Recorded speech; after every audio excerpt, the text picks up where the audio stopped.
Good morning. We're on the record.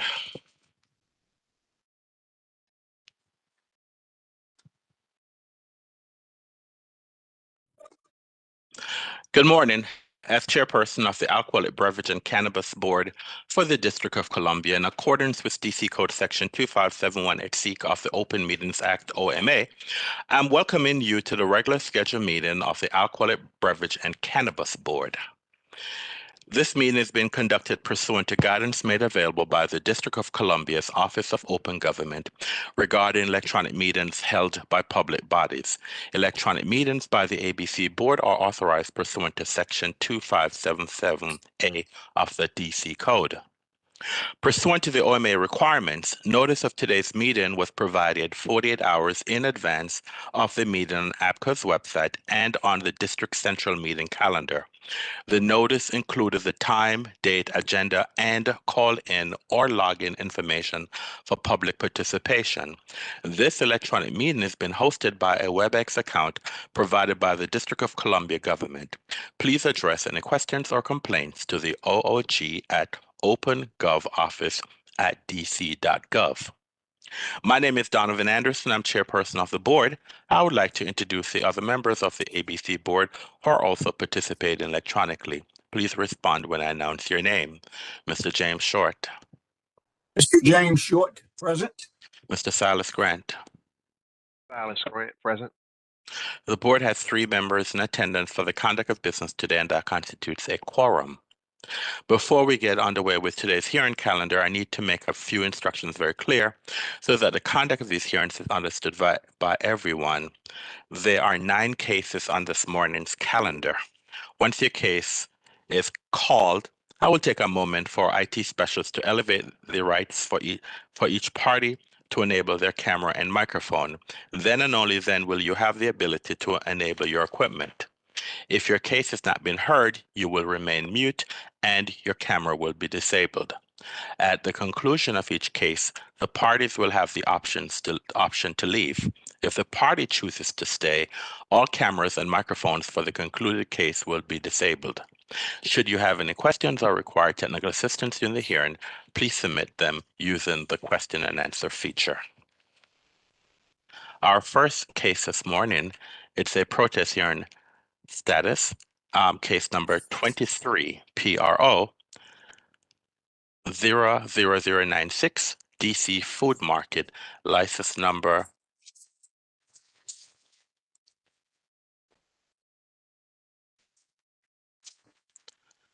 Mr. Short, can you please mute your line? License number 106962. Good morning, Mr. Oriana. Can you please elevate the rights of the licensee and the protestant? Good morning. Stephen Lieberman on behalf of Emmanuel Empress, your access has been elevated. And Patrick O'Keefe, your access has been elevated. That appears to be all, Chairman. Thank you. Good morning. Good morning, sirs. I'm sorry. The person was speaking, Mr. Lieberman, do you have a camera to turn on? I do not, unfortunately. Mr. O'Keefe, do you have a camera to all right. Okay, good morning. Good morning. All right. Good morning. All right, Mr. Lieberman, can you please spell and state your name for the record and identify who you represent, sir? My name is Stephen Lieberman. I'm from Law Offices of Greenberg and Lieberman. My name is spelled Stevan, Lieberman, Lieberman. This is for DC Food Market, 23-PRO 00096. And who do you represent, sir? I guess that would be King Convenience Store. Sir, it's not you guess. You're telling me who you represent, King sir. Convenience Store. Sorry, I'm going based upon notes provided by Mr. Empress. All right, thank you, sir. Mr. O'Keefe, good morning. Can you please spell and state your name for the record and identify who you represent? Good morning. My name is Patrick O'Keefe. It's spelled Patrick. Last name spelled O''Keefe. I'm representing the group of 5 protests, but I I thought I heard that this was for DC Food Market, and I think I just heard Mr. Lieberman mention King Convenience. So are we discussing DC Food Market or King Uh, Convenience? Mr. Lieberman, the case I called is 23 PRO 00096, That would DC be- Food Market. Sorry, in that case, I'd be representing DC Food Market. All right, thank you. All right.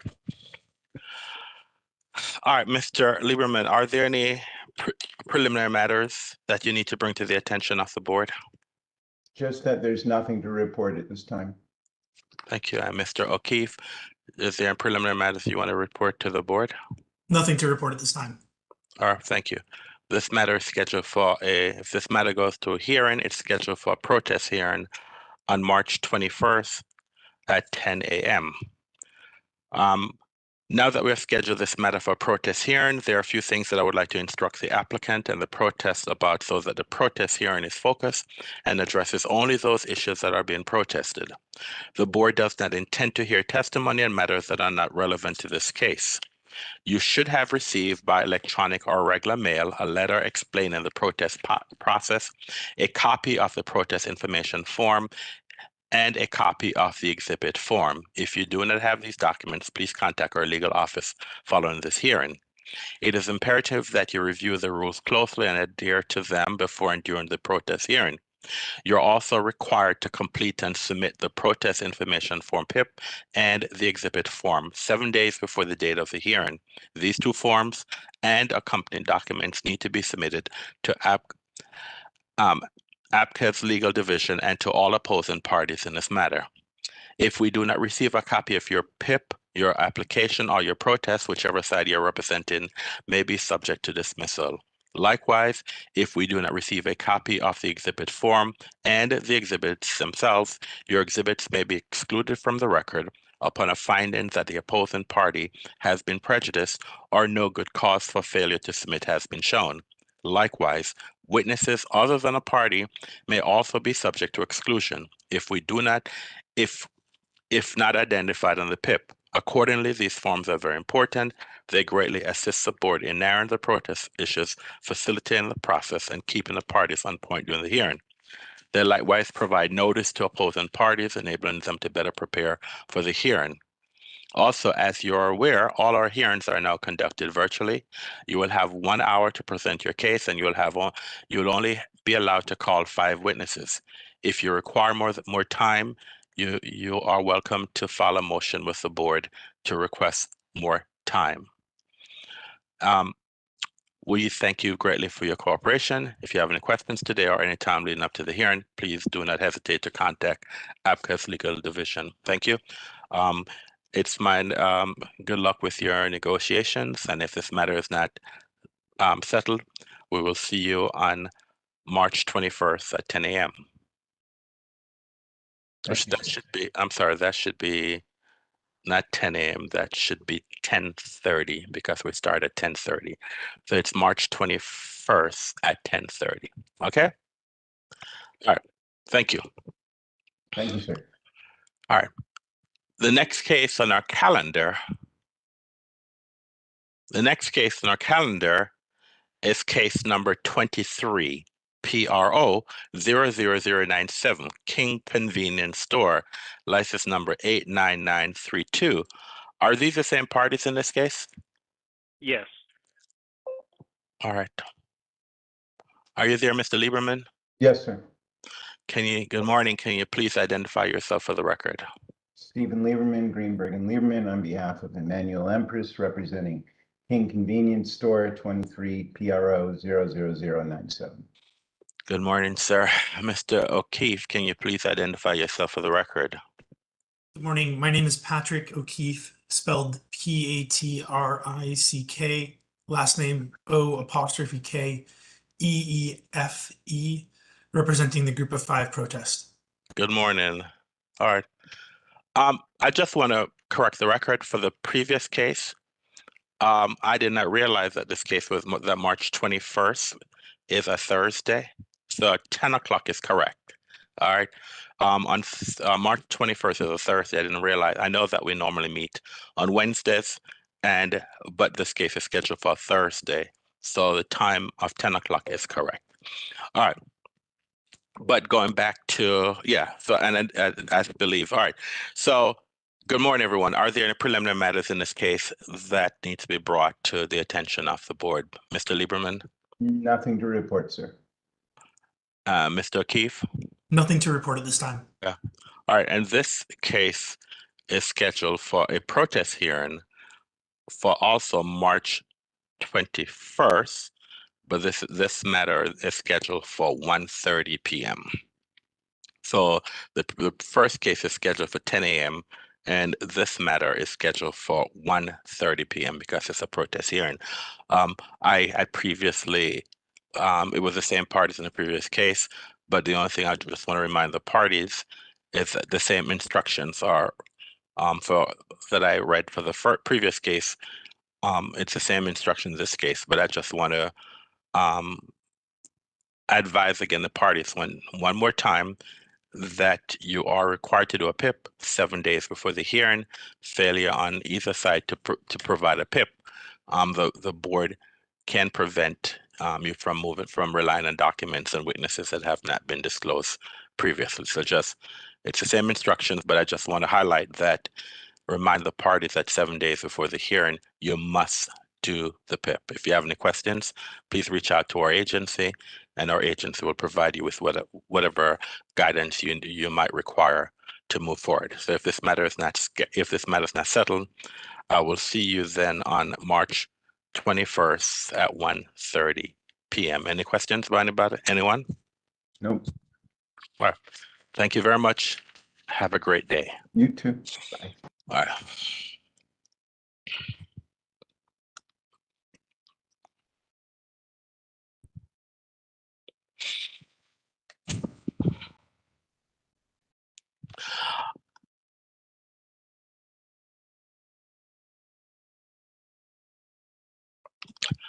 Our next case, case number 23, PRO 00104, Friendship Heights Convenience Store, license number 122502. Ms. Oriana, can you please elevate the rights of the parties in this case? Good thing. Halem Mariam Nagash, your access has been elevated. Hello, yes. And that appears to be all, Chairman. There is no. This is the renewal is been protested by the ANC. Is that correct? Yes. And this is ANC 3E. Mr. Oriana, do me one favor, please. Can you find out if there's anyone from ANC 3C? I'm sorry, ANC 3E here for this case.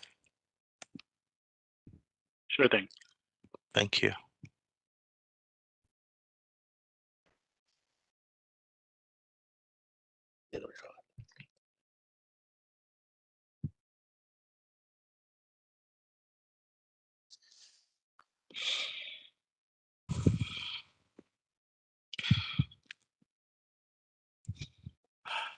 All right, good morning again, sir. Can you please spell and state your name for the record?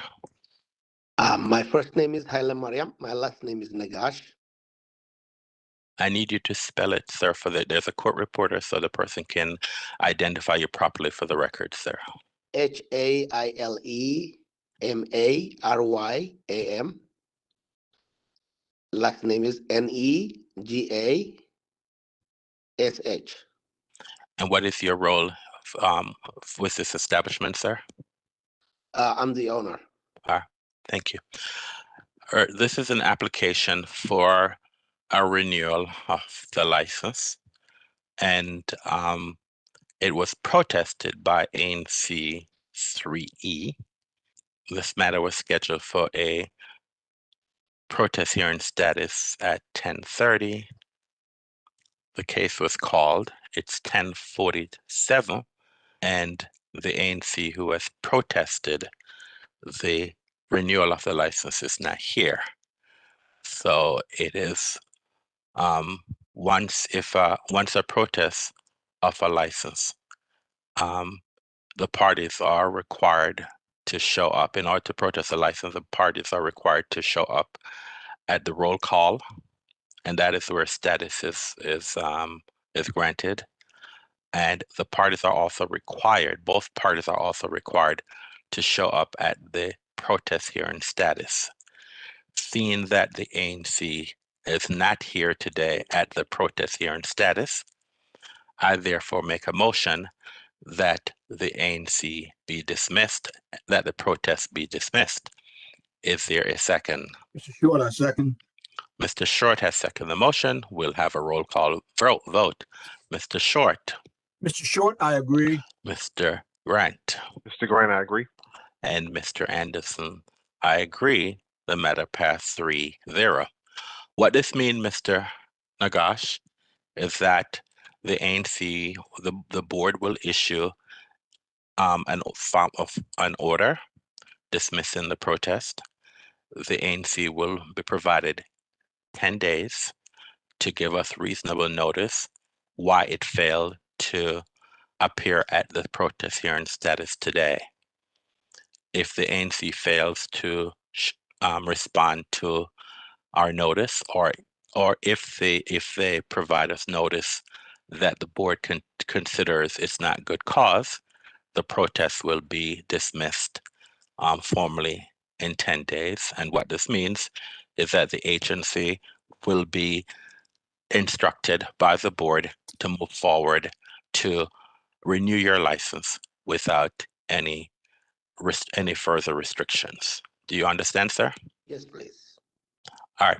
You have a great day. Thank you for being here today. Thank All right, you then. very much. Bye-bye. Thank you for having me. You're welcome. All right.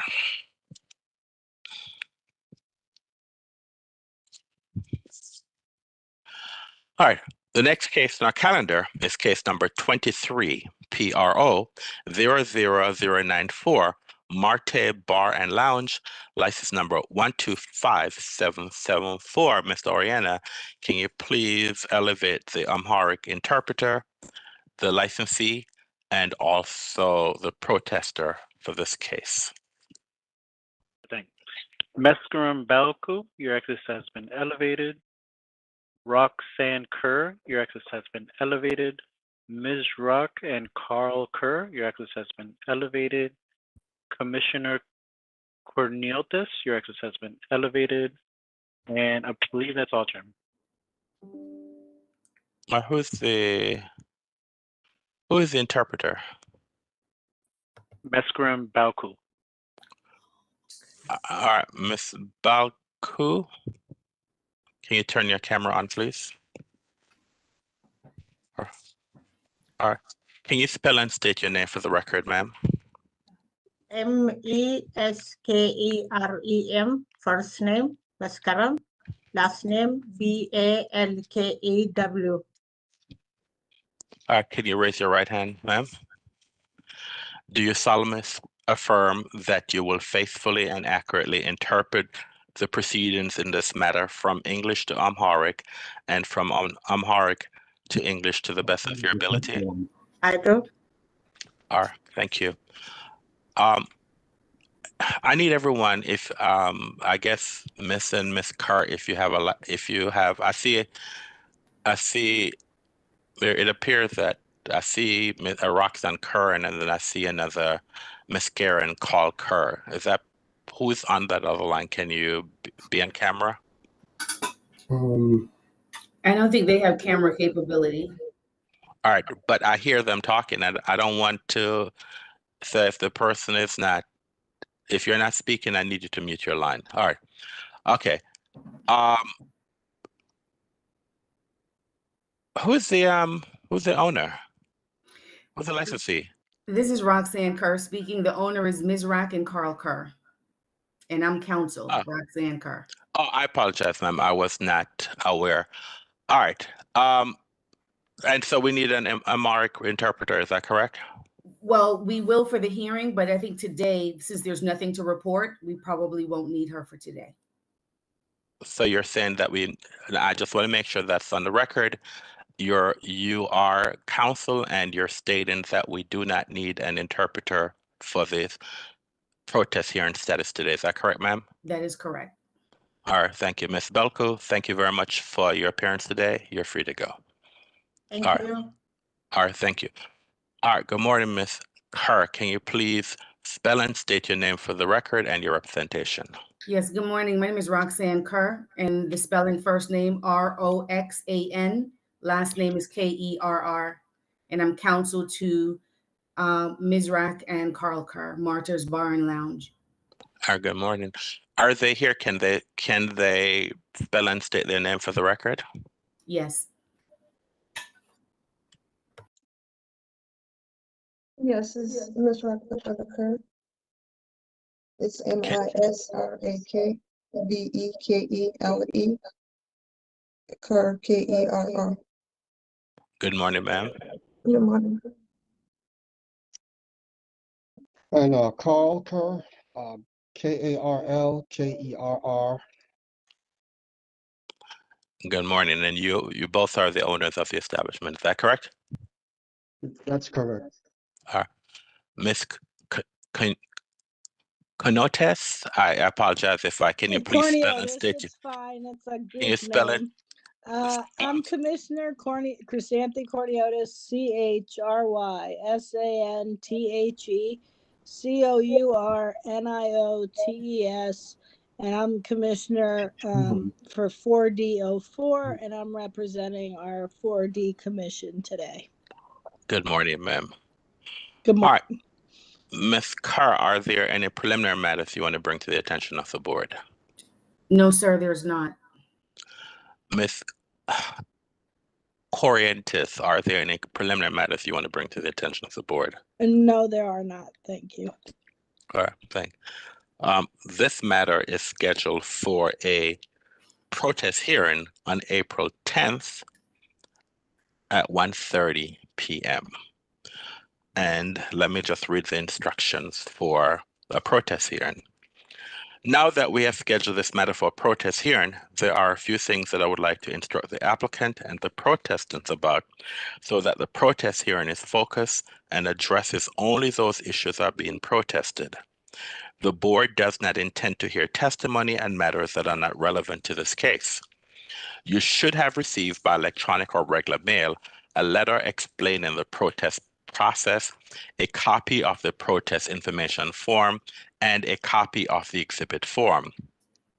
If we do not have these documents, please contact our legal office regarding following this hearing. It is imperative that you review the rules closely and adhere to them before and during the protest hearing. You're also required to complete and submit the protest information form PIP and the exhibit form 7 days before the date of the hearing. These two forms and accompanying documents need to be submitted to ABCA's legal division and to all opposing parties in this matter. If we do not receive a copy of your PIP, your application, or your protest, whichever side you're representing, may be subject to dismissal. Likewise, if we do not receive a copy of the exhibit form or the exhibits themselves, your exhibits may be excluded from the record upon a finding that the opposing party has been prejudiced or no good cause for failure to submit has been shown. Likewise, witnesses other than a party may also be subject to exclusion if not identified on the PIP.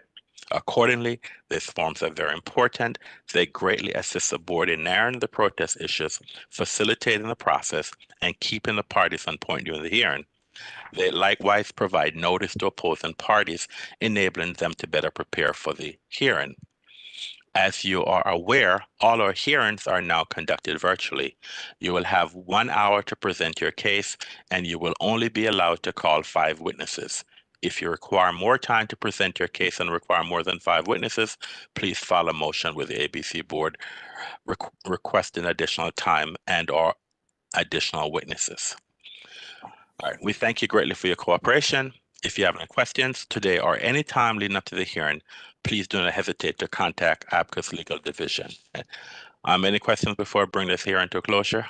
No, sir. Thank you. All right, thank you very much. Again, if this matter can be settled through a settlement agreement, the board supports that.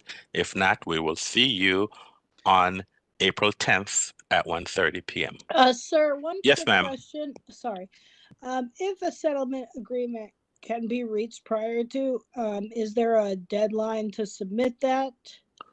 I prefer you provide the board a settlement agreement as soon as possible. Okay. But if the hearing is scheduled and you have a settlement agreement, I'll accept it. But Okay. if you truly believe that this case can be settled, you can advise us. But I prefer settlements because if there's a settlement agreement, then at least we know that the community and the licensee agree on the operation. If the board has to make a decision, then one side might be happy, the other side will be unhappy. So I'm open to accepting a settlement at any point during the proceeding, but as soon as possible. We would appreciate it if you can advise us if you believe this case is going to be settled. Okay. Okay. Thank you. All right. Thank you. Have a great day. Bye-bye. You too. Bye-bye.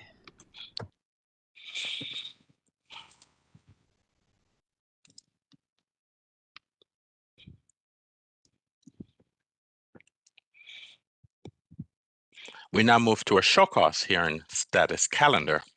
The first case on our show cause hearing status calendar is case number 23-251-00022, Surfside Taco Stand, license number 119138. Mr. Oriana, can you please elevate the government and the licensee in this case? Good thing. Shawnee Brown, your access has been elevated. Cameron Mixon, your access has been elevated. That is all, Chairman. Thank you.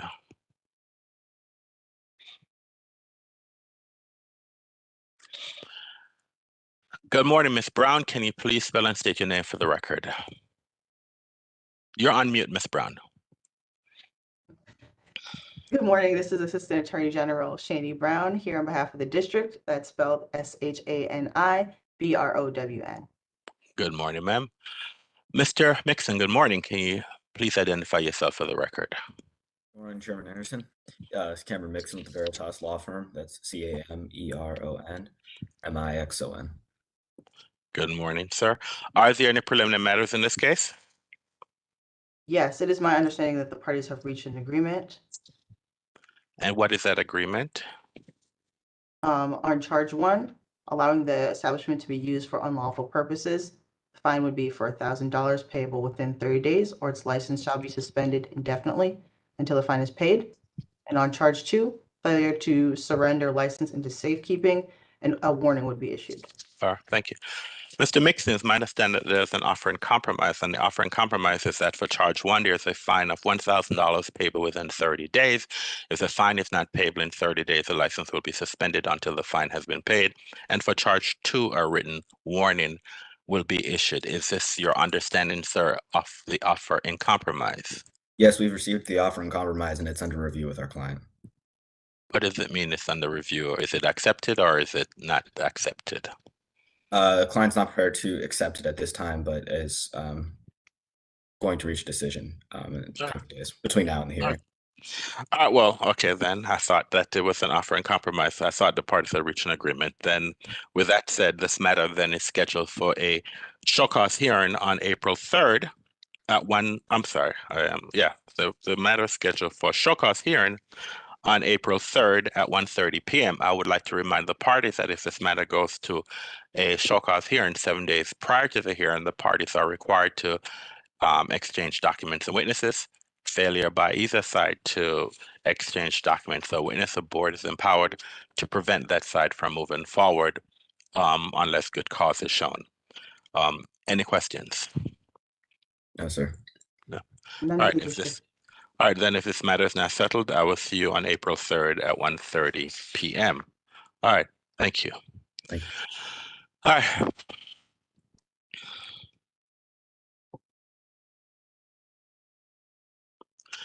The next case on our calendar is case number 23-251-00027, Public Bar, license number 81238. Mr. Oriana, can you please elevate the licensee in this case? Sure thing. Manala Mahmood, your access has been elevated. That is all, Chairman. Thank you.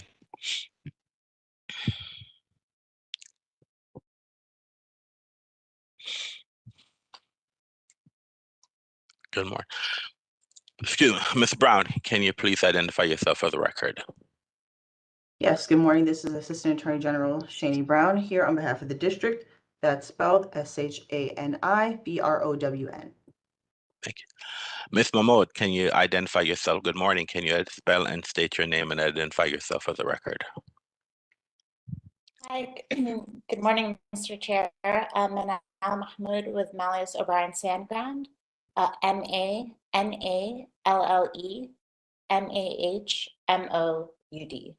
Good morning, ma'am. Ms. Brown, are there any preliminary matters in this case? No, there are not. All right. Then this matter is scheduled for a show cause hearing on April 3rd at 10:30 a.m. I would like to advise the parties that 7 days before the hearing, the parties are required to disclose the documents and witnesses that they will rely upon at the hearing. Failure by either side to disclose documents and witnesses 7 days prior to the hearing, the board is empowered to prevent that side from relying on documents and witnesses that have not been disclosed unless reasonable cause has been shown. If there's no other questions, I will see you then on April 3rd at 10:30. Thank you very much. Have a great day.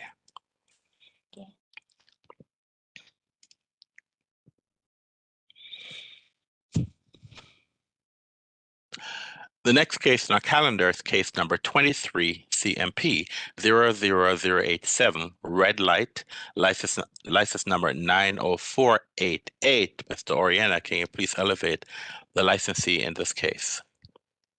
The licensee does not appear to be in the waiting area. All right, thank you. Ms. Brown, can you identify yourself for the record?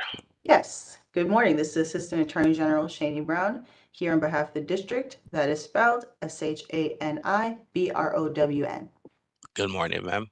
The licensee is not here, but for show cause status here, and the licensee is not required to be here. Then this matter is scheduled for a show cause hearing on April 10th at 10:30 a.m.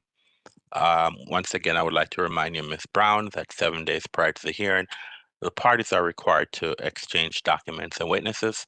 Failure by either side to exchange documents and witnesses 7 days before the hearing, unless reasonable cause is shown, the board is empowered to prevent that other side from moving forward. All right?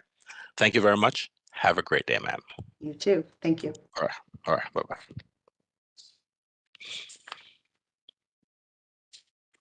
The next case on our calendar is a public hearing. It's an emergency and proposed rulemaking, medical cannabis science and advertisement. All right. On January 31st, 2024, the Alcoholic Beverage and Cannabis Board, by a vote to 3-0, adopted emergency and proposed rules related to medical cannabis establishment, signage, and advertising.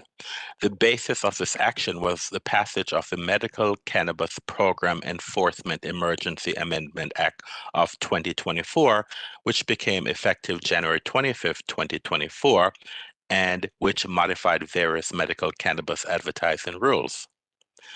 Based upon the Council's emergency amended legislation, the board's emergency and proposed rulemaking seeks to 1, ensure that the existing regulations comply with current law. 2, clarify how medical cannabis facilities may post signage and be advertised. 3, establish advertising and signage guidelines as unlicensed operators transition to the legal medical cannabis market. 4, avoid public nuisances. And 5, increase awareness that medical cannabis to be used as medicine and treatment by qualifying patients. After issuing public notice regarding these rules, the board scheduled today's hearing to take comments from the general public regarding the proposed rules. ABCA was not notified in advance of the hearing regarding anyone's desire to testify today. Mr. Oriana, is there anyone in the waiting room who wants to testify today regarding this rulemaking? Only the court reporter. She's in the waiting area. Okay, thank you.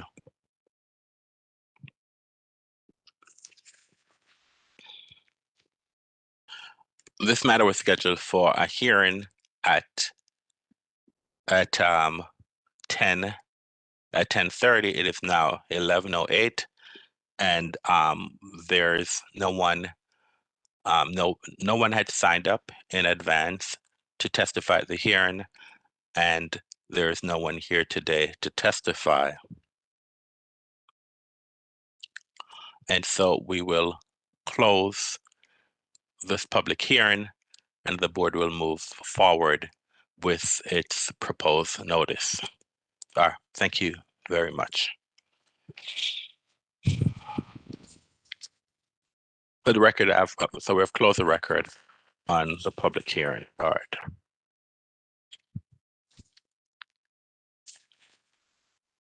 The next case in our calendar is case number 23 CMP 00057, Mood Swings Food Hall, formerly Glassy, license number 117346. This hearing has been rescheduled to April 3rd at 10:30 a.m. We're now at the end of the board's calendar for the day, and so we'll let us now do our agenda items for the day.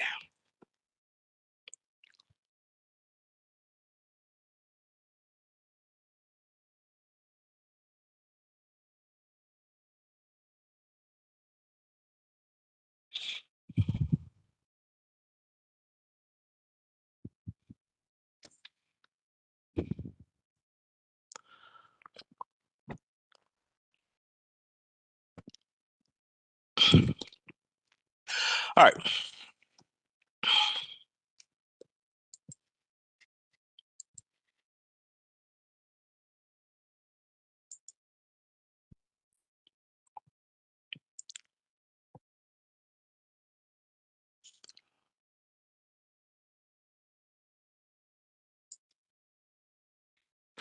So the first agenda item we'll do today is our legal agenda. And the one item on our legal agenda, it's a review of a settlement agreement dated February 22nd, 2024, by and between Advisory Neighborhood Commission 2A and Bodega Taqueria y Tequila, license number 127037. I make a motion that the settlement agreement be approved. Is there a second? Mr. Grant, I second the motion. Mr. Grant has seconded the motion. We'll have a roll call vote. Mr. Grant? Mr. Grant, I agree. Mr. Short? Short, I agree. Mr. Anderson, I agree. The matter passed 3-0. We're now going to move to our licensing agenda. The first matter on our licensing agenda is a review application for safekeeping of license. This is for to be determined Capital Investment Real Estate, formerly Chesapeake, license number 127673. I make a motion that we approve this safekeeping request through September 30th, 2024. Is there a second? Short, I second. Mr. Short has seconded the motion. We'll have a roll call vote. Mr. Short? Short, I agree. Mr. Grant? Mr. Grant, I agree. And Mr. Anderson, I agree. The matter passed 3-0. Number 2, review request for approval to provide a gift of Washington Wizards tickets that do not exceed $500 in value to various licensed retail establishments. This request has been made by Breakthrough Beverage, license number 124554. I make a motion that we approve this request. Is there a second? Mr. Grant, I second the motion. Mr. Grant has seconded the motion. We'll now have a roll call vote. Mr. Short? Short, I agree. Mr. Grant? Mr. Grant, I agree. Mr. Anderson, I agree. The matter passed 3-0. We now move to our I'm sorry.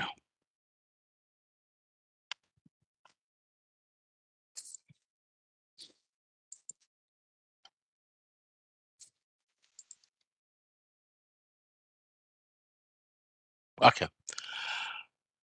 Number one in our supplemental license agreement, supplemental license agenda, review request to remove the license from safekeeping to reopen immediately. This is for Makers Union Cathedral, license number 116777. I make a motion that we approve this request. Is there a second? Mr. Grant, I second the motion. Mr. Grant has seconded the motion. We'll have a roll call vote. Mr. Short. Short, I agree. Mr. Grant. Mr. Grant, I agree. And Mr. Anderson, I agree. The matter passed 3-0.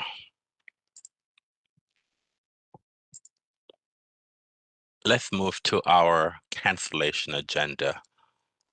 There are 3 items on the cancellation agenda for March 6, 2024.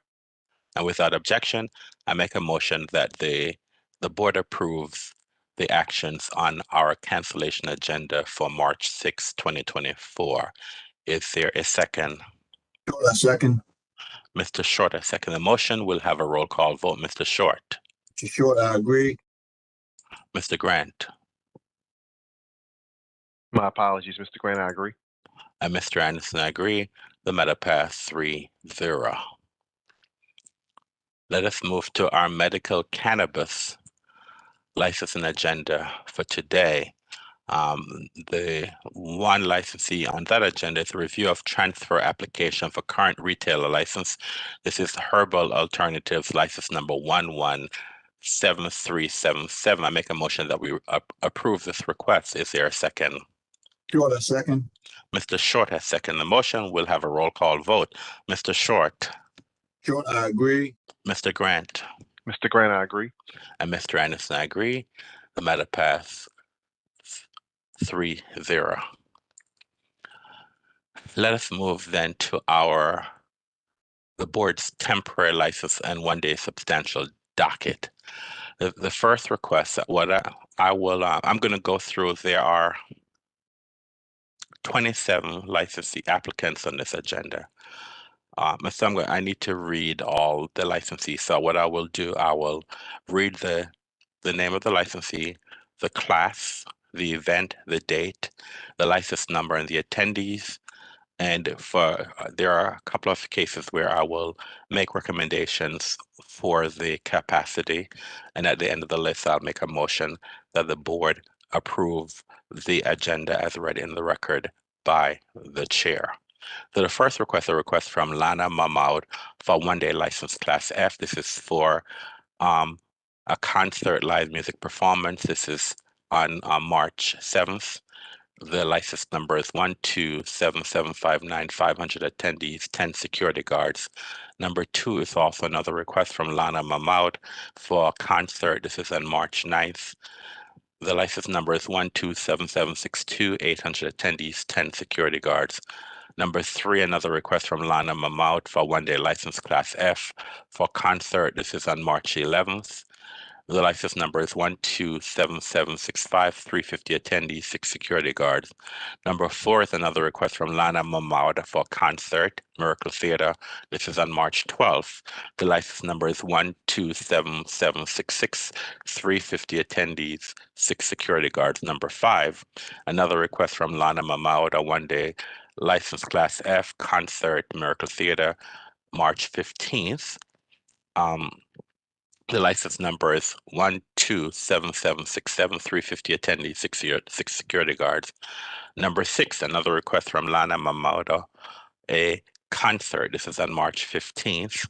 The license number is 127763800 attendees, 10 security guards. Number 7, another request from Lana Mahmoud, concert March 20th. The license number is 1277660, 500 attendees, 10 security guards. Number 8, another request from Lana Mahmoud, a one-day license class F, a concert, Miracle Theater, March 22nd.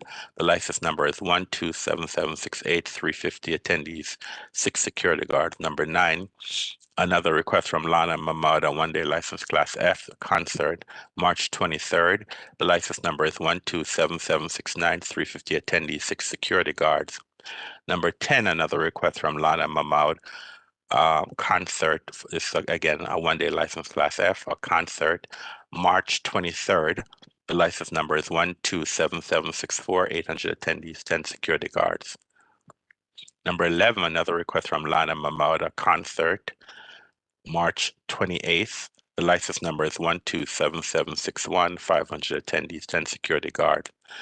Number 12, request from Zachary Chris Love, a one-day license class F. This is for a wedding, March 29th. The license number is 127770, 100 attendees, 3 security guards. Number 13, a request from David Tornquist, a one-day license class F. Professional Frisbee tournament. This is on April 13th. The license number is 127753, 450 attendees, 6 security guards. Number 14, another request from David Tornquist. A one-day license class F, professional Frisbee tournament, May 4th. The license number is 127755, 450 attendees, 6 security guards. Number 15, another request from David Tornquist. A one-day license class F, professional Frisbee tournament, June 1st, 2024. License number is 127756, 450 attendees, 6 security guards. Number 16, a request from Bobby Patterson, a one-day license class G, private reception with DJ. This is March 23rd. The license number is 127783, 150 attendees, 6 security guards. Number 17, another request from Bobby Patterson, one-day license class G, private event with private reception with DJ. This is on March 30th. The license number is 127782, 150 attendees, 6 security guards. Number 18, a request from Robert Jordan, private reception with cash bar. This is on March 8th. The license number is 127799, 60 attendees, 6 security guards. Number 19, a request from Pilario, Tilario, Best. A one-day license class G, birthday party. This is on March 9th. The license number is 127826, 70 attendees, 3 security guards. Number 20, a request from Jessica Zaluk, Zaluzec, a one-day license class G, reception for the Tudor Place, March 7th. The license number is 127829, 110 attendees, 3 security guards. Number 21, Planta Queen, trade name Planta DC, one-day substantial change, private dinner, nature of substantial change use license off premises at 1454 to 1460 P Street Northwest. This is March the 11th through March 13th. The license number is 121421, substantial change license is 24 SC 00576. Number 22, a request from Regmo Promo Holdings Inc., a pub crawl, the hip hop bar crawl. This event is April 13th. The license number is 104072. Substantial change license is 23 PCE 0031. This is for 1,000 participants. Number 23, another request from Regmo Promo Inc., pub crawl, the Caribbean bar crawl. This is on August 10th. The license number is 104072. Substantial change license is 23 PCE 00038. This is again for 1,000 participants. Number 24, request from Regmo Promo Holdings Inc. pub crawl, the R&B bar crawl, August 31st. License number is 104072. Substantial change license is 24 PCE 00001. This is for 1,000 participants. Number 25, another request from Regmo Promo Holdings Inc. pub crawl, the Hip Hop Halloween bar crawl, October 26th. The license number is 104072. Substantial change license is 24 PCE 00004. This is for 1,000 participants. Number 26, Project DC events. The DC pub crawl, the DC Potter Crawl 24. This is on April 27th. The license number is 105182. Substantial change license is 23 PCE 00037. This is for 1,500 participants. Number 27, Lindy Promotions, Pub Crawl, Crawl de Mayo. This is on May 4th. The license number is 110455. The substantial change license is 23 PCE 00041. And this is also for 1,500 participants. I therefore make a motion that the ABC board approve all the applications. Is there a second? Mr. Grant, I second the motion. Mr. Grant has seconded the motion. We'll have a roll call vote. Mr. Short, Mr. Short, I vote to approve it, but I have a reservation on one.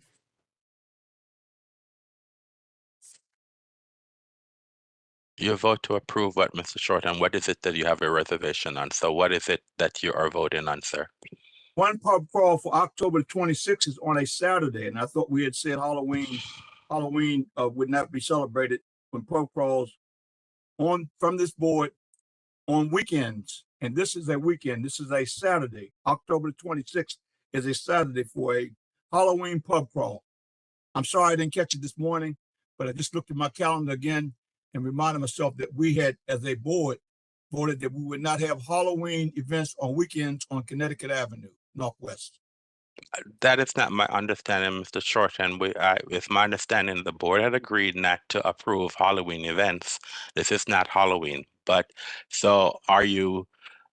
I want to. I want to have. Mr. Chairman, for the sake of time, I approve this time. We'll discuss it offline. Thank you very much. I approve.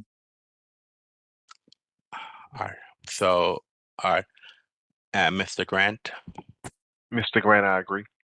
And Mr. Anderson, I agree. The matter passed 3-0. So the board votes 3-0 to approve all the recommendations for all the applicants on the one-day substantial change. We now move to the license administrative docket. On the license administrative docket, there are 18 requests for applicants, and without objection, I make a motion that the ABC board approves all 18 applicants on the license and administrative docket for Wednesday, March 6th at 2024. Is there a second? Short, a second. Mr. Short, I second the motion. We'll now have a roll call vote. Mr. Short. Short, I agree. Mr. Grant. Mr. Grant, I agree. And Mr. Anderson, I agree. The matter passed 3-0. We're now at the end of our calendar. Our calendar and our agenda items for the morning, and so therefore we have concluded our morning. The board will remain in recess until our 1:30 hearing, and so I now direct all board members to return to executive session for further action. Good morning. Thank you.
Good afternoon. We're back on the record.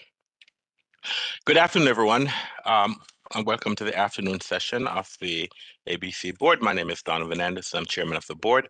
Joining here this afternoon are two other board members, Mr. James Short and Mr. Silas Grant. The board has 3 members for the conduct of business this afternoon, and that constitutes a quorum.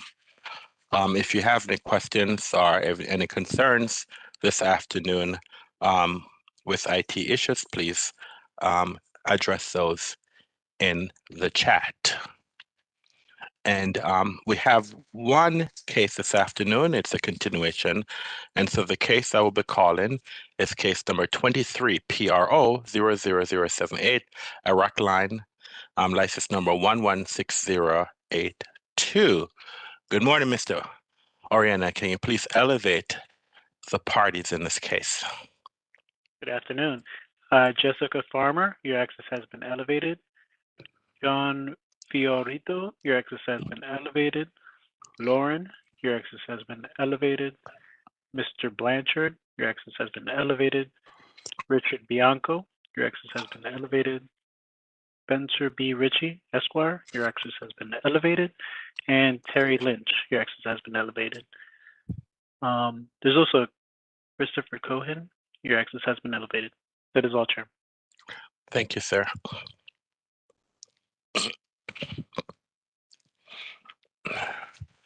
I would like all the attorneys to turn their cameras on, please.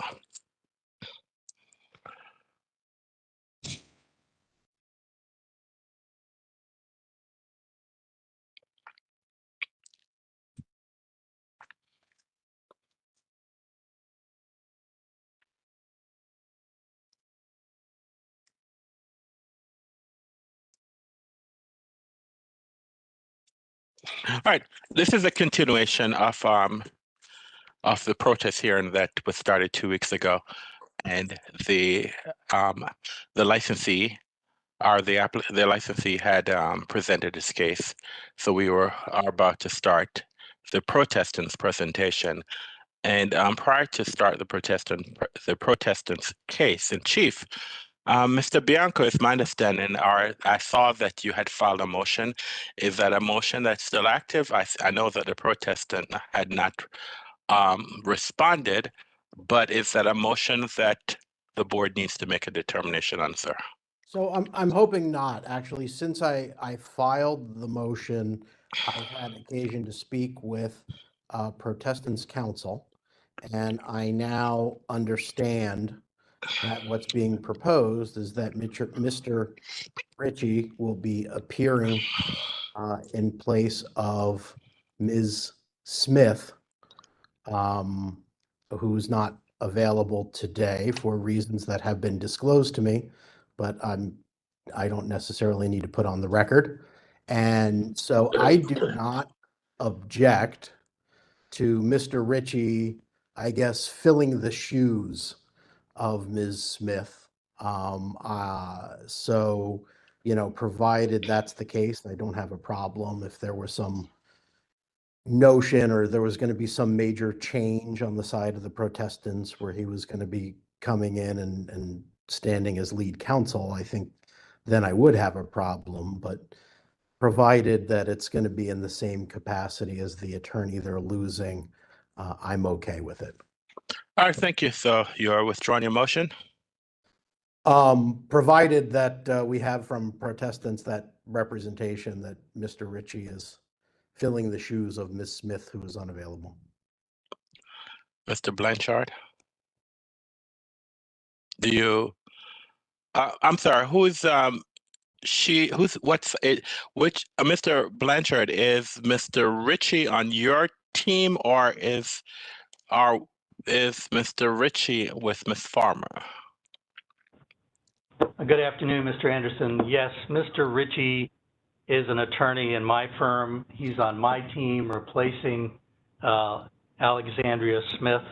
Ms. Smith, her mother is on her deathbed, essentially, and cannot be here today.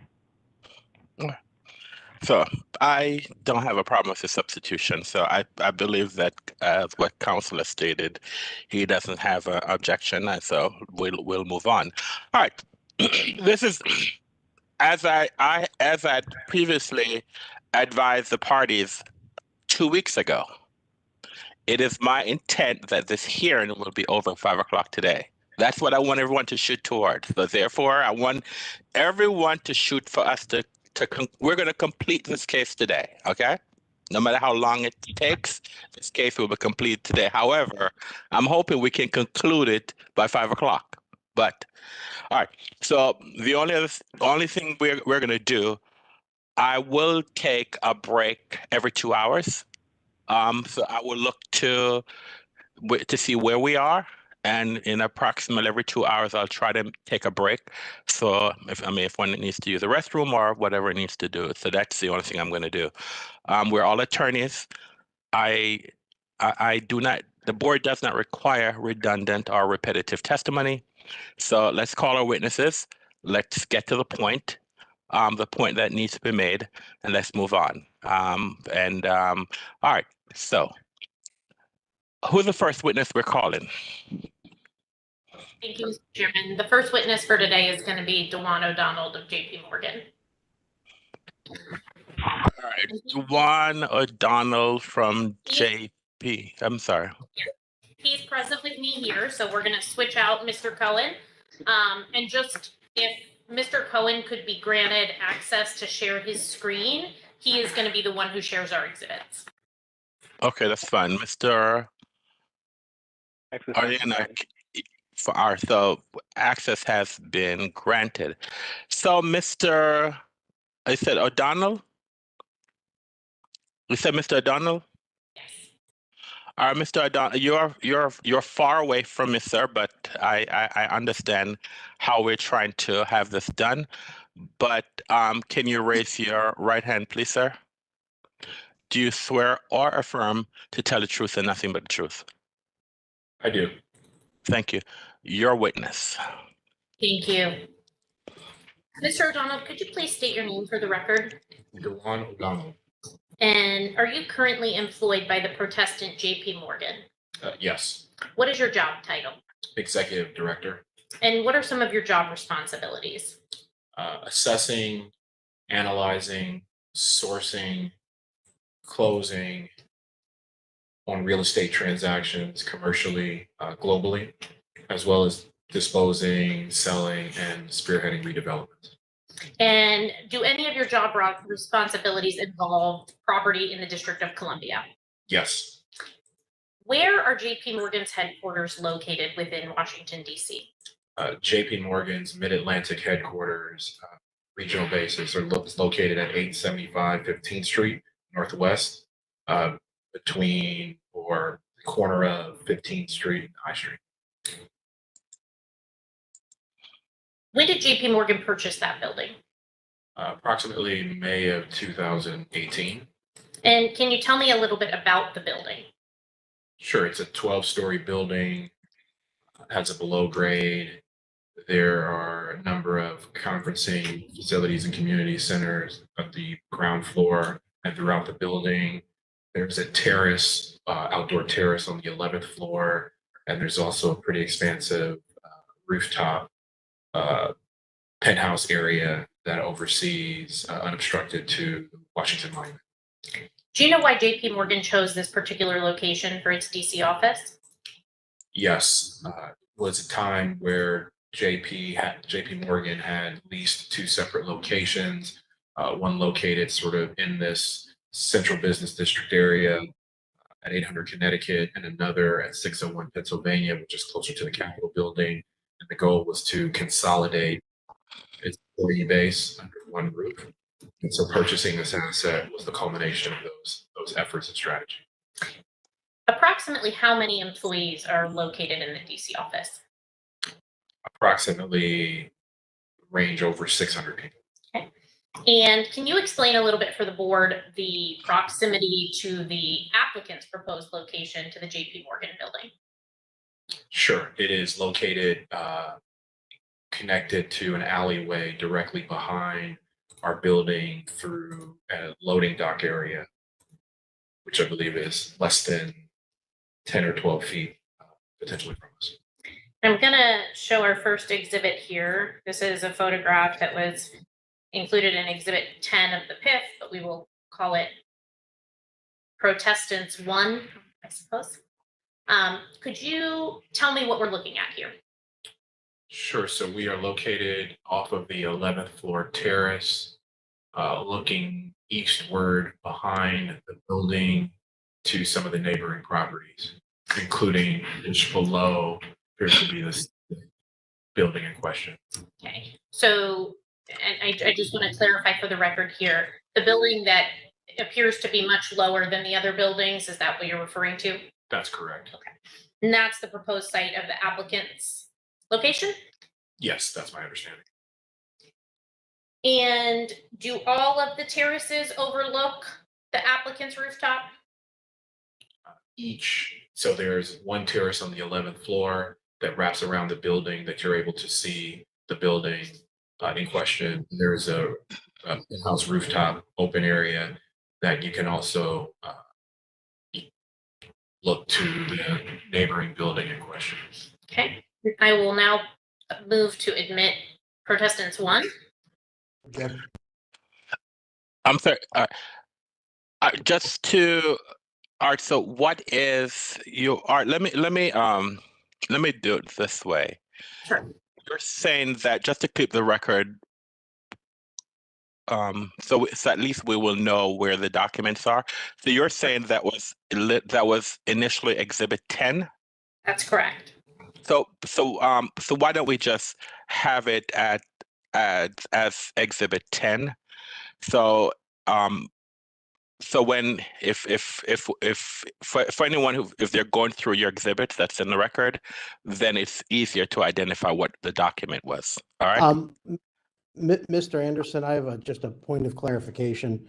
What is that? Attached Exhibit 10 to the PIF is a series of 15 or 20 photos. Are all of them being moved in or just this one? That's what I'm, hold on, because I'm looking for the documents. That's what I'm here. So I'm actually looking for the documents at the same time to see if I have them. So is this a separate document or? So this is one photo of the many that were included in Exhibit 10. I do not plan to belabor and go through all 20 or so of the photos. There were only a handful that we plan to use with this witness. Where are you? I'm sorry. All right. Well, you know what? Let's go to Exhibit 1, and specifically for the record, tell us what Exhibit 1 is. Again, just to clarify the record. Exhibit 1 is one photo out of the composite Exhibit 10 from JP Morgan's PIF. And what is the specific photo from Exhibit 10? What is the specific photo you're moving into the record? So this is a photograph that is from Protestant JP Morgan's terrace that overlooks the applicant's proposed site. All right. Okay. Any objection, Mr. Bianco? No objection. All right, so move. So I just want to make sure that if someone reads the transcript, then they'll know exactly what is it, the document that we just moved into evidence. Okay, go ahead. Understood. Mr. O'Donnell, is there any limitation on who has access from JP Morgan to this terrace space? So for the 11th floor terrace, which sits off of a JP Morgan accessible floor, there are certain employees who do have access, and it can also actually be reserved for events and the like. And what about the rooftop?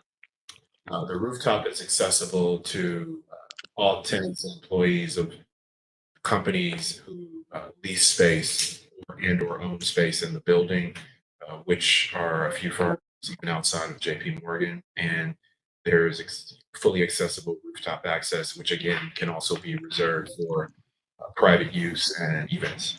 How many current tenants does JP Morgan have in this building? So JP, just for clarification, JP Morgan's business lines and/or tenants that sit outside of JP Morgan's company? Correct. So there are a number of JP Morgan businesses that are housed within this location. And there's also 3 other tenants that lease space in the building outside of JP Morgan. Is the building currently fully leased? The building is majority leased at this stage by other tenants and occupied, and the remainder of the space is generally occupied by JP Morgan. Are there any restrictions on the hours that employees or tenants may access this JP Morgan building? No, there's secured turnstiles which control access at the lobby level, and as long as an employee or a tenant has a key card, they can access the building 24 hours a day, any day of the week. And if we could put up the second exhibit for Cohen, that would be great. I will just state for the record that this is another photo that was included as part of Exhibit 10 to JP Morgan's PIF. And I will mark this as Exhibit 2 for right now. Mr. O'Donnell, could you tell me what this is a photo of? Yes, this is still on the 11th floor terrace. It's a separate section closer to the 15th Street side, but again, it's still facing eastward towards the back of the building, or beyond the alleyway as well, to the, I guess, right side of us, which is technically south. Yeah. Great. And I would now move Exhibit 2 into evidence. Mr. Bianco. No objection. Without objection. All right. And now if I could put up our Exhibit 3, which we can, this one may be a little easier, and I will do whatever you'd prefer, Mr. Chairman. This was Exhibit 9 in our PIF, and this is a single page document.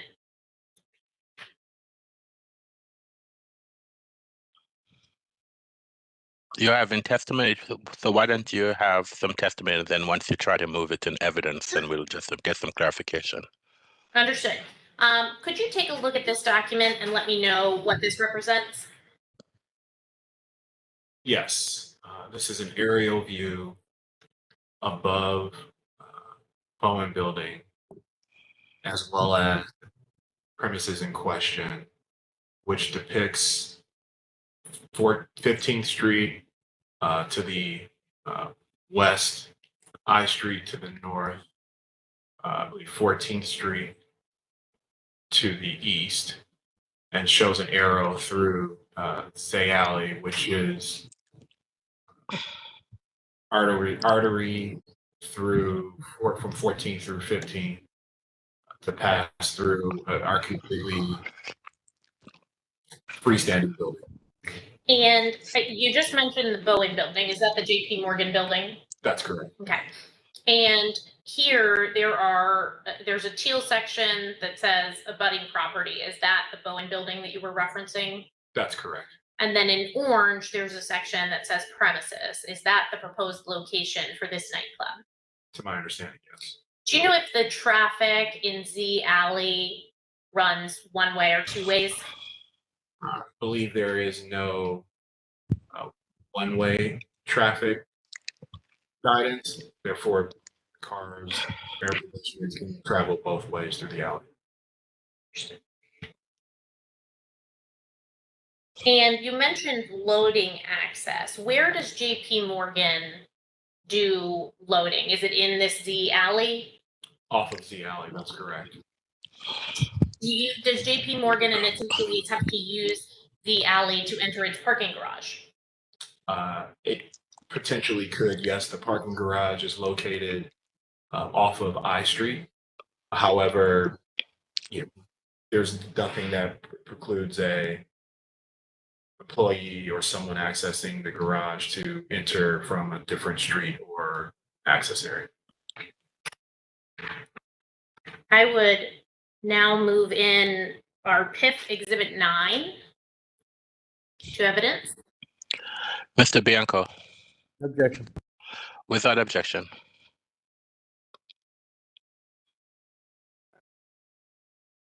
Thank you. Want to ask a couple more questions.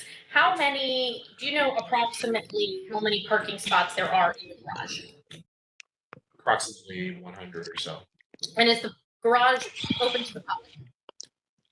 Currently, at this stage, the garage is generally used for monthly workers and visitors of tenants or of the building or JP.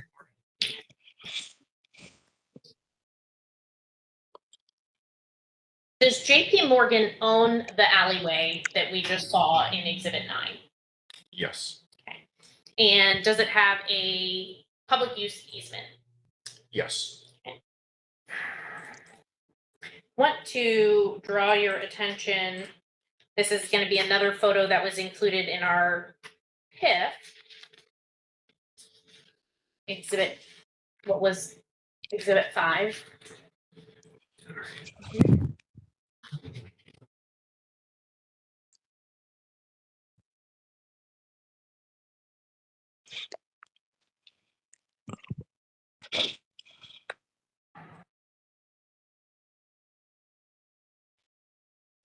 Are we supposed to be looking at Exhibit 5?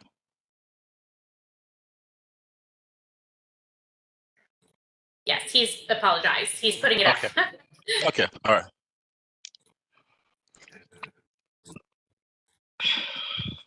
All right. All right, this is another photo here. And can you explain a little bit about what we're looking at here in what I believe we're on Exhibit 4. Sorry, I misspoke when I said 5. I think we're actually at 4. Sure. So we're again looking at an aerial over top of the building in question, 1412 I Street. To the right appears to be Zay Alley with access through to 14th Street looking eastward. Okay. And are we looking at the rooftop of the proposed applicant's location? Yes. And this alleyway to the right that you indicated, it appears that there are travel lanes that could go in 2 directions. Is that fair to say? That's correct. Do you know the width of that alley? I believe it varies. My understanding is it up to 20 feet, but could be lower, closer to 10. Okay.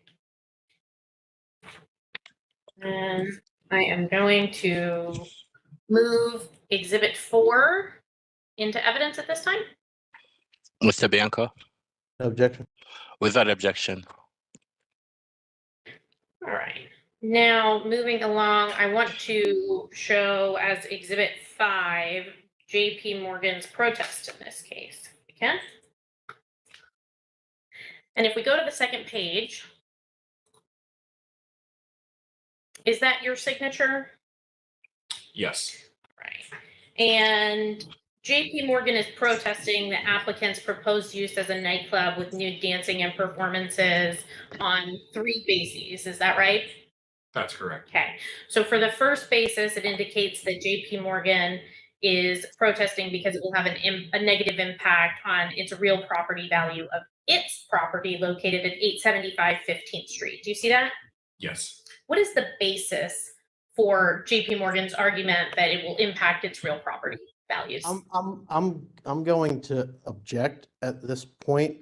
The witness, Mr. O'Donnell, has not been identified as an expert witness. His CV has not been provided as per the regulations. So I object to him giving any opinion testimony on value. He's not giving an opinion on value. He's explaining the basis of JP Morgan's protest as someone who works for the protestant and who assisted with preparation of the protest. Yeah, I'm going to overrule the objection. I mean, the protest letter was written by Mr. O'Donnell, so I think it's fair for him to tell us why is it that JP Morgan is protesting this transfer. So I'm overruling the objection. Yes, so property values, among many attributes, have contributed items such as quality of the asset itself, quality of the surrounding immediate neighborhood. There are certain things such as crime statistics and incidents, which speak to, again, the quality of the neighborhood, that the more negative feedback or happenings that occur will drive potentially tenants from either not leasing the building, which drives rental rates, which then also drives what we call net operating income to our bottom line, which is a function of how value is created or calculated, excuse me. And our opinion is that, or my opinion is that, more sort of negative. I renew my will- objection to opinion testimony. He can say why he brought the protest, but his opinion on value isn't appropriate from a fact witness. I'm going to sustain the objection because, of course, and although we're not, it's not a court of law, and the rules, we don't strictly apply by the rules of evidence in these administrative hearings, but since the witness has not been offered as an expert, I mean, he should not be given opinion testimony. So I agree with that. So I'm going to sustain the objection on that. I think you can generally talk about, sir, why is it that JP Morgan decided to protest it? But if you're going to give opinion testimony, then we need to have you as an expert. I think it may be helpful if I ask a clean question for the record. That's fine. Okay. Mr. O'Donnell, is there any historic designation to the building? My understanding is the building sits on the Historic Review Board's register. And does JP Morgan lease the building to any retail tenants? Currently at this stage, no. Does it have any intention to? This stage, we are continuing to analyze that possibility if it makes sense from a market perspective. Does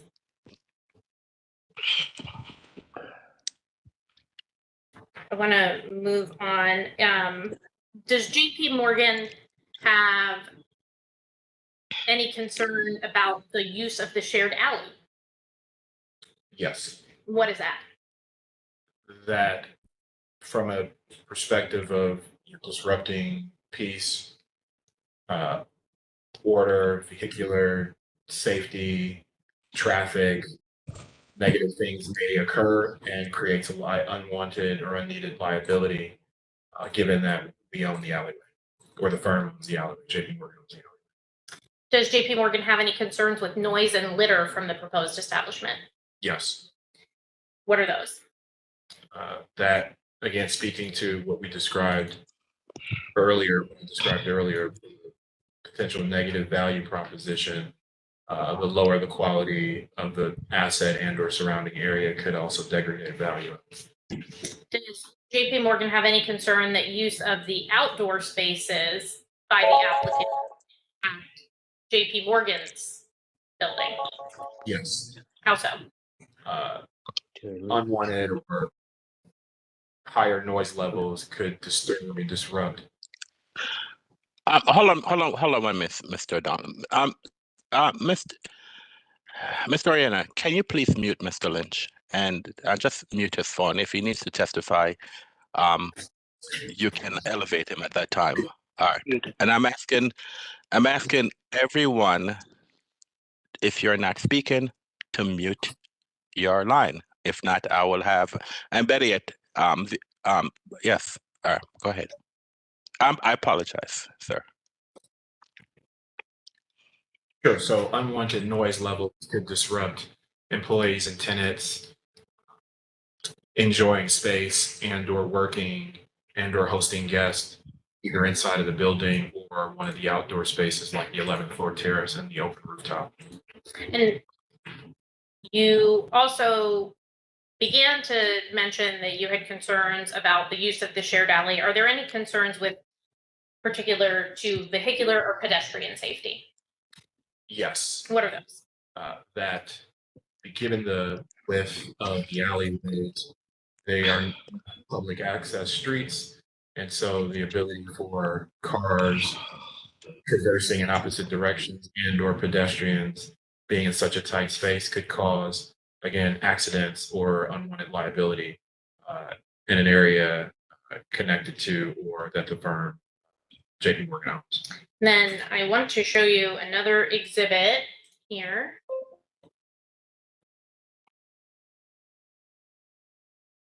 Could you, we're going to zoom in on this. Could you tell me what this is a photo of? Yes, so this is the alleyway perpendicular to Z Alley, which to the left shows a loading dock for JP Morgan, and to the right here immediately the brick building being the premises or in question, with looking directly through to I Street ahead where cars are on a public street passing.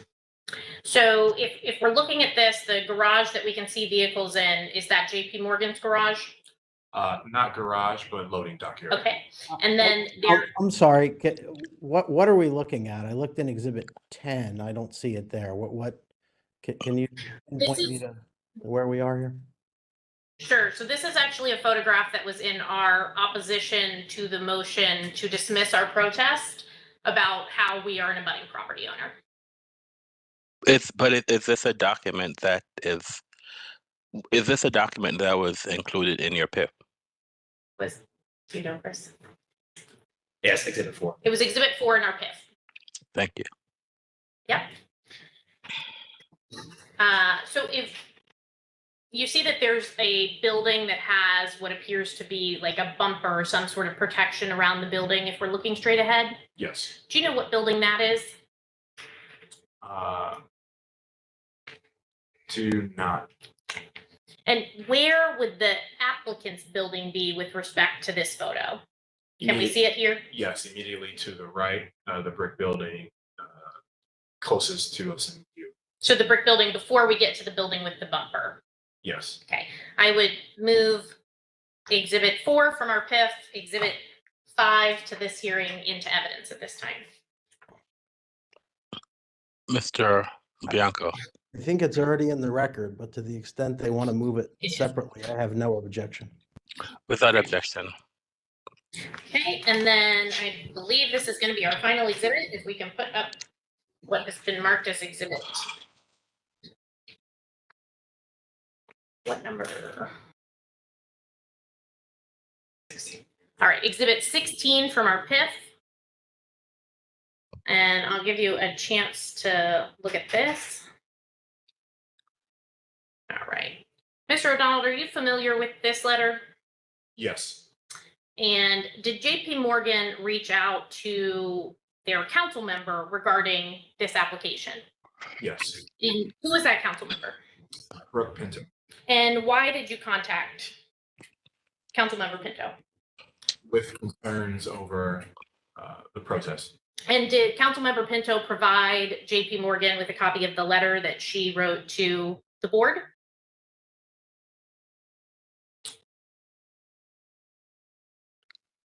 I believe so, yes. Okay. Is that what we're looking at? Yes. Okay. I would move exhibit 16 into evidence at this time. I think I previously objected to this exhibit when proffered by the ANC. I'm again going to object to it on several grounds, and I'd like to make my record on that point. Number one, it is hearsay from a witness that is not here, not available, can't be cross-examined. Number two, the first two paragraphs of the letter discuss zoning issues that frankly is an incorrect opinion of the law, but also not before this board, as well as private agreements between parties that are the subject of Superior Court litigation, likewise not before this board. And third, the final aspect to the letter does not object in any way to this application, but merely implores the board to look into or carefully evaluate, to use the terms of the letter, the effect of this establishment. So for those, based on those three things, I would also object on the grounds of relevance. It's neither here nor there. The only objections in this letter are based on issues that are not before the board. If Council Member Pinto has an issue with the zoning, that should be brought up with BZA or with the Department of Buildings.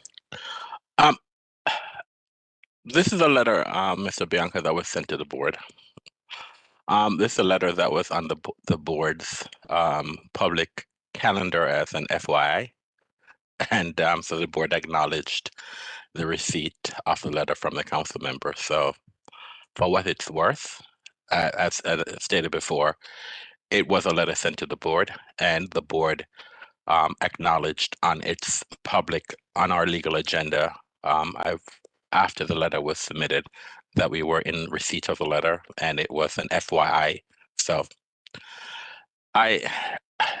for whatever it's worth, which it doesn't necessarily have that much value to the board, I'm gonna allow it in evidence. But just because, as I stated, it's a letter to the board, and we have acknowledged publicly on our legal agenda that we are in receipt of the board, and it was just an FYI to the board, and so we will. It can stay in evidence as an FYI, as we have to acknowledge that we have received it from the council member. Okay. Thank you, Mr. Chair. Yeah. Thank you. And I would just note that the section that I was going to focus on is about the impact of vehicular traffic in the alley. So did someone from JP Morgan discuss their concerns about the vehicular traffic in the alley with Councilmember Pinto? Objection, hearsay. He is a witness for JP Morgan. Ms. Farmer, this is a general letter that was submitted to the board. I mean, as I stated before, it was sent to the board, and as we have always done when we receive letters from council members, we acknowledge it on our legal agenda that we have received it, and as an FYI. So the board does not take any correspondence we receive as factual. It is just an FYI. So I'm not sure, unless this witness wrote this letter and supplied that information, I don't think we need to further explore the contents of the correspondence. Understood. I believe, one final question here. Mr. O'Donnell, were you present for the testimony from the applicant about how they planned to queue pedestrians prior to entry into the proposed nightclub? Yes.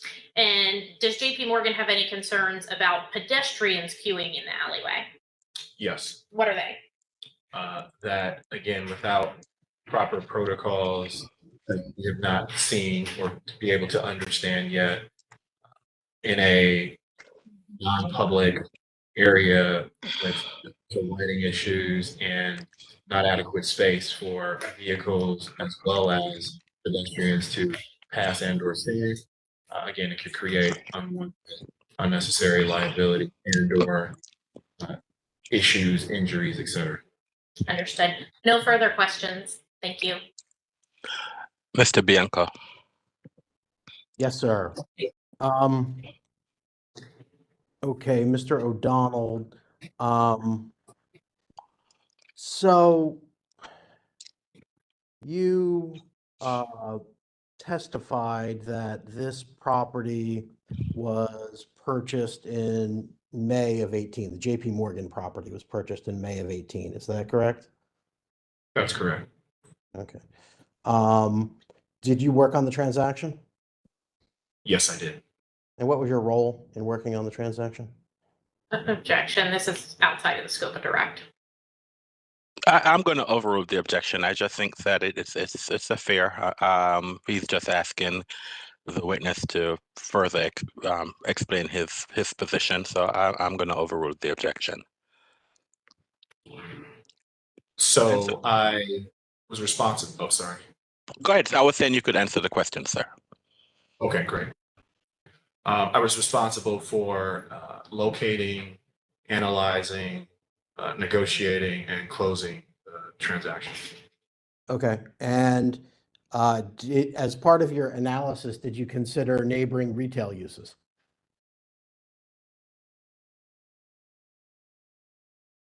As part of my analysis, did we consider neighboring retail uses? Yes. Okay, to what extent did you consider the proximate nightclubs to the property?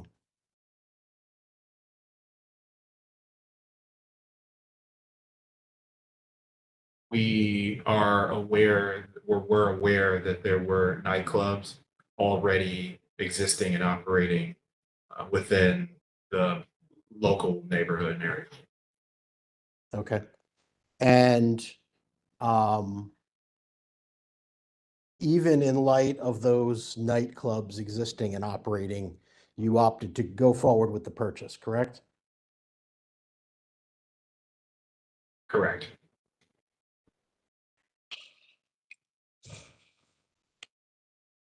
And did that affect the purchase price in any way?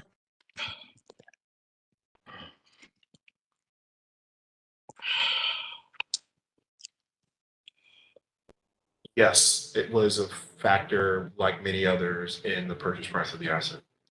Okay. Did you reduce the purchase price when you discovered the neighboring nightclub uses? That was part of the original analysis, so it was included in the price.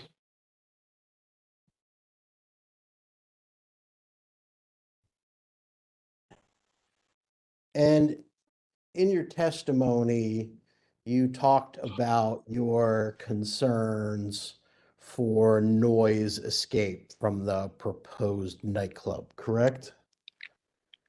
Yes. And you were here for Mr. Lee's testimony about intended noise mitigation measures, correct?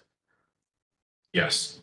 And do you have any information that would suggest those measures are inappropriate? I don't necessarily have information that would suggest those measures are appropriate. Okay. And so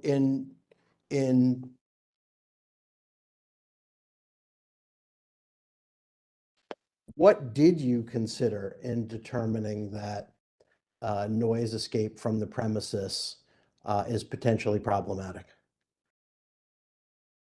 The fact that there was, as mentioned just previously today, potential queuing and loitering outside of the building. There's also a rooftop garden which can be utilized and occupied on top of the building. And we have not seen a plan that I could take to experts to further understand if some of our concerns would be addressed. Okay, so you considered your lay experience in making the determination that noise is potentially a problem. Is that fair to say?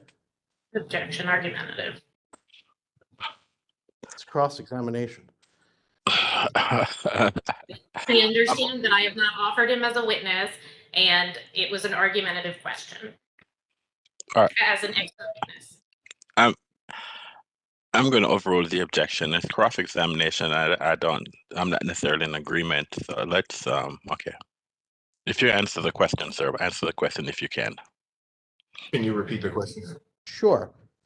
Is it fair to say that your concern about noise is based on your experience as a layperson? My concern about noise is based on not only my experience, but also conversations internally with security and intelligence and other property management and other people in my organization that weighed in on potential issues to address. And you also just mentioned in your testimony that you haven't seen any type of plan with request to noise mitigation measures. Is that an accurate recollection? I mentioned we had not seen a plan that would allow us to understand that the potential noise issues could be addressed. Yes. Did you ever ask for one? Objection. This, first of all, the applicant has the burden of proof here, not the protestant. The applicant has the responsibility to show that this is an appropriate use. We have shared, I will state for the record that we've shared everything included in the PIF with our clients. It's an objection. I think it's fair. The question is that have you asked, you're protesting the granting of this license. And I think the question is that have you asked the applicant for their noise mitigation? What noise mitigation? If the protestant is stating that I'm concerned about noise, and I know that there was at least a mediation. Is this a question that was asked? So I think I'm going to overrule the objection. It's a fair question to ask. I just want to state for the record, what happens at the mediation is not admissible in a protest hearing. No, that's not what I'm saying. I'm saying I am just saying that the question is that the question that was asked is, did the protestant ever requested any type, since the protestant is concerned about noise, is this an issue that was ever addressed? And I said, I know there's a mediation. I'm not asking what was discussed. I said, so my assumption is that if this is a concern that the protestant had, then you would have requested from the applicant how you're gonna, if we're gonna be impacted by noise, how you're gonna mediate it. And so maybe they provided the response and the protestant was not happy with what was put in place. And so therefore that's why they're moving forward with the protest to say that we are concerned about noise. So I think it's a fair question to ask. And so that's the reason why I'm overruling the objection. And so the witness can answer the question if he can.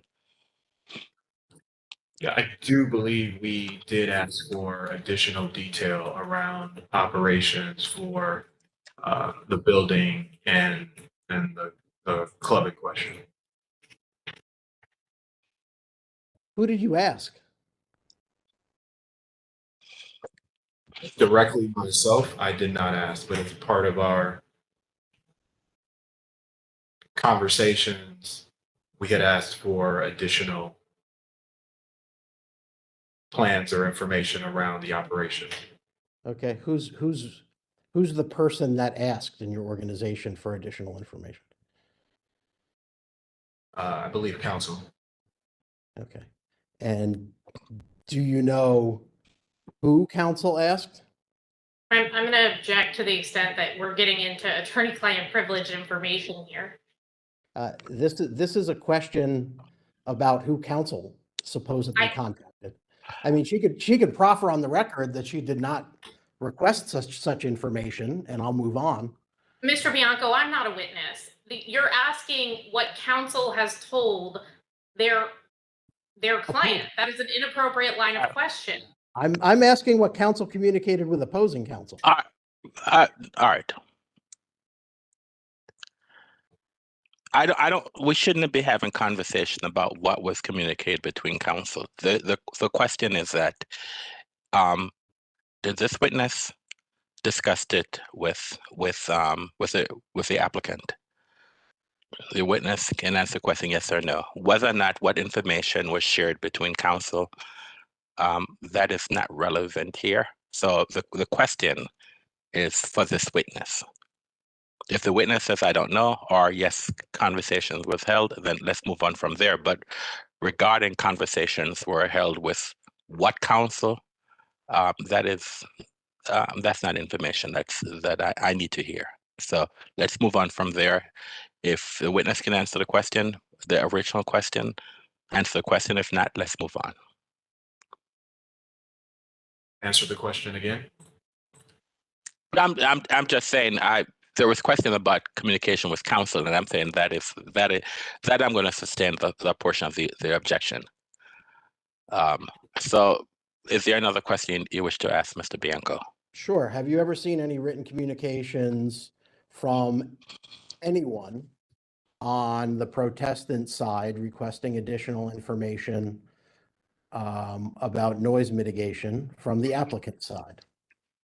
I'm going to object once again to the extent that it calls for anything that's privileged. You can answer to the extent that it was not privileged. I think the question is that I don't know what is, there's a general question. Have you seen anything? And the witness can testify, yes, I've seen, no, I've not seen. It's not, I don't think the question it was, have you seen anything, any specific attorney-client communication? It's a question, have you seen, yes or no? I think that's a question that the witness can testify. So I'm going to overrule the objection. If the witness can answer the question, he can answer the question. If not, if he has not seen, then the witness can say, no, I've not seen. I do not recall, unfortunately. Another question, Mr. Bianco. Yes.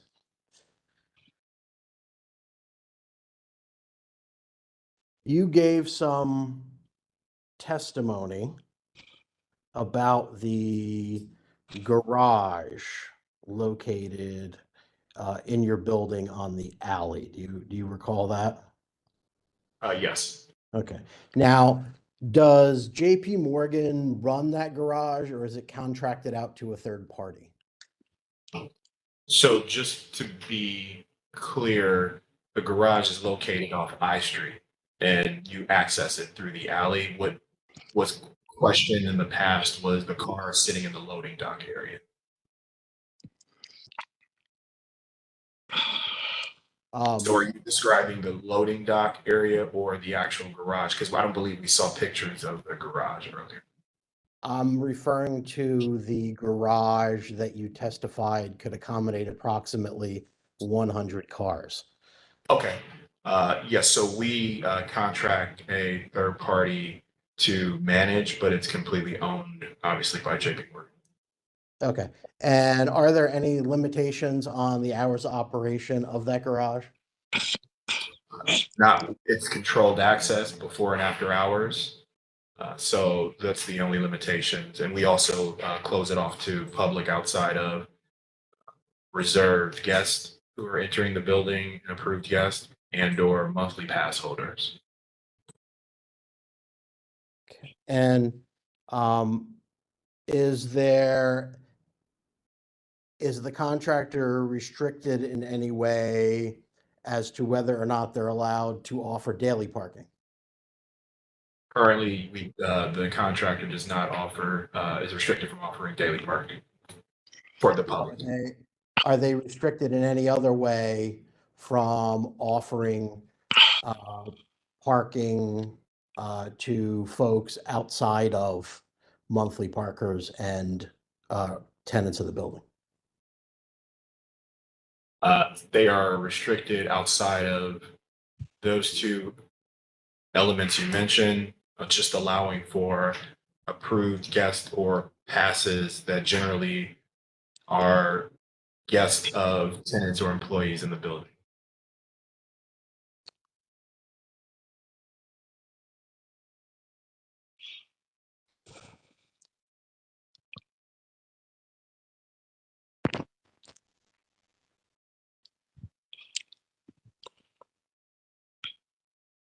Bear with me for just a moment.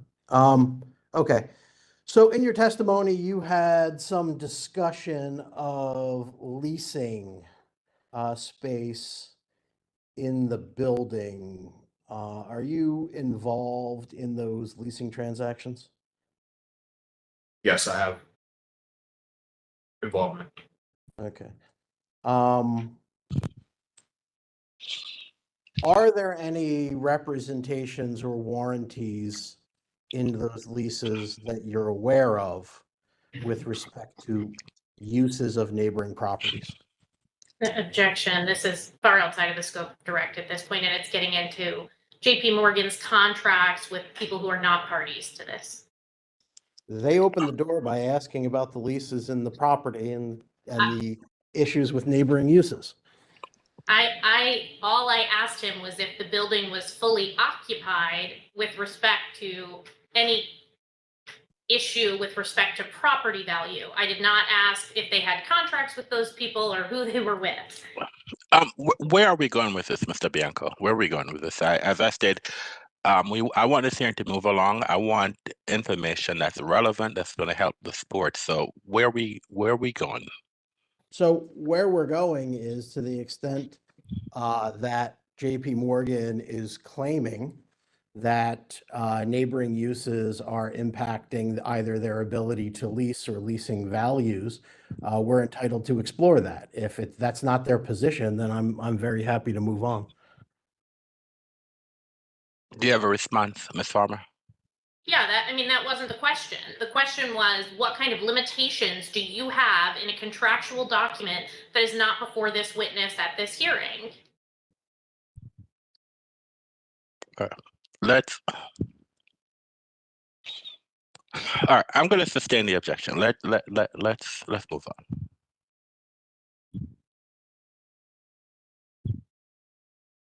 So, Mr. O'Donnell, other than the license at issue here, since 2018, has JP Morgan protested any other nightclub licenses? Objection, relevance. I'm going to overrule the objection. I'm going to. It is relevant. So the witness can answer the question if he can. Yes. In 2020, I believe there was another similar request for a liquor license from either the exact same or related entity that we protested. Okay, so other than 2 license applications by this entity at this property, has JP Morgan protested any other ABC licenses? To my knowledge, I don't believe so.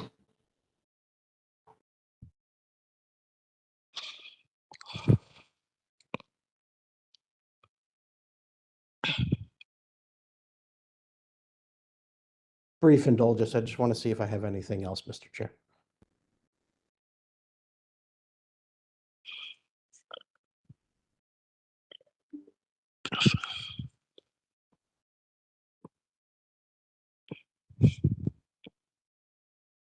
Thank you, Mr. O'Donnell. Nothing further at this time. Thank you. Any questions by any board members? Go ahead, Mr. Short. Thank you, Mr. Chairman. Good afternoon, Mr. O'Donnell. Good afternoon, Mr. Short. Great. As the property manager for this property of JP Morgan, how many buildings exactly does JP Morgan have adjacent or abutting this alley? How many properties does JP Morgan own abutting to property in question? One. Yes. One, the Bowen Building, 875 15th Street Northwest. What is the total occupancy of that building when it's fully operational? So occupancy not in terms of percentage, but number of people, you mean? Yes. I believe upwards of 1,000 or so, if not more. 1,000 people. How many exits, egress does JP Morgan have from that building adjacent to the alley? Exits and egress, front and rear and sides. It's many that take you to the outside. Sure. At least 4 to my knowledge. Front, rear, side? Call them out for you. There are 2 rear, again, I'm thinking, loading and double doors, 2 front with also a revolving door, and I believe another to the north off of I. The frontage is on what street? Frontage is on 15th Street, Northwest. So heaven forbid, if there's a fire or a bombing incident or whatever on 15th Street, that means everybody's got to come out of the rear, correct?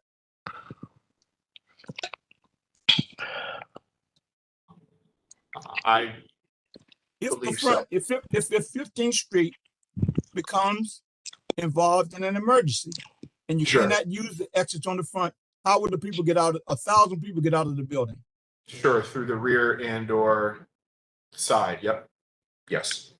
And where would that lead them to, coming from the rear side?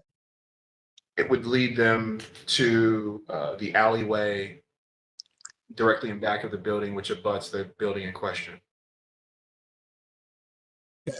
And they're asking for 1,200 people in that new location, correct? That's my understanding, yes.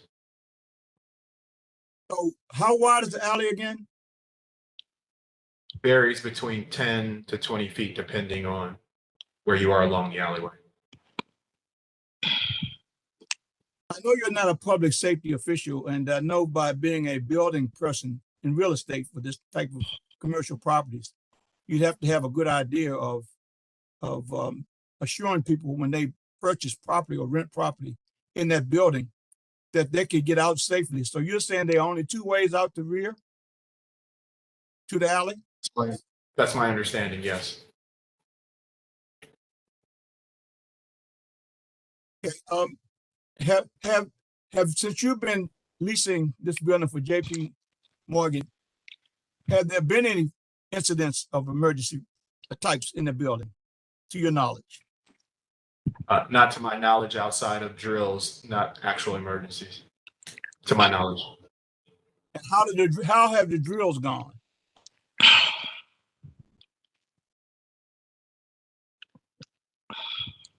I believe well. Now, again, this goes back to your real estate hat. And the question was asked of you, how many other nightclubs have you protested? Do you have any idea how many nightclubs are in the general vicinity within 100 feet of your building? I believe at least 1, possibly 2. Do any of those exit or egress into the alley? Not into the alley in question, in the back of Bowen, between our building and the abutting property. So if there is an emergency in one of the other buildings abutting the alley and they have to evacuate, how many, do you have any idea how many exits or egress from the other buildings in the alley? I am not familiar with the exits from the other buildings in the alleyway, unfortunately. Okay, we've had some talk about the loading dock. So that means that there are trucks delivering or picking up or dropping off in your loading docks. How busy is the loading dock? Accessed daily, before and after business hours, and during business hours pretty frequently. So would the applicant for this license, ABC license, would that inflict any adversity to your delivery and pickup from that particular loading dock? Our understanding is that, yes, given the proposed hours of operation being most of the day and after business hours, yes, that could cause an issue. Where do the trash pickups occur for your building for JP Morgan? Along Zay Alley and along the alley in the back of our building near the loading dock. How many other businesses use that alley for trash delivery or trash pickup?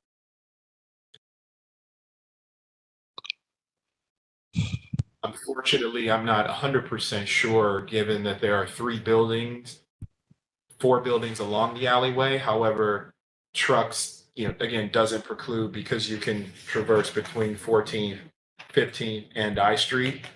Even trucks that do not necessarily have pickups could still use it as a shortcut in and around that area.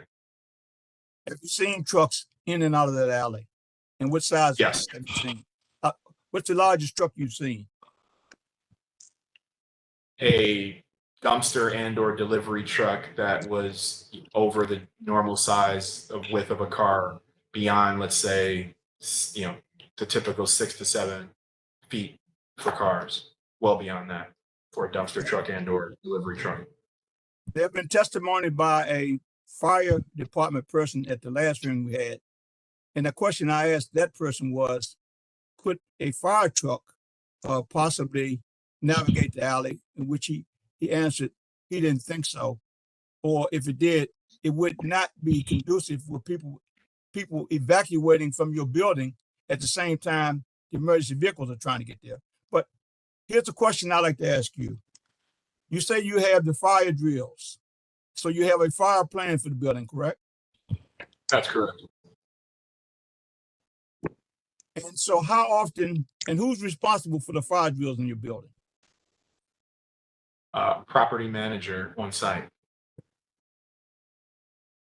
Well, I guess the basic question I'm trying to get to is the safety or lack of. How will that club impact the safety or non-safety of that alley if this license is granted? That's based on potential issues from overloading that alley with a combination of cars, trucks, and people. It could be a negative impact in the event of something material either happening or even not with our building. Thank you very much for your testimony. That's all I have, Mr. Chair. Thank you, Mr. Short. Any other questions by any other board members? No, Chair.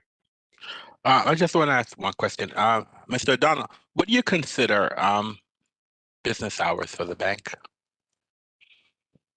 So because this is a office building and not a retail branch, our business hours, and we're also a global company, the largest financial institution in the world, our business hours really range based on the types of businesses that we are connecting to. Therefore, if it's East Coast time, it could be 7 a.m. Eastern time through early evening. However, if it's Asia Pacific or Europe or Africa, it could span around the clock. You've been talking about business hours. I'm just trying to get an understanding of what you consider business hours. That's the only reason I'm asking the question, because you have stated business hours. So I'm just trying to get from you what the bank considered business hours. So if you're saying that it's 24/7, then that's fine. All right. I don't have any further questions. Mr. Bianco, do you have any questions based on the questions that were asked by the board? No. Ms. Farmer, do you have any redirect? I do not. Thank you. Mr. O'Donnell, thank you very much for your testimony. Have a great day. Do we have another witness? Do we have another witness? Who's called in? Who's the next witness? Yes, Mr. Anderson, I'd like to call Terrence Lynch. Mr. Oriana, can you please elevate Mr. Lynch? Terry Lynch, your access has been elevated. Thank you. Can you hear me okay? Yes, sir. Now I can't see you, Mr. Lynch. Let's see if we can get that back. I'm trying.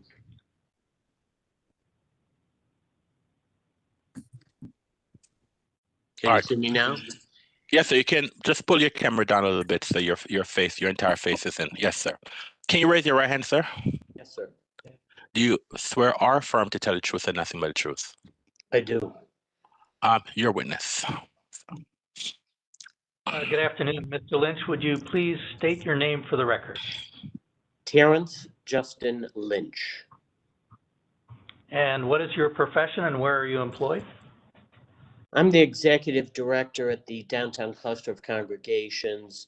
I'm the administrator. It's a coalition of 40 different congregations here in the city. My offices where I've worked are basically 2 blocks from the post site. My offices are in the New York Avenue Presbyterian Church at 1313 New York Avenue Northwest. Thank you. And did you work with the Franklin Square Association, and what did your work entail? I did. That was, you're challenging my memory a little bit. It was over 30 years ago. I worked with Art Schultz. The Franklin Square area at that time, as I recall, had a lot of adult-oriented businesses, movie theaters, etc. And we were hoping to try and revitalize the area. So my coalition of congregations works with each other to expand resources, but also works with other community groups, civic groups, business groups, etc., to try and improve safety, improve vitality. So as I recall, we worked with the Franklin Square Association to try and improve the vitality, different mixes of uses in the Franklin Square area. It was a night and day situation from where we are today. Thank you. And are you familiar with the former Z Club? I am. The former Z Club, as I recall, operated at this location in the early 1990s. Okay. Was there any violence associated with the former Z Club? Violence, as I recall, again, this was 30 years ago, as I recall, we had a number of incidents outside of the club. I couldn't tell you about anything in the club. As I recall, I had thought we had had a fatal shooting or accident related to people who had been patrons at the club on 14th Street. So as I recall, there were disruptions, maybe not in the club, but from people exiting the club or accessing the club in the vicinity of it in any case. Whether I don't have specifics at this point. I didn't keep a track record of it, but as I recall, we had incidents around the Z Club, yes. All right, thank you. And what actions have you taken to raise awareness about the safety impacts of the proposed nightclub? I wrote a letter to the ANC expressing concern. My concern really is both the location and the size. The location, by being located in an alley, it's like a hidden location. And the alley is accessed, it's a tight alley accessed from 3 ways, and the size at 1,200, a liquor licensed establishment in an alley of that size is going to be a significant safety vehicular challenge to the surrounding neighbors. Last year, my agency's been mostly focused on trying to mitigate the violence that the city's been suffering from the last couple of years. Last year, we had, unfortunately, we all know, homicides were up 30%, carjackings up 100%, car thefts up 100%. And unfortunately, our Metropolitan Police Department is at a 50-year low of staffing.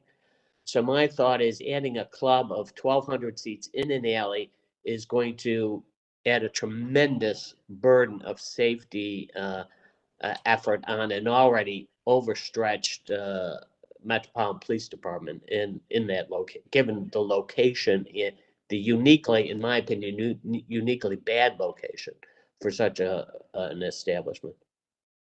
Thank you. Mr. Anderson, would you ask your technical staff to allow Mr. Ritchie, grant him authorization to raise up an exhibit 13 of the group of 5 exhibits filed within the PIF? Mr. Orion, can you give Mr. Ritchie permission to share his screen? Access has been granted. Thank you.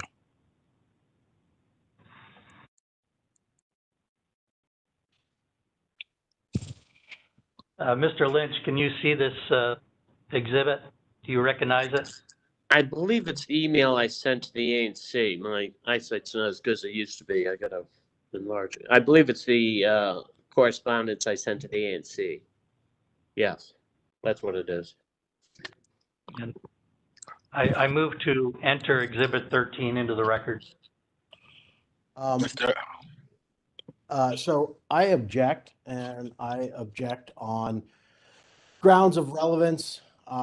This witness is here to testify a letter that he sent in April of 2023, in which he speculates about issues that he has not been identified as an expert, either in public safety or anything else, to address, is inappropriate and prejudicial to my client. It also doesn't add anything to the protestant's case and is repetitive of the testimony that he has already given. I would assert, Mr. Chair, that Mr. Lynch wrote this letter. He is testifying only on his experience, not as an expert, and it is relevant to the case.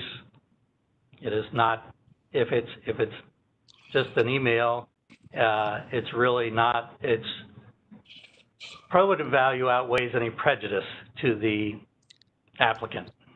I'd also just like to note the date of the letter, April 12th, 2023, predates the application. So I don't know, which was July of 23. So I don't know how that has any bearing on the particular case we're here for today. All right. I've not seen the letter in front of me, and so Mr. Lynch has testified. Now, is this, how is this letter germane to this, the board granting or denying this liquor license? Because I don't know. So I don't know what, because as I was about to allow the document in, but since Mr. Bianco pointed out that this letter was written in April of 23, prior to the filing of this complaint, the public notice, how is this letter relevant to this hearing today? If you would allow me to ask a follow-up question, Mr. Lynch, when you wrote this letter, this email to the ANC, were you aware that the application was coming before the ANC? That was why I wrote it. It was my understanding that the ANC was considering this application, whether to support it or not support it at the time, which is why I wrote to the ANC prior to their making a decision about whether they should support it or not. Why don't we have Mr. Lynch testify about the letter, the contents of the letter, once he testifies, because I don't know what this letter is about, and Mr. Bianco is saying that it's before. So why don't we just have him testify, since it's a letter he wrote, about the letter. Once he has testified, then you can move to admit it, and we'll have another ruling on that. Because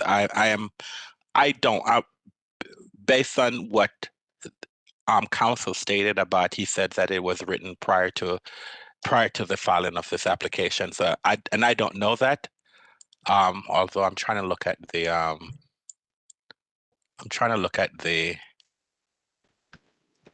placard notice was August of 23. So let's have some more testimony, Mr. Blanchard, regarding the letter, and then if you want to admit this email, let's erase it at a later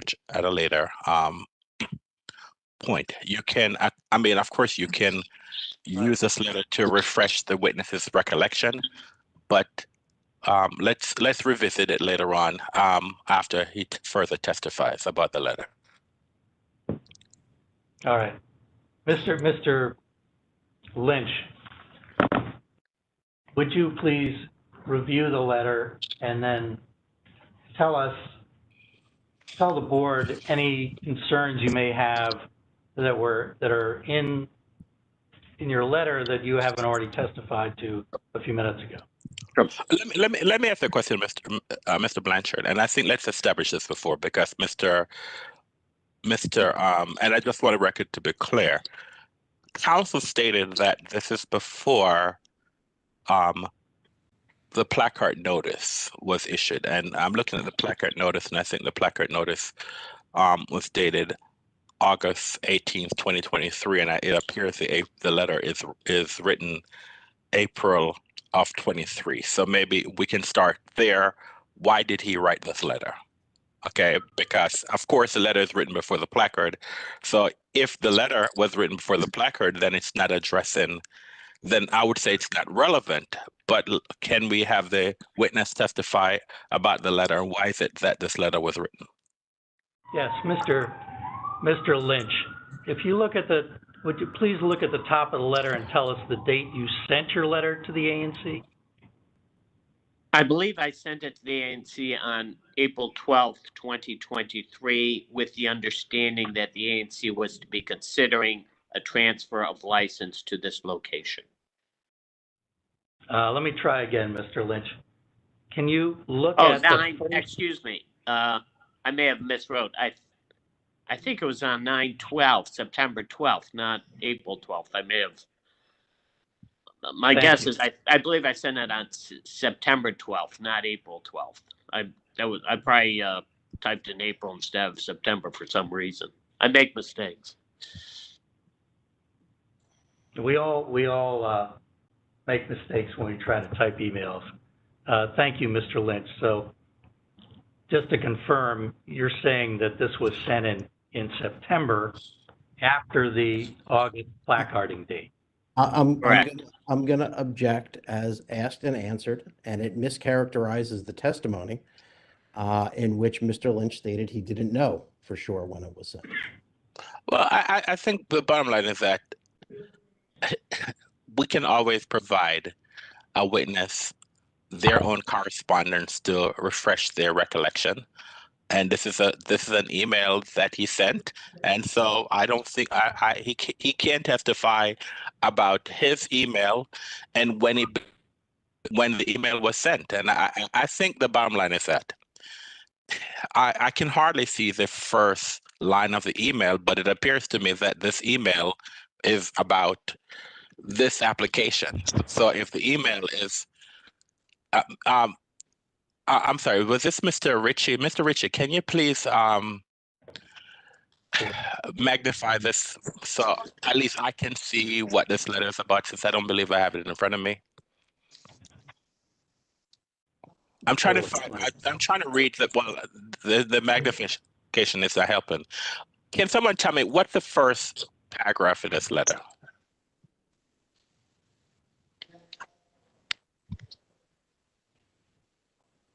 So what's the first paragraph?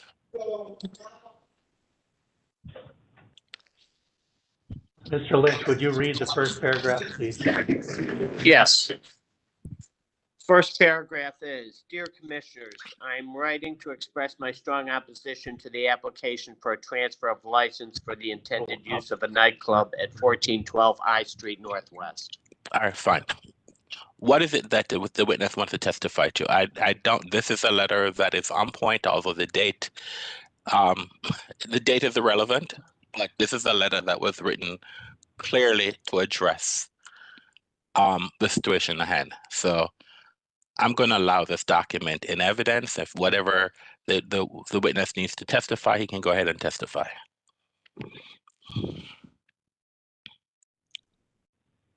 Over the objection of counsel. So let's move on. I think, Mr. Lynch, you've testified already, but if you look at the letter and if there's anything you did not cover from your email that you want to share with the board. Sure. about your concern. I think I've expressed both the location and the size. Location is, the use is hidden in an alley, in my opinion. Obviously difficult to access. I have been actually trying to get Department of Public Works to do better parking enforcement in that and other alleys in downtown. I go by that alley maybe twice a day.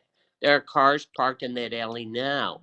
I've asked that signs be stated no, and I objected to, there's a trailer parked in the alley. My big concern was safety vehicles accessing, if they needed to access the rear of that alley.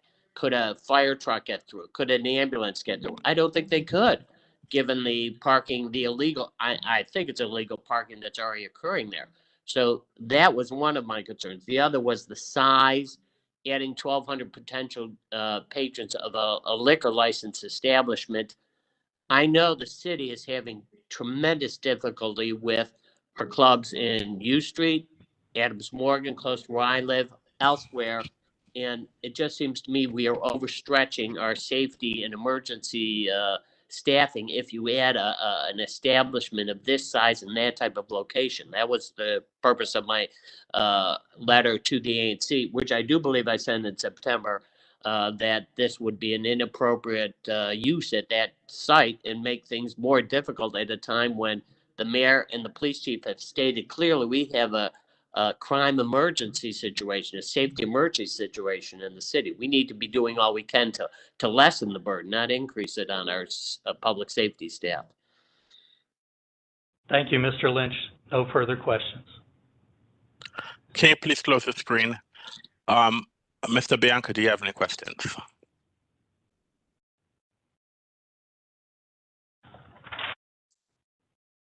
Yes, I do. So, Mr. Lynch, the downtown cluster of congregations that you represent, what area does that organization cover? Our membership has actually expanded over the years because congregations are facing a lot of the same challenges. Initially, when we started, we were dealing with just, let's say, homeless issues in the heart of the downtown. But over time, a number of the issues that are relevant to our congregations, be it public health, public safety, youth activities, we're no longer limited to the downtown area, but had expanded citywide. So our membership now includes congregations from wards across the city. Okay. So how long have you been there at the downtown cluster of congregations? I almost hate to tell you, 39 years. Okay. And in your 39 years, has the downtown cluster protested any other license applications because they were situated in an alley? I'm not familiar with, well, maybe there was one on the Green Line. I'm not familiar with others that were located in alleys. This is the first one I'm in some time that I'm aware of applying for a new license in an alley. Okay.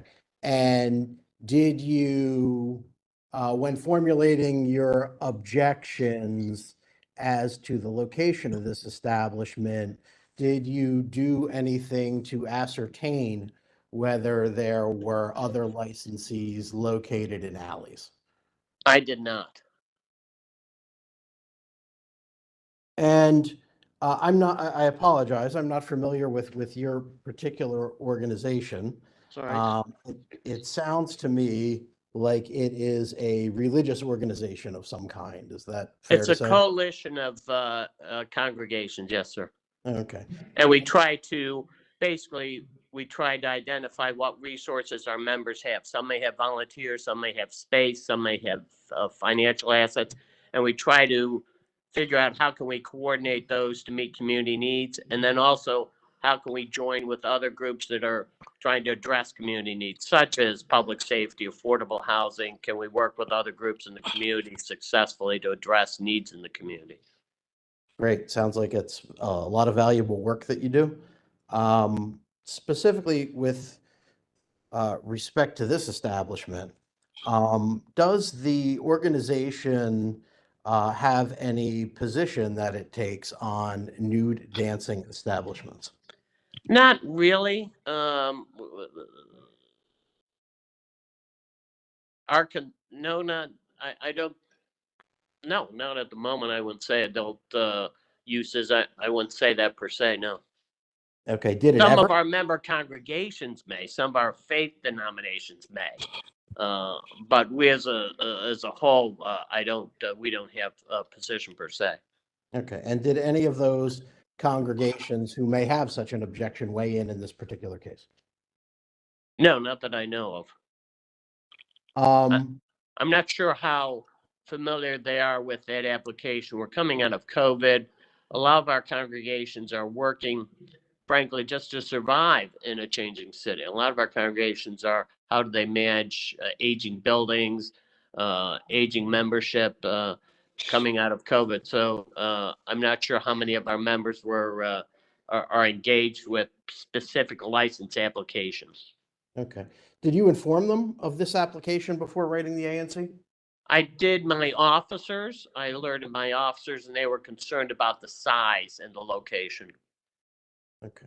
Our executive committee. But not the new dancing aspect of it. Now, I think I said it was an adult club. I may have said there was an adult club, a gentleman's club. I may have said that, but I don't think I didn't perhaps red flag it as an adult club. It was the size, a liquor license of 1,200 for 1,200 seating capacity, as I recall. Understand completely, Mr. Lynch. Thank you. So if the club had a lower occupancy, would that assuage your concerns? It would certainly help, but let me just say, a liquor licensed club in an alley, just in my sense of operations, we've had, unfortunately, some tragic homicides along U Street, in Adams Morgan, elsewhere, I believe associated with people either coming often from clubs. And so being located in an alley versus being in an open location, I would feel much less concerned if it was a smaller club and if it was directly street frontage. That would help. But at this time, given the city's overall situation, I'm not even sure I could be supportive of, a several hundred seat club of some sort. It's hard to say. And that concern is based on, if I understand your testimony correctly, that concern is based on the uptick in violence in recent years and MPD's low level of staffing. Did I get that right? Those are definitely two direct factors. Last year we had tragic events, I know, in Adams Morgan along U Street. And the police chief, it's my understanding, the chief says she needs at least 400 more officers. She would like to get to a staffing of, I think, 400 to 600 more officers than she currently has. So based on those objections, would it be fair to say then you would oppose any nightclub of 1,000 or more people? If it was hidden in an alley like this, most likely I would raise that. But that's conjecture. I'm not sure of another license application for that size currently pending. Is there? I don't know. Well, I can't testify, unfortunately. So I have to rely on the information that you have. And if you don't have information, then we'll just move on from there. So you gave some testimony about a prior nightclub use of this particular property called the Z Club, right? I believe it was the Z Club, and I believe it operated at that location in the early 1990s, as I recall. Right. So the incident of violence that you discussed occurred approximately 30 years ago, right? As I recall, yes.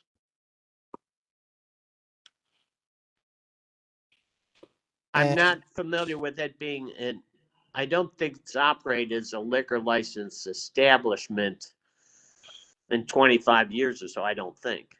I don't think there's been a liquor license establishment there in about 25 years. And given your familiarity with the area, are you aware at that time if there were any other clubs operating in Z Alley? I have a vague remembrance of, I believe there was a club across from the Z Club in the basement, but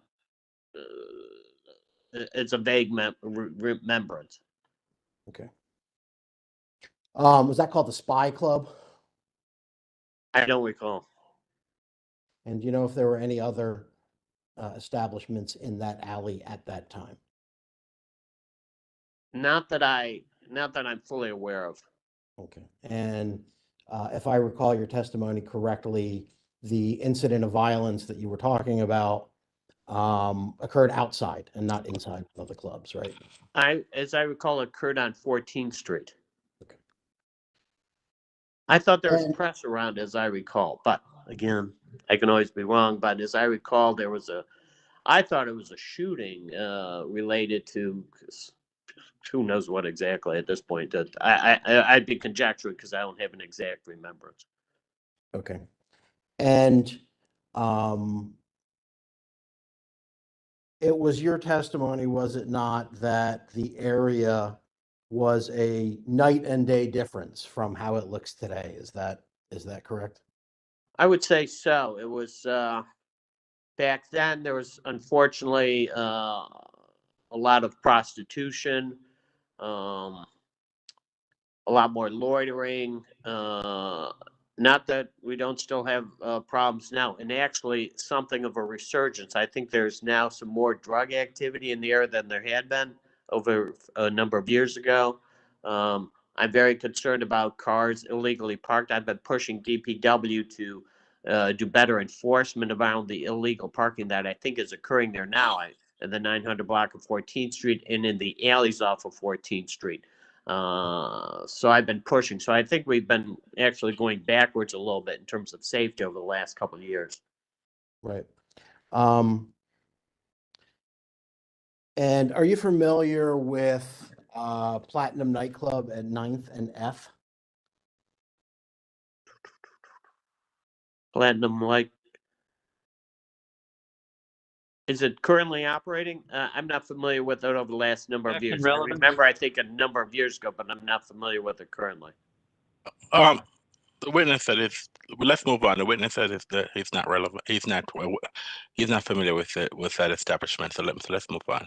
Well, I don't have any further questions. Any questions by any board members? Go ahead, Mr. Short. Good afternoon, Mr. Lynch. Good afternoon. Mentioned 1313 New York Avenue Northwest, and you say that's the Presbyterian Church. They're in that lot. I'm having a little difficulty hearing from you, but yes, my offices are located in the New York Avenue Presbyterian Church. That's the same church where our 16th president, President Abraham Lincoln, used to worship. Is that correct? That is correct, sir. You know your history. How long have you been in that area? You're making me age myself again, sir. I've been in Not a this problem. building. I'm the longest consistent active tenant in the building. My offices have been in this building for 39 years. I was employed in 1985, and I've been the executive director since 1985. All right. Now, Mr. Lynch, you are very familiar with a lot of the properties down in that area, apparently. Is that correct? I have to say I am. Since the COVID, there are a lot of vacant buildings, vacant properties along K Street in that downtown area. Is that correct? Yes. Vacant properties have increased significantly. Yes, sir. So it would not be hard for a licensee if they wanted to get a club, not in an alley, but on one of the main streets, K Street, 14th Street, 15th Street. There are properties that are available for that. Would you say yes or no? I believe that to be the case, but again, I'm not into. I don't do leasing, but I believe that would be the case. All right. Thank you very much. That's all I have, Mr. Chair. Any other questions by any other board members? No questions, Mr. Chair. Mr. Bianco, any questions of the witness based on the question that was asked by the board? Sure. Just one. So Mr. Short just asked you about the availability of other properties. Do you happen to be familiar with the requirements for the distance requirements for placement of new dancing establishments? Not currently. I used to, as I recall, they used to have to be like 1,000 feet from this or that youth or other programs from schools or congregations, but I have not updated myself on what the current restrictions are. Right, I appreciate that. Thank you. So fair to say that you don't know if any of the vacant properties you were referring to could house the applicant in issue here, correct? Correct, sir. Thank you. Thank you. Any other questions, sir? No redirect. All right. Mr. Lynch, thank you very much for your testimony. You're free to go. Thank you all for your service. Thank you. Thank you, sir. Do we have another witness? Yes, I'd like to call Mr. Ted Brownfield. Mr. Ted. Okay.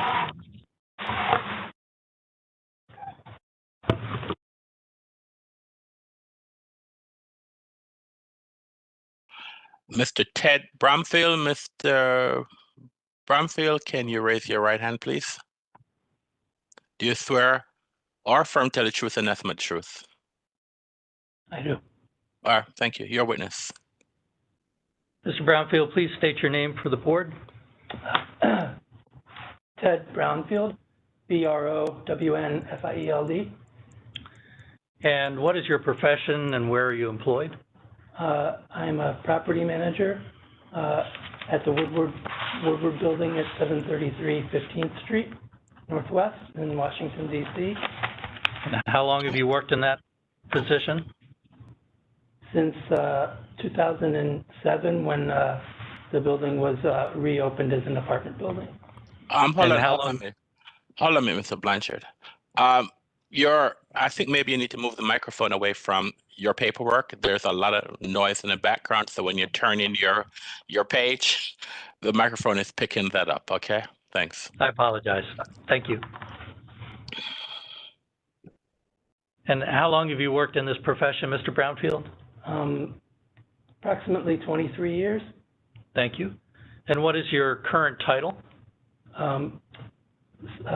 Property manager and chief operations officer with SJG Properties.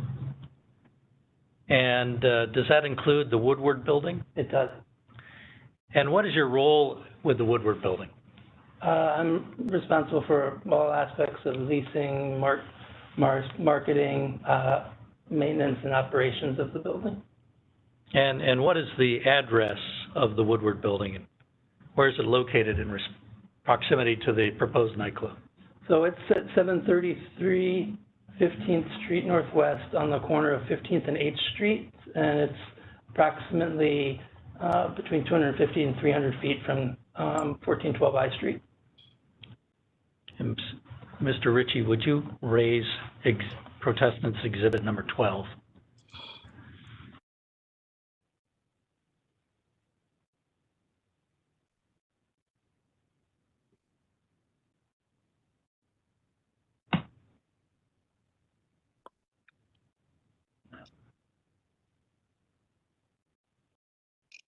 Thank you. Maybe if you could just increase the size a little bit. Make it easier for everyone. Mr. Brownfield, do you recognize Protestants exhibit, Group of 5 exhibit number 12? I do. And what is it? It is a map showing a star where 1412 I Street is located, and then the surrounding properties. I believe 733 15th Street is, there you go, just on the other side of 8th Street. Okay. And did you create this map? I believe so, yes. Yes. So I'd move to enter exhibit 12 into the record? No objection. Without objection. And please tell us where the Woodward building is shown on this map. So it's labeled as 733 15th in red. If you can reduce it a little bit. And it's just on the corner of 8th Street and 15th Street running north to south. Thank you. How many apartment units are in the Woodward building, and is it fully leased? There are 189 apartments in the building, and we're approximately 95 or between 93 and 95% leased. Thank you. Is there another residential apartment building in the surrounding neighborhood, and where is that located? So there is a apartment building in McPherson Square, the Camden, I believe, Grand Park. And then there's a proposed building just next to us that's labeled on that map as 1425 NY, short for New York Avenue, that's going to be opening, I believe, in the summer of 2025, that has about 250 units, I think 243, I think it's the precise number. Thank you. And how did you get that information? They'll likely be a competitor of ours, and I've seen their website. Okay, thank you. Were you ever involved with the former Z nightclub, and what capacity, if any? No, I was not. Okay. Not involved. I've heard stories. Was there violence, as far as you know, associated with the nightclub? Objection, hearsay. He's not. He wouldn't be testifying from his personal knowledge. Sustained.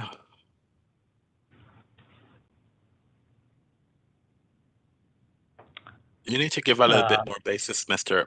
Blanchard. I mean, they testified that he's not necessarily familiar with the area. So maybe if you give more background information. Hold on, Mr. Hold on, sir. Brownfield, let me ask you a question first. All right. Okay. Go ahead, sir. Sorry. Based on your experience, are you aware of any incidents with the former Z nightclub? So I've heard of people fighting. Hold on, Mib. An objection is raised, Mr. Blanchard. I couldn't hear the objection. You said the same objection. I said the same objection, which is this witness is not testifying from his personal knowledge. He stated that he didn't know anything about it, but that he had only heard stories.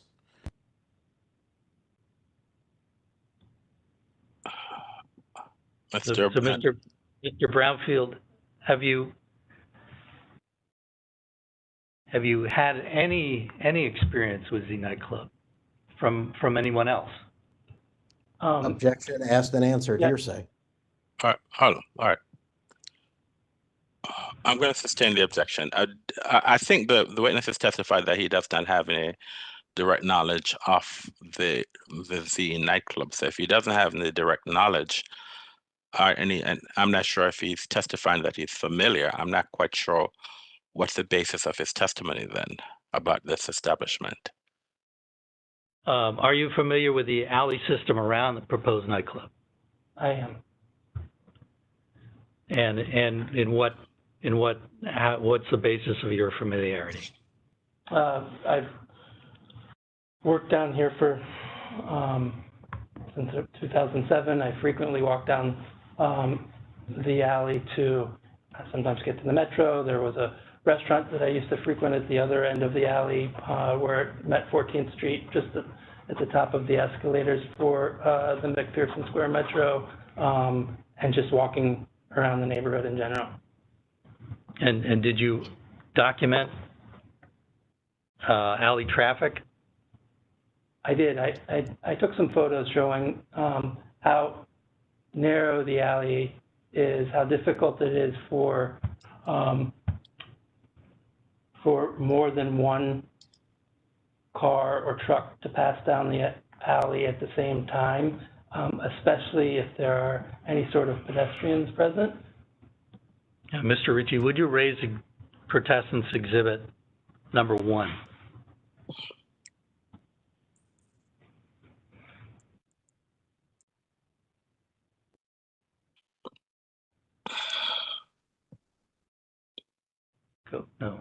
Go to the first photo, please.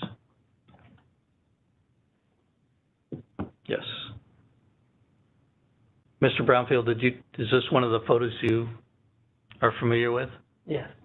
And why are you familiar with it? I took that photo. And what does this photo show? Two service vehicles of some sort trying to go in opposite directions down the alley at the same time. And how about the next photo? What does that show? It looks like some sort of delivery person trying to get between a truck and a car that are both parked in the alley at the same time.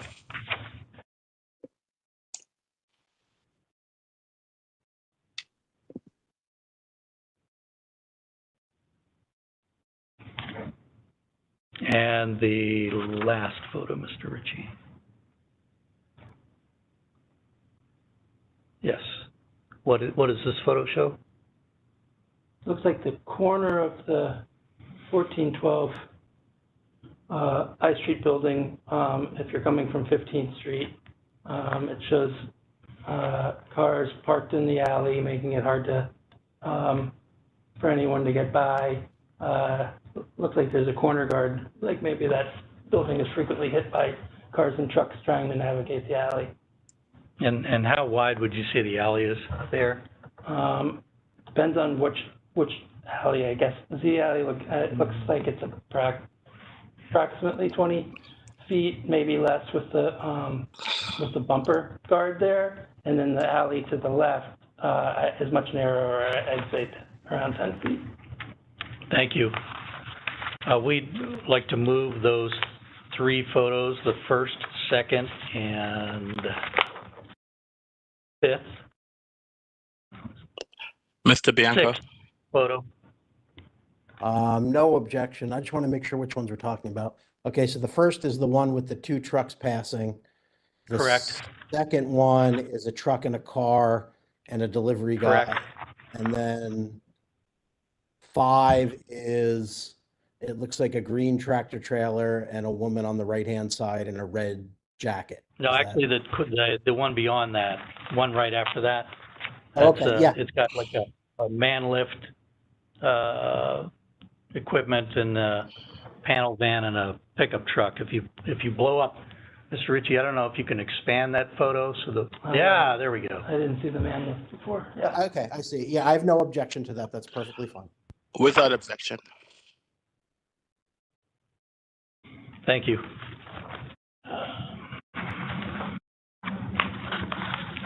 Based on your prior experience, Mr. Brownfield, what concerns do you have about the proposed nightclub? I have several concerns, both from an operational standpoint of our apartment building and leasing and marketing of the building. I've got concerns with the traffic, the number of parking spaces that clubgoers will potentially take up for our residents and their guests downtown, as well as customers of our retail establishments.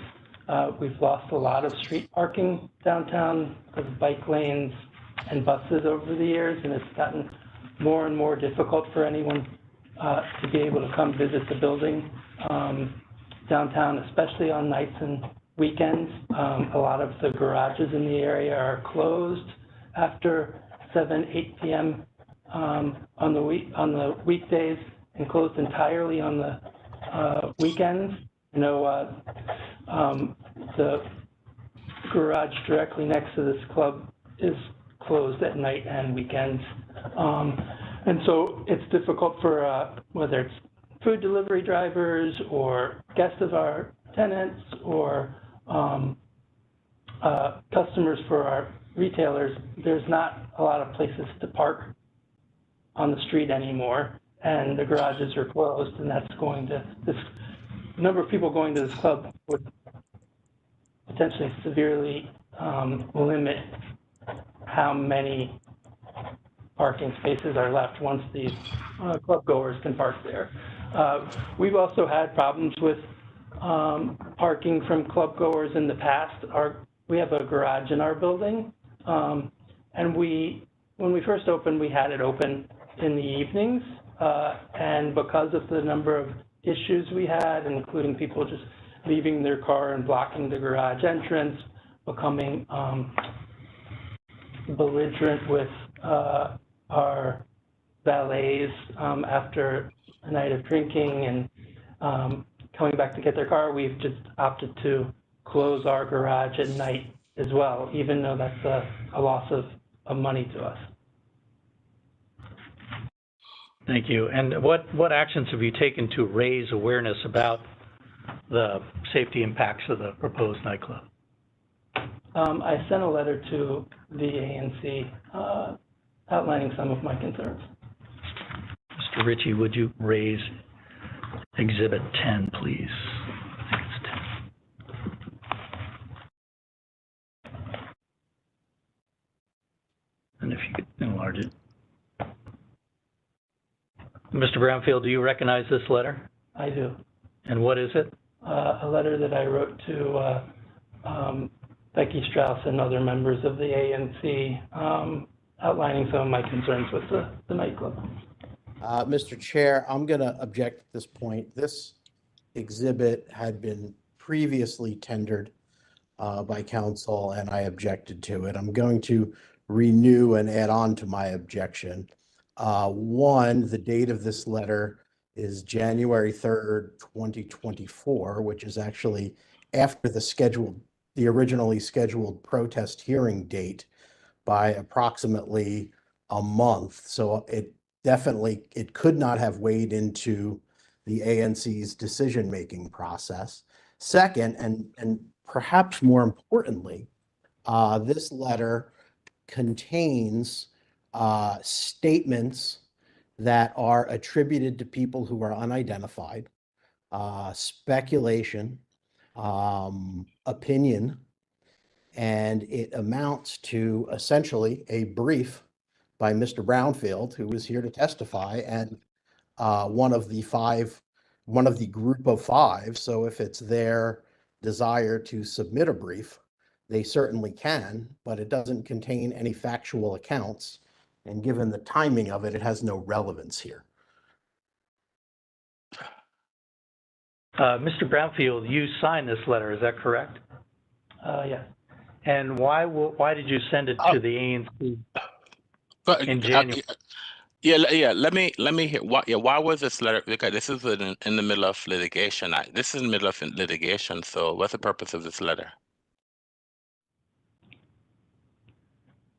Just to outline to the ANC my concerns about the building and to document it. And Mr. Brownfield, did the ANC hold additional meetings? I believe on this license? I believe so. All right. This hearing was scheduled for December. I think the hearing was initially scheduled for maybe December, I believe. And I think we postponed this hearing to February because of the unavailability of counsel. So I'm not quite sure why is it that we're going to have a letter dated June 3rd, 2024 to the ANC in the middle of the litigation. And I mean, is Woodward Management is Woodward Management, Woodward Building, are they one of the protesting? Yes, they are. They're one of the group of five. And Mr. Brownfield is their representative. I mean, I think that he can testify about why that his they're protesting this license. But I mean, I'm concerned that a letter written to the ANC in the middle of the litigation, and I can't read the letter, but this is a letter that was written in the middle of when this case started to the ANC. So I'm not quite sure the relevancy of this letter that was written in the middle of litigation. So I mean, I'm not going to allow this document into evidence, but the witness can testify about why that they're protesting this application. But the letter itself that's written January 23rd, 2024, in the middle of litigation, I'm not quite sure. I'm not gonna admit the letter itself, but the witness can testify about why is it that they're protesting this application. Mr. Brownfield, do you know what the capacity was of the previous nightclub at this location? I believe it was around 600 people, if I'm not mistaken. And what is from your perspective as a representative of the Woodward Building, what is problematic about the proposed nightclub? The size of it is a problem. The location in an alley that is hidden from public view is concerning from a safety standpoint, potential crime standpoint.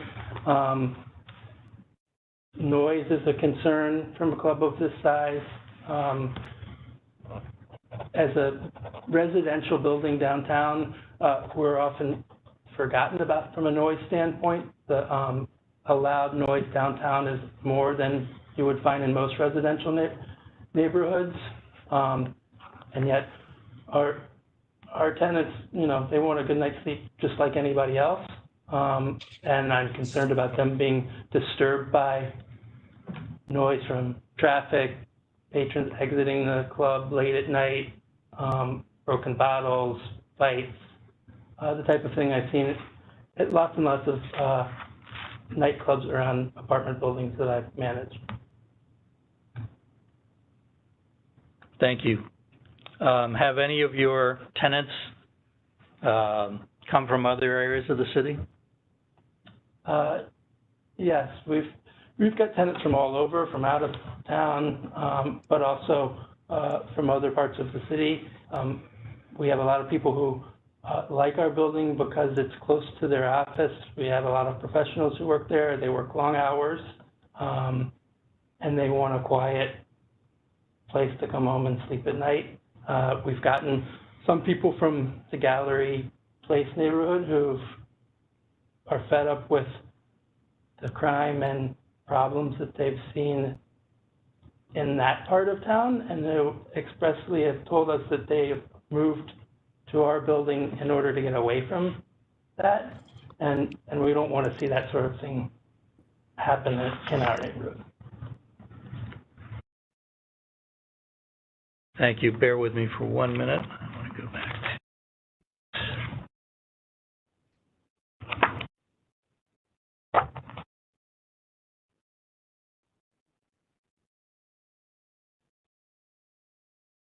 I want to go back to the map exhibit for a minute.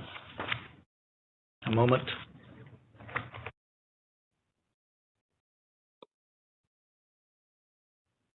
That is exhibit, you got 12.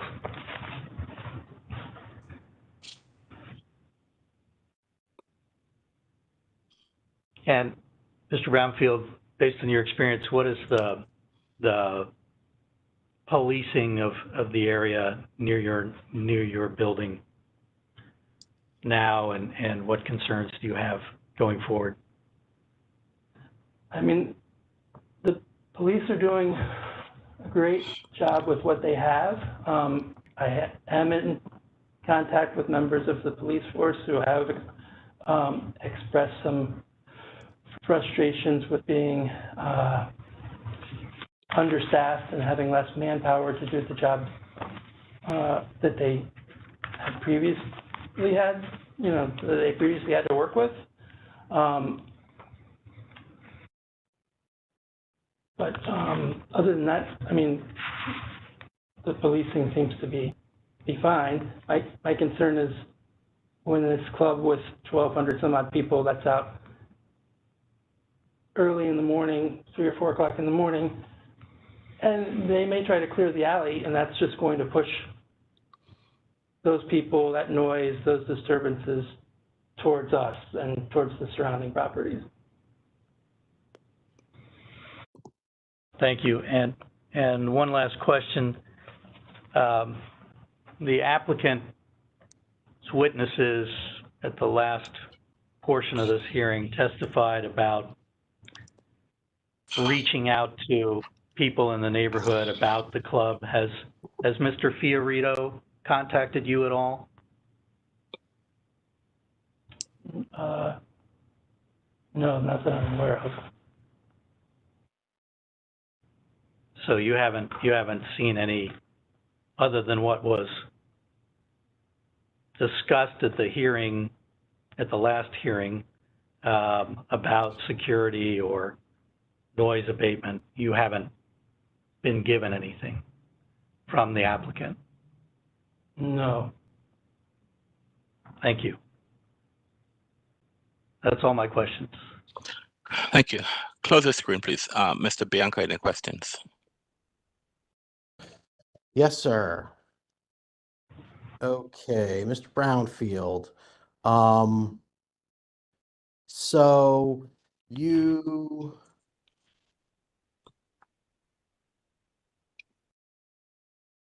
testified about your concerns about proximity of your building to this particular nightclub as related to noise and traffic and safety, correct?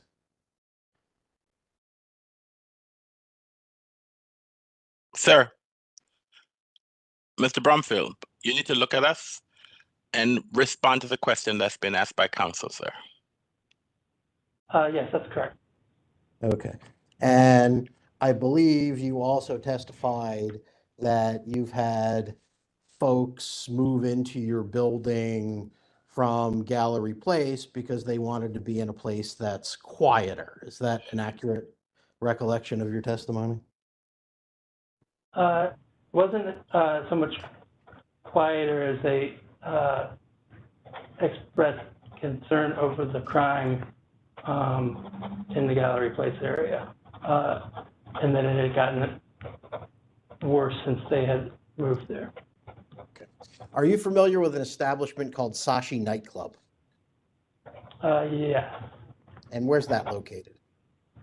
It's located in a building just adjacent to ours. Okay.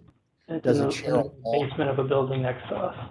Okay. Is that a building that you own?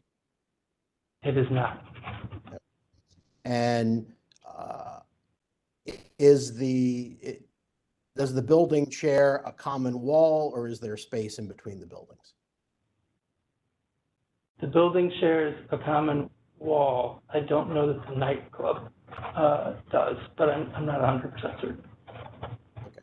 And have you ever protested that particular nightclub? I have not protested that nightclub. When their renewal came up, it was during COVID and it was missed. We probably would have protested their renewal had we known about it. Right. Now, I believe you testified that that you operated the building since it was converted back to a residential use in 2007, right? I'm sorry, I missed the first part of your question. Sure. If I recall your testimony correctly, you've operated the building since 2007 when it was reopened as a residential property? Yes, that's correct. Okay. And was Sashi Nightclub there at the time? No, I don't believe so.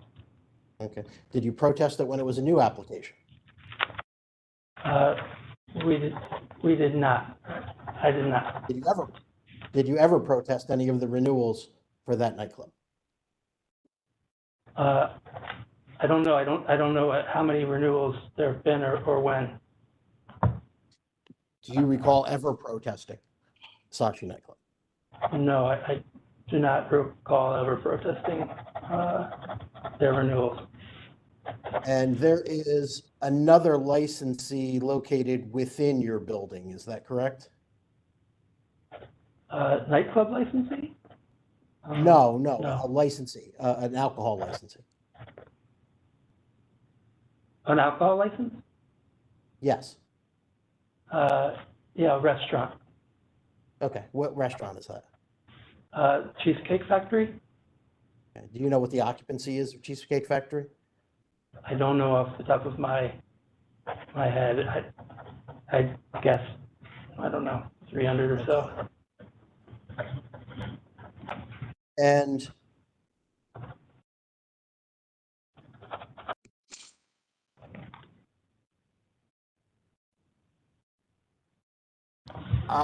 you gave some testimony about your concern regarding noise from the applicant's proposed establishment. Now, there are buildings between your property and the proposed licensee, right? Yeah. So is your concern about noise emanating from the establishment or about patrons exiting the area? Both. So were you present for Mr. Lee's testimony last time when he discussed noise mitigation measures? Yes. And do you have any information to suggest that those intended noise mitigation measures would be insufficient? Previous experience with having bars and nightclubs around buildings that I've managed is that the plan is great when everything is going according to plan, but it doesn't always work that way.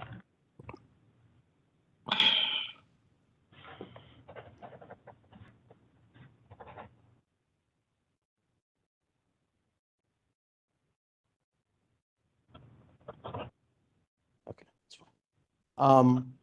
Okay, so you gave some testimony about the parking lot in your building. How many spaces are in that parking lot? So we can hold approximately 100 cars at full occupancy. Okay. And are those spaces allocated for residents or is the garage open to the public? Both. We do allow non-residents to park there, but it's also for residents of the building.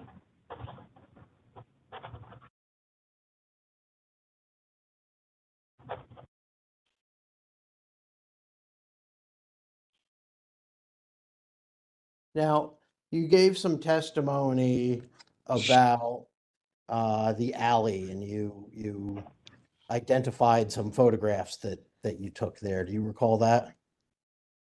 Yes. And the photographs you showed were all taken during daylight hours, correct? Correct. Okay. Have you been in the alley in the evening? I have. And have you been in the alley during times when a nightclub would typically operate? Not that alley, but alleys nearby, yeah. So would it be fair to say that there would be significantly less traffic in the alley from, let's say, 10 p.m. till 3 a.m.? Not with a 1,200 person nightclub operating there. I think there potentially could be a lot more. Right, but right now, between 10 p.m. and 3 a.m., fair to say that there is less traffic in the alley than during the day when you took photographs. I don't know if that's necessarily true. A lot of service trucks and things come in in the evening. I think that alley gets a lot of traffic at all hours of the day.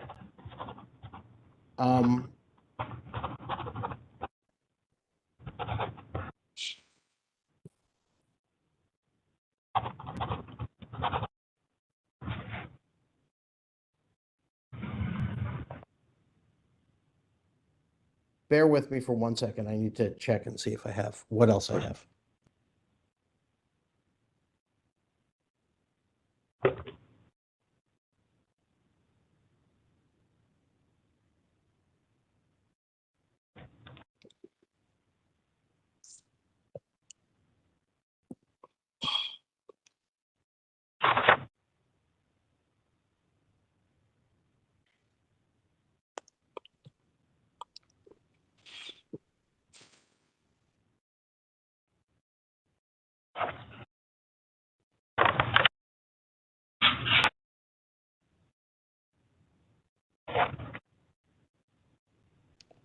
Okay. All right, Mr. Brownfield, you gave some testimony in response to Mr. Blanchard's questions about not being given anything from Mr. Fiorito. You remember that testimony?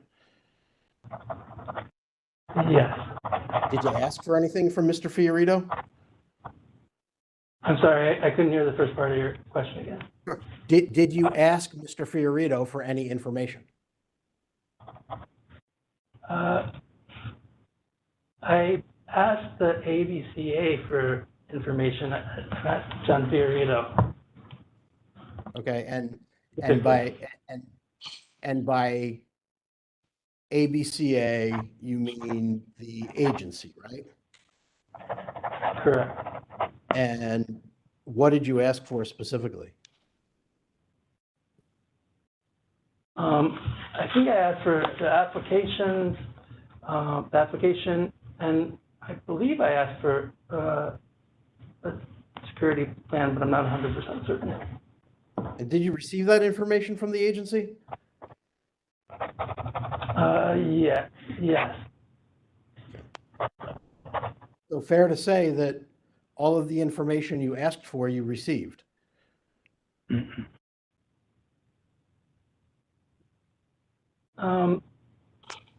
I think generally, but it didn't go into great specifics about the actual location. It was more of a template response, if I might. So did you follow up and ask for additional information then?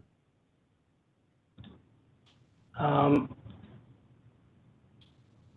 don't recall. Thank you very much, Mr. Brownfield. I appreciate your testimony. The board may have some questions for you. Thank you very much. Any questions?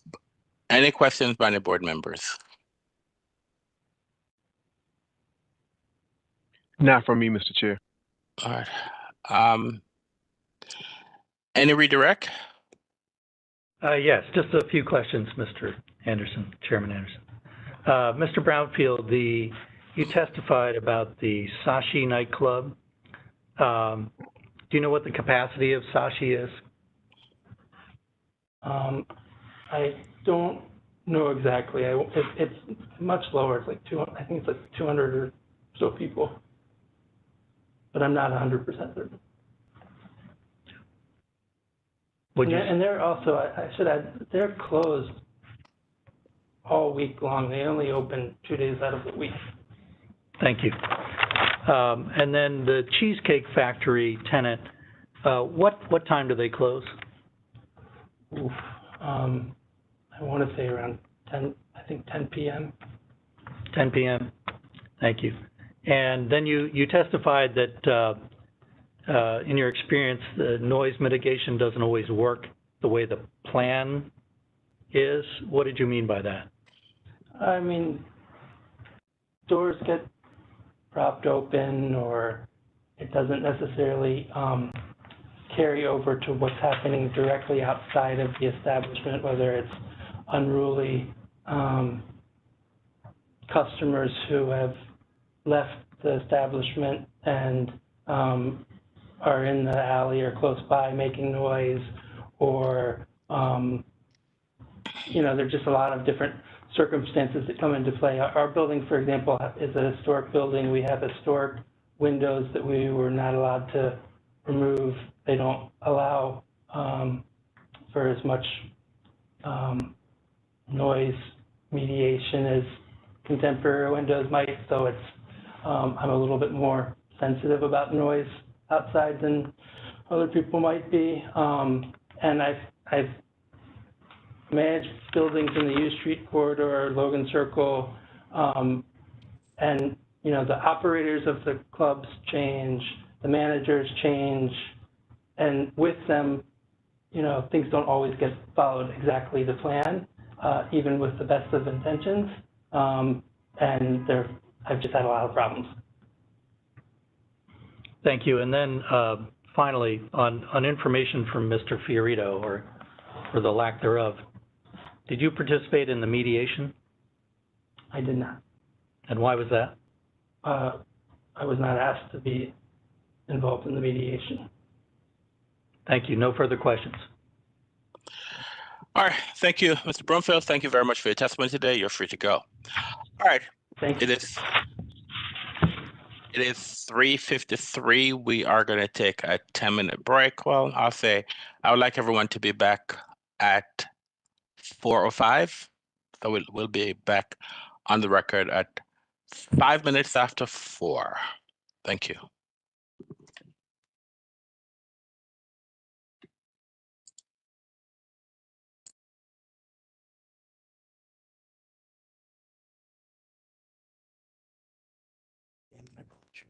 Oops. Swearing on the record now.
We're back in the record.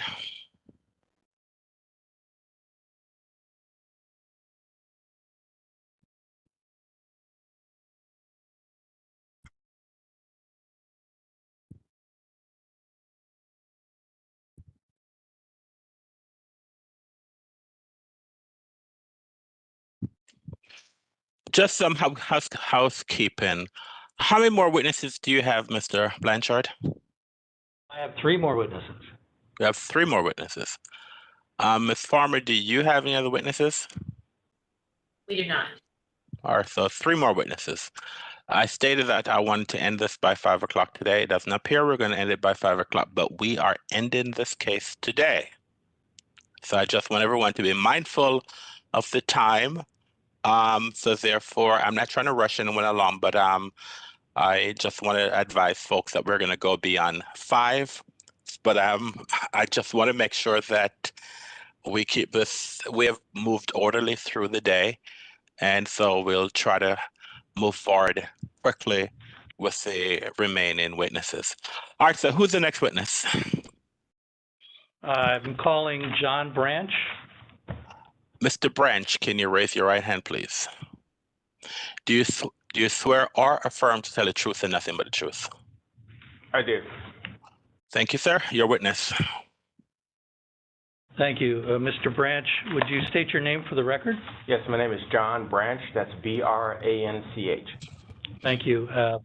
And what is your most recent employment? I was employed with the Metropolitan Police Department. I was the commander of the 2nd District. Thank you. And when did you leave MPD? I left MPD December 30th, 2023. Thank you. Going to Mr. Ritchie, ask Mr. Ritchie to raise exhibit number 3, protestants exhibit number 3. And if you could blow it up.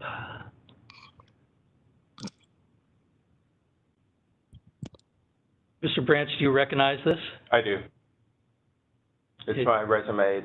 It gives a brief description of my career and some of the assignments and training that I've received while a member of the Metropolitan Police Department.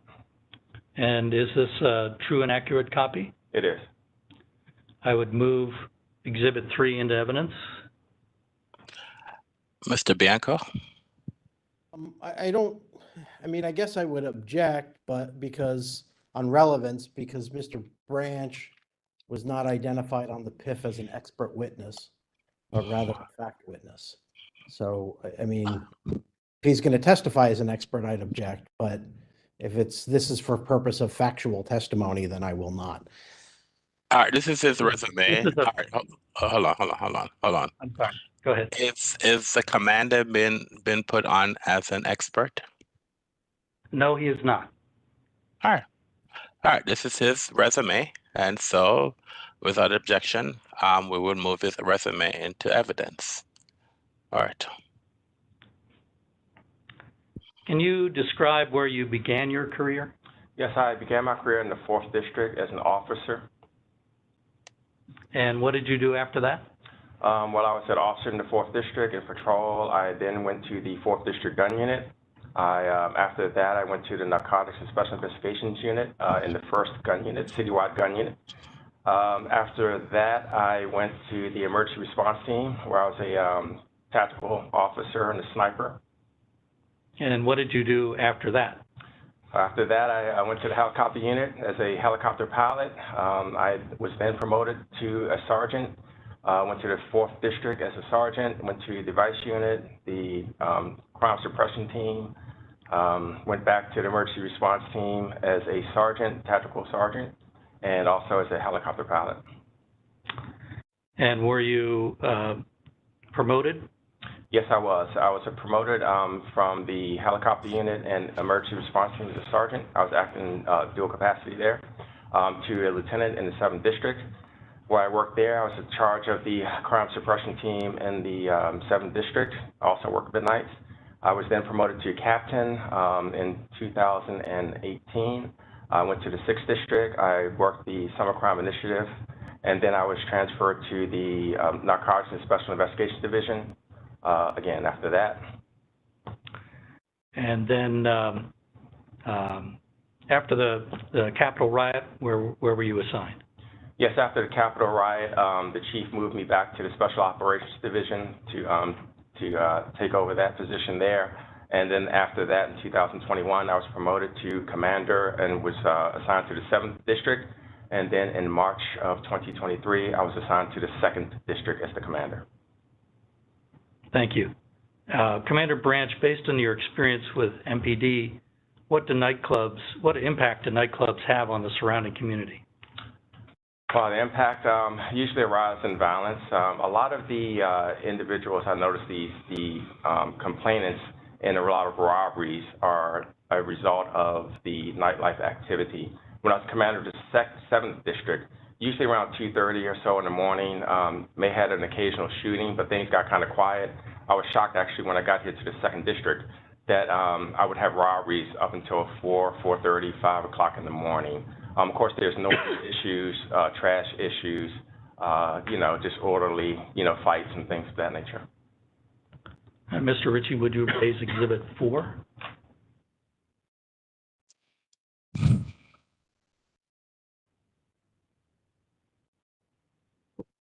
Showing you what's marked as Exhibit 4, Mr. Branch, do you recognize this? I do. And what is it? Yes, it's a brief report describing the incident of where individuals are shot inside of a parking lot right there near 70 block of M Street.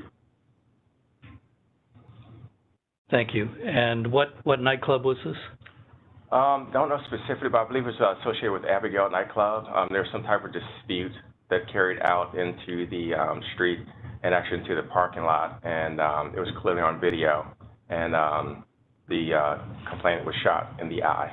All right. And in your experience with MPD, is it common for crime or violence to take place after a nightclub closes?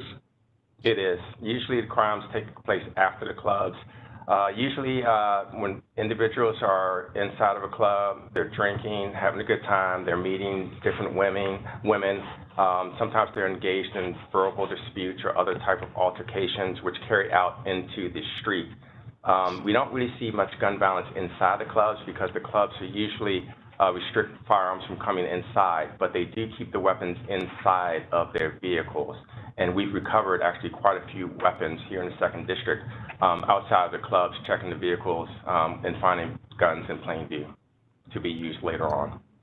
And how about crime inside the clubs? Is that common? It is, but usually, disputes and fights and what have you, stabbing sometimes. All right.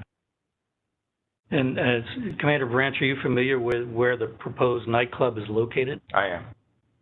And where is it? It's located right between 14th and 15th and Z Alley. All right. And are you aware of any criminal activity in the alley? Not specifically, no.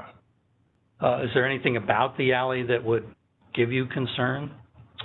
Well, what gives me concern about the alley as it relates to opening a club there, particularly of this size, but honestly of any size, or any other business where attracts a large volume of people. It's just the nature of the entrances and exits into the alley or roadway. When you have a situation like that, you're putting a lot of people into a situation where you can cause them harm. We specifically try to delineate or try to separate pedestrians from traffic, and that's why we have streets and stop signs and traffic signals, what have you, curbs. But when you have a large volume of people congregating in an alley, it's my belief, in my opinion, for sure, that alley would have to be. I'm gonna object to any opinion testimony. This is not an expert witness. Okay. All right. Well, why don't you said your belief, so why don't you you can talk about your beliefs, or not an opinion. All right.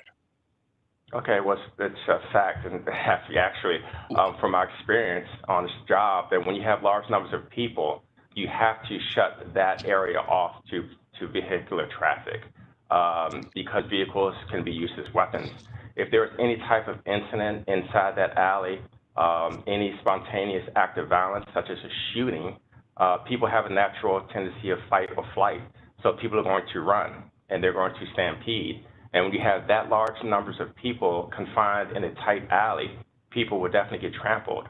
Also, you have to think about with the vehicular traffic, if you have someone even sitting in their vehicle, and this has happened, when people hear gunshots, what do? They take off. They accelerate. They're trying to get away from the violence. Of course, they're going to hit people. I mean, they're not, they're trying to exit the area as quickly as they can. So it's just dangerous for that. Also, you have to think about when you have the confines of an alley, if there was a shooting, where are people going to run? You only have one place to go, and it's, you don't have the open area that people can disperse as readily as you do in an area on the street or on the sidewalk, what have you. Just the confines of that alley creates a very hazardous situation. If there's a shooting, bullets ricocheting off those hard surfaces, off the walls, off the pavement, there's going to be multiple injuries. And speaking of someone who has been a resident of this city, grew up in the 7th District, went to Blue High School, worked in the gun unit throughout the years, recovered a number of weapons. The quality of weapons that we're recovering now are far better than we did in the early 90s. They're readily available online. You can make your own guns, machine guns, 5.56s, military-style weapons, and use of a weapon like that, just one incident alone, in an alley packed with people, that's causing for disaster. And Mr. Branch, you heard were you present? Did you hear the testimony from the applicant's witnesses, Mr. Reese and Mr. Massey, about the use of reimbursable details? I did. And what is a reimbursable detail? A reimbursable detail is basically off-duty officers who work in a part-time capacity for various different locations. And based on your experience, what's the current availability of reimbursable details? We as an agency, we're stretched extremely thin. We're having issues with manpower. As the commander of the 2nd District, we're having issues filling the reimbursable details that we've had, the mandatory reimbursable details that are at the clubs. In fact, my chief shop steward, a sergeant with the union, raised a question or brought up to my attention that he was concerned about the safety. To any hearsay testimony from sergeants who are not witnesses in this case. I mean, he's testifying as the former commander. I mean, he's a commander of.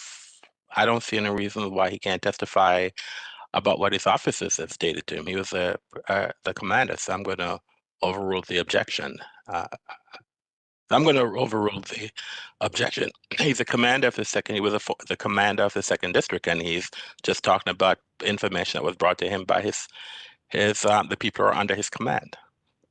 He is testifying as to that, and he's testifying as to that for the truth of the matter that's being asserted, which is inappropriate, especially without corroborating evidence that would make it reliable and admissible. So if he's testifying about it to demonstrate his belief, I mean, that's one thing, but he's testifying about it as if it's fact, and it's not. It's something that's been reported by a third party that's not before the board, and reliability can't be determined. Well, I hear you, Mr. Bianco, but remember, this is an administrative hearing, and we do not strictly abide by the rules of evidence as we do in a court of law. So in this, for what it's worth, in this administrative hearing, I'll allow him to testify. Well, it's a fact that I was also concerned about the officer safety, that we were not able to fulfill all of the positions at those clubs. And we had some officers working alone with some officers on duty in close proximity, but not the required 2 officers mandatory for those establishments. So it was definitely a concern of mine as well. Thank you. Mr. Branch, are you familiar with a recent notice of proposed rulemaking for the North Shaw moratorium that the board published in the DC Register? I read about it briefly. And was there a comment by an MPD captain about reimbursable details? Yes, I'm Captain gonna, Hong. I'm gonna, hang on. I'm going to object. And I'm gonna. I'm just going to ask the board to take judicial notice of a document that's published in the DC Register to the general public, available to everyone. Okay, fine. Let's move on. I agree with you, Mr. Bianco. All right, go ahead. Can I just state in regards to the reimbursable details as well? The officers are stretched very thin, as you know. I'm sorry. I'm sorry. Mr. Branch, there's no question pending. So let me see if Mr. Blanchard has another question for you. What do you think of the proposed location of the nightclub? I just think it's a poor location. Like I said, all the exits and entrances are from an alley or roadway. It's just a bad location for a nightclub with people who are going to be drinking, partying, celebrating, exiting, congregating inside an alley. I just think it's a bad location. Let's hold on. Hold on 1 minute, please. Hold on.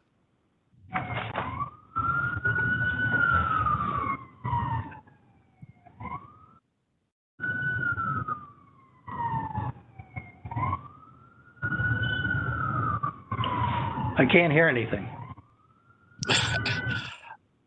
Mr. Blanchard, I believe that we're hearing the siren from your end, sir. That's why I'm waiting for the emergency vehicle to move on.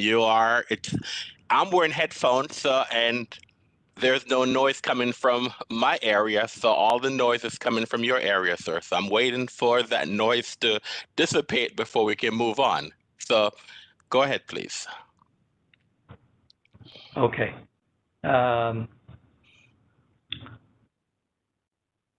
Final question. So, Mr. Branch, in your experience with a club in this location disturbed the peace, order, and quiet of the community? I'm going to object. He's calling for an opinion on the ultimate issue, which this witness is not competent to give testimony on based on the evidence on the record. I'm in agreement. So sustained. He's not an expert. If you present him as an expert, then of course he can give his opinion. So he cannot give his opinion. I wasn't asking for his opinion, just his belief.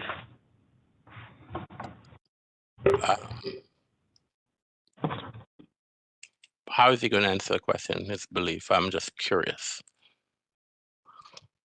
Maybe you need to ask the question a different way. See if you can find it. I've sustained the objection, so maybe I need to rephrase the question in another way, sir. I think he's already answered it, so I'm going to stop there and hear your questions. All right, close the screen. I always ask folks to close the screen because I want to see people when they're testifying, so I can look at them. And when we share the screen, I can't see the folks who are testifying. That's one of the reasons I always ask folks to close the screen. Mr. Bianco, your witness.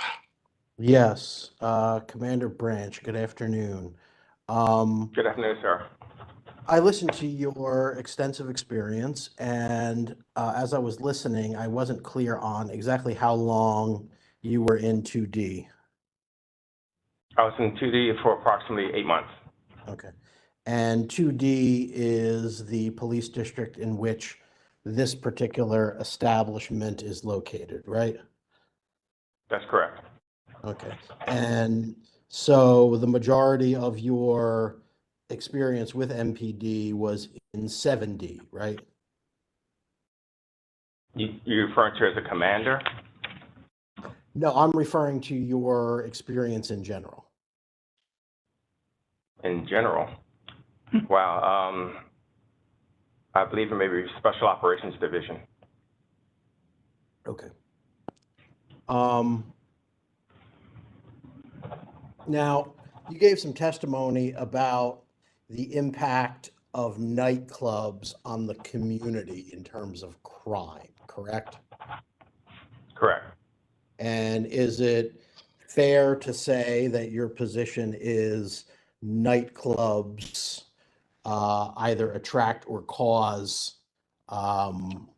additional criminal activity?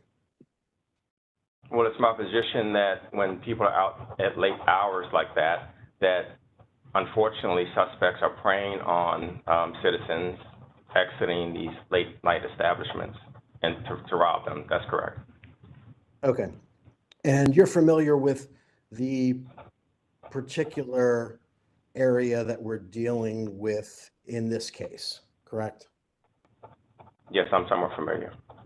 And there are a number of nightclubs within 1,200 feet of this particular location, correct? I'm not sure the exact distance, but there are some clubs on the Connecticut Avenue corridor. Okay. And are you aware that there are, in fact, 7 nightclubs within 1,200 feet of this particular establishment? Not specific numbers of nightclubs, but there are a few, yes.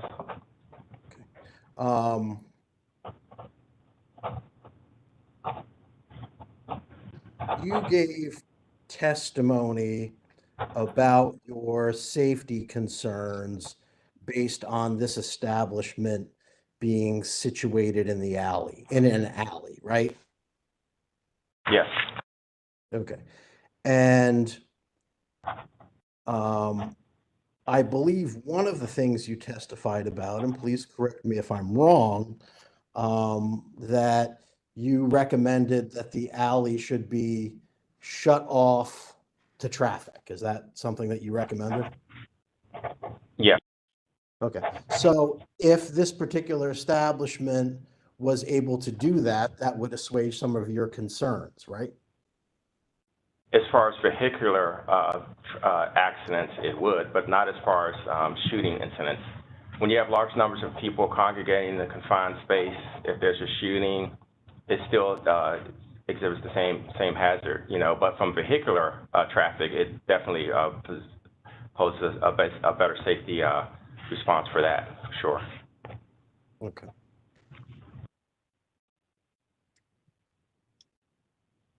And your testimony about, I'm sorry, strike that. I want to stay with the positioning in the alley. I want to stay with that issue because you raised another point there. So, all right, moving on from vehicular, you gave some testimony about how it's problematic for an establishment to empty out into an alley because of people running in an emergency, violence outside of the establishment, close proximity of the masonry walls causing bullets to ricochet. Those are some of the concerns you raised about the positioning of this establishment in an alley, correct? That's correct. Okay. And those concerns would be true of any establishment that's located in an alley, correct? Any establishment that has that large number of people, where it's an alcohol is being served, where there's potential for violence, that's correct. Of course, it goes up, you know, with alcohol. Of course, the propensity for violence and danger goes up with the element of alcohol involved, for sure. Right. So,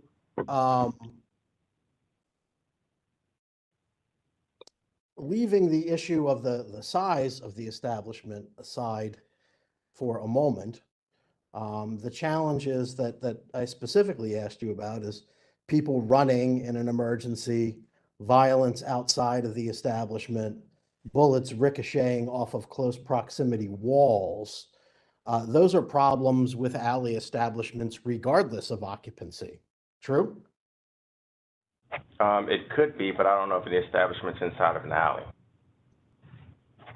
So you're not aware whether or not there are other establishments that open onto the alley. Is that your testimony? I don't know of any establishment where the main entrance and exits, or all of the entrances and exits actually go out into an alley, and that there's an alcohol or club that's associated with that, for sure. I'm not aware of that. Are you familiar with the area in Shaw known as Blagden Alley? I'm sorry, was it?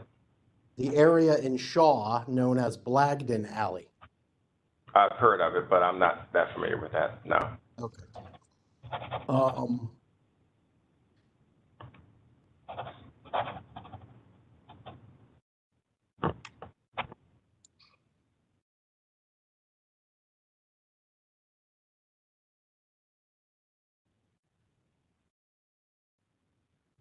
Bear with me for a moment. I want to see what else I may need to cover. Okay, yeah. So you gave some testimony about the availability of reimbursable detail, correct? Yes, I did. And I don't want to put words in your mouth, but I recall that testimony to be that due to historically low staffing levels, it's hard for you to provide reimbursable duty officers. Is that fair to say? Yes, staffing shortages has made it difficult. Yeah, but that's a relatively recent phenomenon, is it not? Well, it's gotten worse over the years for sure due to the resources. Like I said, it's gotten worse. Yeah. But especially in the last year, right? Probably last few years after Mr. Floyd's death. And that's citywide. That's not just specific to this particular neighborhood.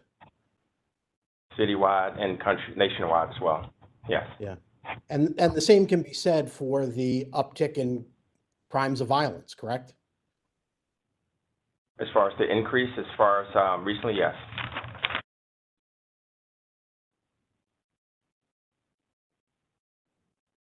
Thank you very much, Commander. I appreciate your testimony. I don't have anything further for you at this time. Thank you, sir. Appreciate it. Any questions by the board members? Go ahead, Mr. Short. Thank you, Mr. Chairman. Commander, thank you for your service and appreciate many years of service to the District of Columbia. This address, 1412 I Street, how close is it in proximity to the White House itself where the president lives? Well, the White House is located at 16th Street, so I guess approximately 2 blocks or so. A block, maybe 15. Now, another question. There's a nightclub in Georgetown called Blues Alley. Are you familiar with it? The jazz club. Yes, I am. And the clientele that goes in and out of Blues Alley, which has been there for over 30 some years, maybe 40 years. Do you have any problems at Blues Alley? I haven't had any or heard of any incidents there, no. Is that maybe because of the clientele? Possibly. You think the same clientele will be going to this applicant's club who wants to put a club there at 1412 I Street? I don't believe so. And do you think 1,200 people, which I don't think they will get it, whomever gets the business, they'll get. But at any rate, you're talking about 1,200 people drinking alcohol. You mentioned that earlier in your testimony. In your testimony, with clientele that go to those types of nightclubs, drinking alcohol, and now we know there's a lot of smoking of hookah pipes going on in these clubs also, correct? Yes, sir. And so when you talk about the clientele who go to nightclubs, drinking and smoking, and you talk about 1,200 people, it's not going to be a lot of orderly anything done if there's an emergency. Is that true? I agree, sir. Thank you very much for your testimony. Thank you very much for your service, sir. Mr. Chairman, that's all I have. Thank you, sir. Appreciate you. Any other questions by any board members? I just have one question. Go ahead, Mr. Grant. With respect to clientele and that discussion that my fellow board member brought up, in your testimony, you talked a bit about the concern around patrons being victims of crimes from people that may be preying on them who are not attendees of the venue. In your estimation, are you more concerned about the clientele of people attending the events, or is it more of a priority to focus on the people who may be preying on those who are in the event? Yeah, I mean, I believe both. I mean, unfortunately, that area is close to the 3rd District. That's why we do have the increase in crime there. It's close to first district and the third district. So I think the proximity of the location, it's right there on 14th Street, which is a direct route to the third district.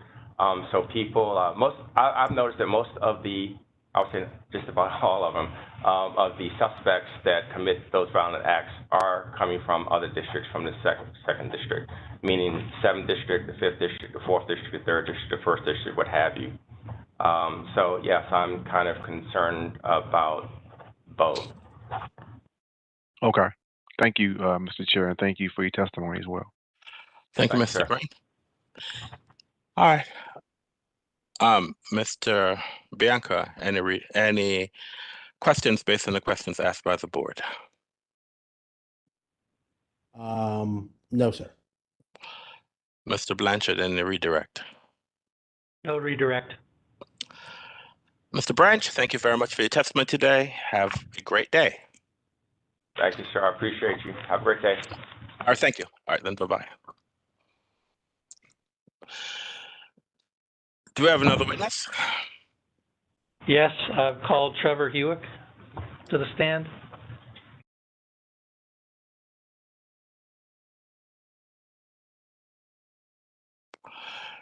Mr. Hewitt, can you raise your right hand, please?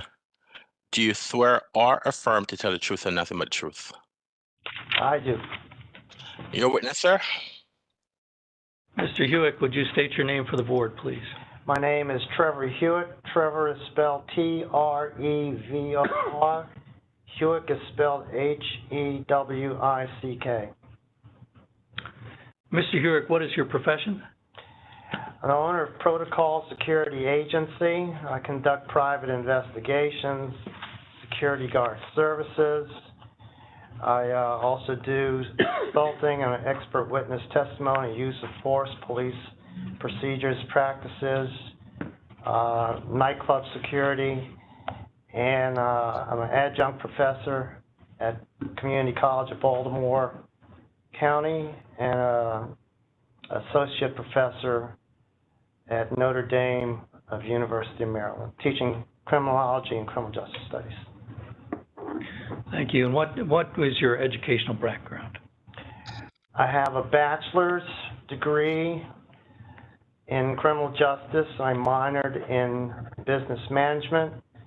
I have a master's degree in management and criminal justice. Mr. Chair, if it'll streamline things, I will stipulate to this witness as an expert in the admissibility of his resume, and we can move on. And he's an expert in what? What is the area of expertise? Mr. Hewick, have you ever been qualified as an expert witness? Yes, I've been qualified. Hold on a minute, Mr. Blanchard. Yes, sir. Mr. Baker is agreeing to him being an expert. I just need to get some clarification in what area are you trying to have him qualified as an expert? And so we can just, he's going to be, there's no disagreement. I just want to know what his expertise is. Just tell me and we can move on. His expertise is in violent crime investigation and crime scene reconstruction, structuring security risk assessment plans, creating day-to-day operational and physical security plans, and as a consultant and instructor for unarmed security training. For nightclub security. For nightclub security. I don't believe that Mr. Bianco is objecting, so you can give your expertise on nightclub security. So go ahead, sir. You can go ahead. All right, thank you. I would like to, Mr. Ritchie, if you could move Exhibit 2 up, just to get it in the record. Exhibit 2? What's Exhibit 2? Exhibit 2 is his CV, Mr. Hewick's CV. And do you have no objection, Mr. Bianco? Objection. No objection without objection.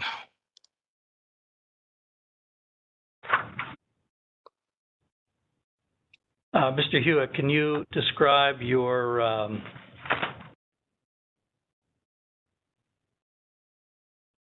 skip over a lot of things here. As it pertains to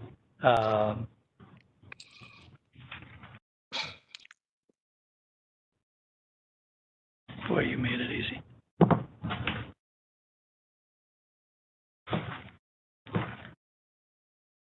As it pertains to your expertise in, hold on one moment.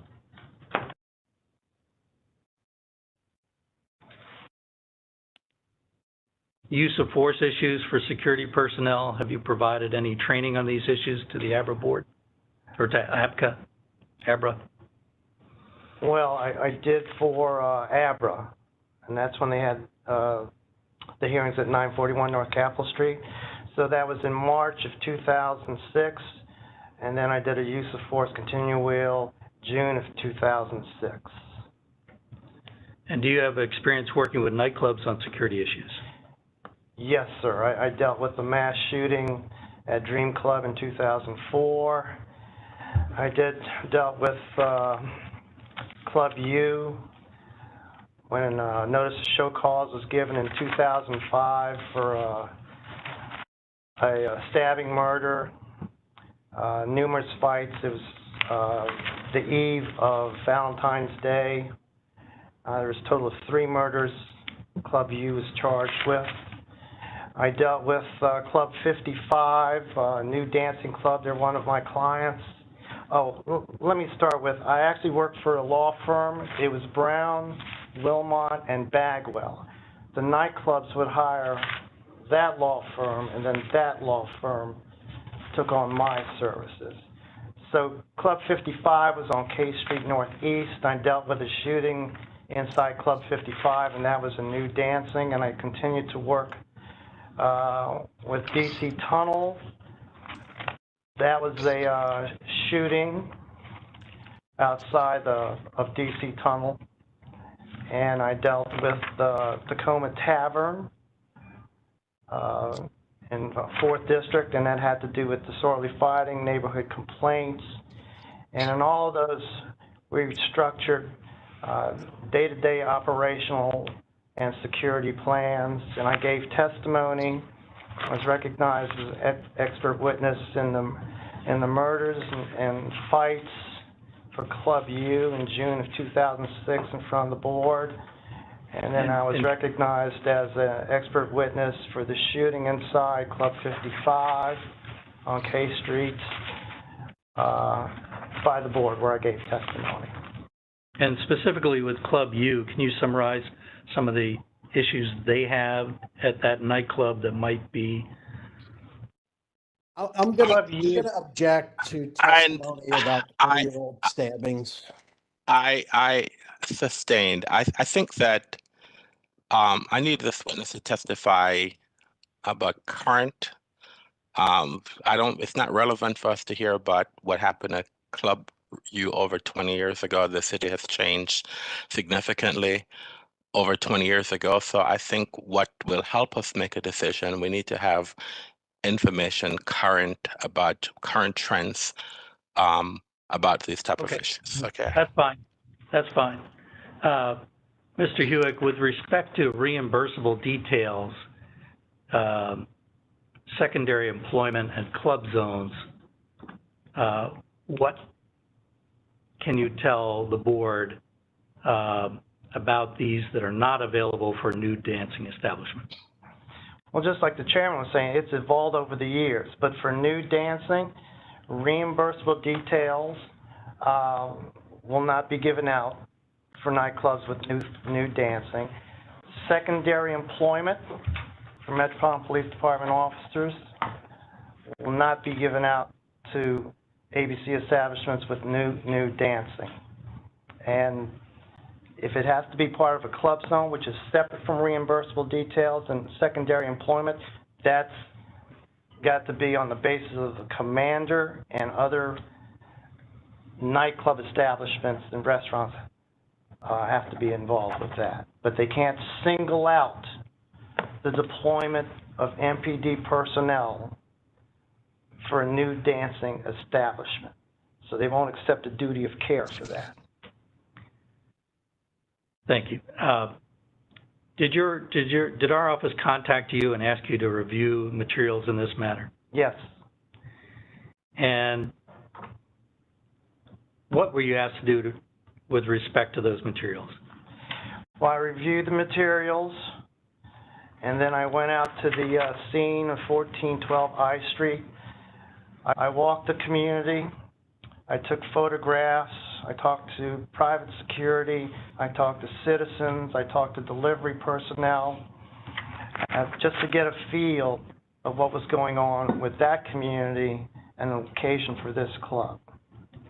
And where is the proposed club located? Well, the proposed club is in an alley. It's bordered by Z Alley that runs south and north, north and south, and then the east alley and the west alley that run south to north on I Street. So there is no public sidewalk or public street. This building is surrounded by 3 alleys, and then the back is a gated entrance for whatever service for 1412 I Street. And why is this location problematic? No, it's definitely problematic because it's in a public alleyway. And Metropolitan Police Department, and I get this through the Security Officers Management Branch, will not accept a duty of care for this establishment because those are public alleys where you have traffic, and they don't want to put their officers at risk when the only thing there is those public alleys. And what kind of threats do you see there? The violence that's associated with it. I can tell you, working for Club 55, that I'm aware of their business plans and what the new dancing attracts. The ladies, I'm not condemning the ladies. That lifestyle brings a whole different crime to wherever new dancing would be. It brings the prostitution, it brings the drugs, the patrons become targets, they become victims. There are predators out there around these new dancing establishments. As much as my owners at Club 55 try to deal with that, there's a specific and a special type of violence that comes with new dancing. So what is your belief about foreseeability? Crime is foreseeable in that area. It's going to be the same type of crime of robbery. It's going to be additional stuff because you're going to have the prostitution, you're going to have sex in the alleys, you're going to have drugs in the alleys. Again, these predators look for victims, and it makes it difficult specifically in the 3 alleys because it can't be seen from the streets, so you have cubby holes to hide in, where people will secrete themselves, conduct these legal activities, and then go their merry way. And you can expand that more than 1,200 feet. I'd say a good 2 blocks because this crime will travel 2 blocks. Because of the parking situation, people have to park and they get there, and so that the idea of crime foreseeable will extend further than 1,200 feet. And it's just my experience based on working for Club 55 and new dancing. I mean, I love the owners. They're great people. Their licenses in safekeeping. I'm just telling you how that operation works and what goes on. And is there a special use of the alley? Okay. You can't have special use of a public alley. You can have special use of a sidewalk or a front entrance, like most of these clubs in that I'm gonna object to this What are you? as beyond the scope of the witness's proffered expertise. We're talking about now land use and not nightclub security. All right. We are not talking about land use. All right. Mr. This is in respect to police enforcement. All right. I'm going to overrule the objection at this juncture, but let's hear what the witness is testifying. Mr. Chairman, I have to go by the rule of law, and I pay attention to the rule of law as far as when the D.C. Superior Court, Appellate Court rules on a lot of your hearings, which actually uphold a lot. So I learned from that, And the Novak case was actually a rule of law for the Fourth Circuit federal court, which encompasses D.C. and Maryland and Virginia. And in Fourth Circuit. Yes, no. Again, Oh, sorry. object on scope. He's not an attorney and citing Fourth Circuit precedent, which is not binding or in any way applicable here. All right. All right. Let's move this along. So I'm overruling the objection at the moment. Let's move along. Let's move this along. All right. All right, Mr. Chairman. Well, the reason I brought that up is because Mr. Hewitt, why did you bring that up? Thank you. I'm sorry. I brought it up because the cases deal with special use and exclusive use, and those are the standards set up for Washington, D.C. So when you talk about special use, there are conditions put on a license that Aber agrees to and the licensee agrees to, like a sidewalk. Set up your borders, your lines, have your barriers. You can have special use of that sidewalk because it's open to the public, it's open to the street, pedestrians share it. So that is a special use, and the court recognizes that. And the court also recognizes exclusive. Exclusive is when the lessee leases the property, and then they can have more control of what's done. Are you referring to private property in that? Yes, private property that gets leased. In the case of 1412 I Street, there is no private property that can be leased to the club owners. So the exclusive use is out of the question because I believe one of the alleys is owned by J.P. Morgan, so they can't have exclusive use of that public alley. So the court distinguishes that. So the reason I brought that up is because that's what I have to go by. And Mr. Hewitt, why will MPD not assist clubs that utilize substantial special use in public alleys? Well, the court ruled because of the Novak case at 1412 I Street. So, Mr. Hewitt, we have up on the screen protestants exhibit. You might want to expand that, please, Mr. Ritchie. Exhibit 6? Exhibit 6.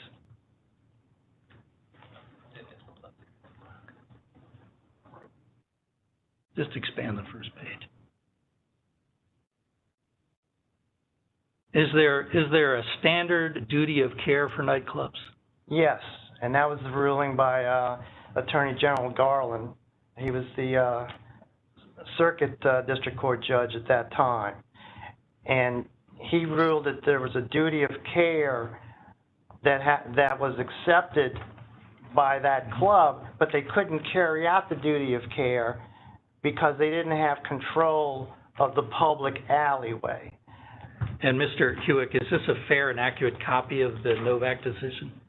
Well, you show me the first page. So what exhibit is this?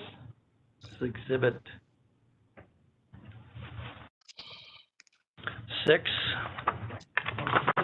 Protestants exhibit 6.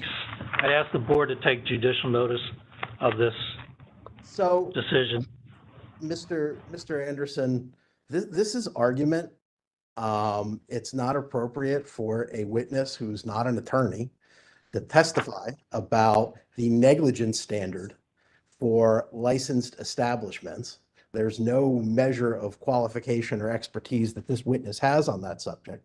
I'd also note this is a 2009 decision, and the standard being put on the record by the non-expert witness is the previous standard prior to the dram shop legislation, which is going to be applicable prospectively. It has nothing to do with this particular establishment. Prior to that legislation, maybe there's an argument, but it's certainly not evidence, and it's completely irrelevant here. I'm curious where we're going with this. So, Mr. Anderson, the dram shop laws might have been passed by the city council. It has not been signed by the mayor. It has not gone to Congress for congressional review period. So it is not law. Yeah, but now. I know, but why we? I mean, I think this is more. If you want to make an arguments, if a closing arguments, you could make this as closing arguments. But I don't think this is something that at least I don't. It's not helpful to the board to make a decision. This is more appropriate for arguments that if the attorneys want to make arguments, but in the sense of testimony by a witness, this is not helpful. I mean, we can state to say what the standard is and whether or not we can issue this license. But so I'm going to sustain the objection. Let's move this along, please. So, Mr. Hewitt, can a club use a reimbursable detail? Objection asked and answered. I'll allow him to answer the question. This is easy, yes or no. Well, clubs can use reimbursable details. I'm just telling you, nightclubs with new dancing can't use reimbursable detail. What are the other options for security? The other options for besides in the security, you have to have a piece of property, because when we went looking for properties for Club 55, we wanted a piece of land that could be like a parking lot or land in front of the entrance that was away from the sidewalk and away from the street and away from family neighborhoods and communities, something isolated. So Club 55 could hire their own commissioned special police officers to police the front entrance of the parking lot or the opened area where they could conduct business for lining up patrons. And then as they enter or leave the club, the armed security could see that they peacefully leave the premises of the leased property for the club. So that would be an option. And that's why we look for those places for Club 55. Is there a national standard for safety and security? Yes, there is. ASIS International has set up standards. There's threat group analysis that set up standards. And that's what I took in college. And that's one of the standards, is to have the ingress and the egress has to be a major concern coming in and coming out. And if you're going to have, commissioned security, it has to be on the leased property or owned property by the club. And those are national standards set up. You can't have armed guards in a public alleyway, and you can't have armed guards on a public sidewalk or street that are employed by any nightclub. Never. And why is that? Because they don't have the authority to take action. The SOMB branch will not give out licenses to commissioned armed special security officers on public space, or where they have to come out in public space. They will get authority to be on the property itself, be it in the club, or again, like a parking lot that they've leased out or they own, something in front, but they can't give out licenses to armed commissioned police to walk up and down the sidewalk. That's the police officer's job. They will not do that. And what about non-police? Oh, as far as civilians? Yes. Well, Chief Lanier put out nightlife, and Chief Lanier wanted all, which I agree, all security personnel, whether you call them bouncers or whatever, that they should be licensed as special police officers. They don't have to be commissioned, they don't have to be armed, but they should be licensed and work under an agency. The same problem with that is they're a private entity and they don't have any authority to come out to a public sidewalk or a public street and move people on. They cannot protect, can they protect patrons outside? They cannot accept the duty of care. The public duty of care is by the police department. If they accept the duty of care, then they open up themselves for liability. They can only act as a citizen if they take any type of action as far as protecting a patron or protecting a citizen. They'd have to act as a private citizen to do that. Have you had a chance to, did you hear the testimony of the applicant's security witnesses, Mr. Reese and Mr. Massey? Listen, I love Mike Reese. He's been removed many years, have a lot of respect for him. He's wrong about the reimbursable details. Things have changed in 10 years. We're down 500 officers.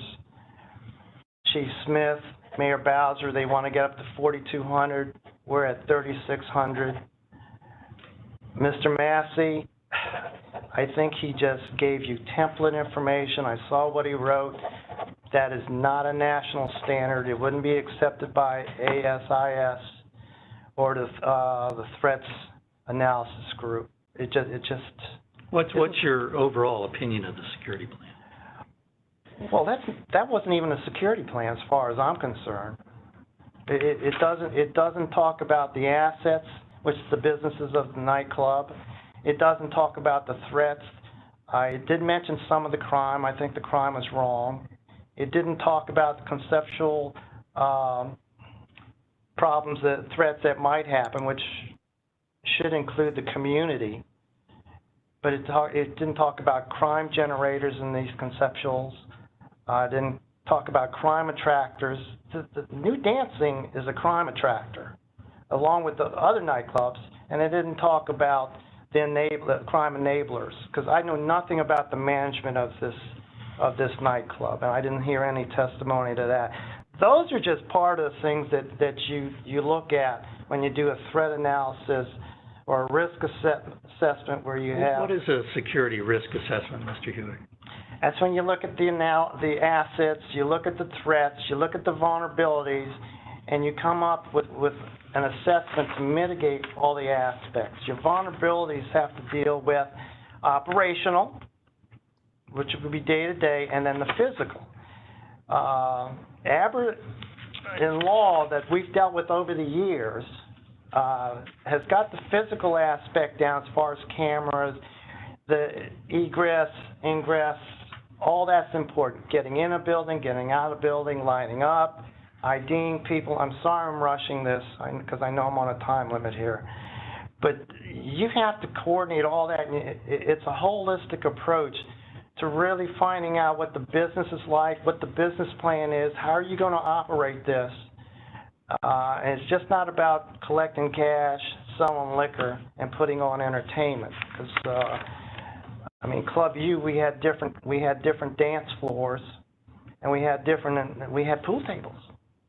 So we had different assets involved, and it's sad that you know there's this assault with gunshot in the club, but we complied with what Aber wanted. Dream complied with what Aber wanted. So most of these clubs comply. I just don't see this occurring here at this building. Not based on what they presented. So based on your experience, if the board were to grant this license, would the public be impacted? Oh yeah, public would be this would be bad for the public, the community, surrounding community. In what way? The violence associated with it, the people coming in and out, the vehicle traffic coming in and out, the pedestrian traffic. The one thing about the girls, again, I'm not condemning them, but you have to keep rotating the girls just to keep an interest. So you're going to get different clientele coming into that specific community, and it's not going to stop at 2 o'clock and 3 o'clock. It's going to continue. They're going to find their little shells. So the girls keep coming. The different girls keep coming. And it's just going to attract an unruly crowd that you don't want in that community. I got nothing against the new dancing. I mean, they're good clients of mine. I've dealt with new dancing on Georgia Avenue my whole patrol career in 4D. I'm just telling you, for this establishment, in this alleyway, in this specific alleyway, it just can't work. It cannot work. So that's is your major concern location or something else? No, it's location. It's definitely location. You can set up a nightclub with nude dancing someplace else. If you're out in the warehouse districts, like we were looking at Queens Chapel, great. 24th Place, great. West Virginia Avenue, great, away from the community. It's the location, because it's alleys. And then, Mr. Hewick, did you hear testimony about the use of Ubers? Oh, that's unrealistic. That you're not going to Why get. is that? You're not going to get 65 Ubers to come and I'm stage. gonna object to the extent that the witness is wading into now transportation issues for which he is not qualified as an expert. That doesn't have anything to do with nightclub security. Sustain. Let's move on, please. All right.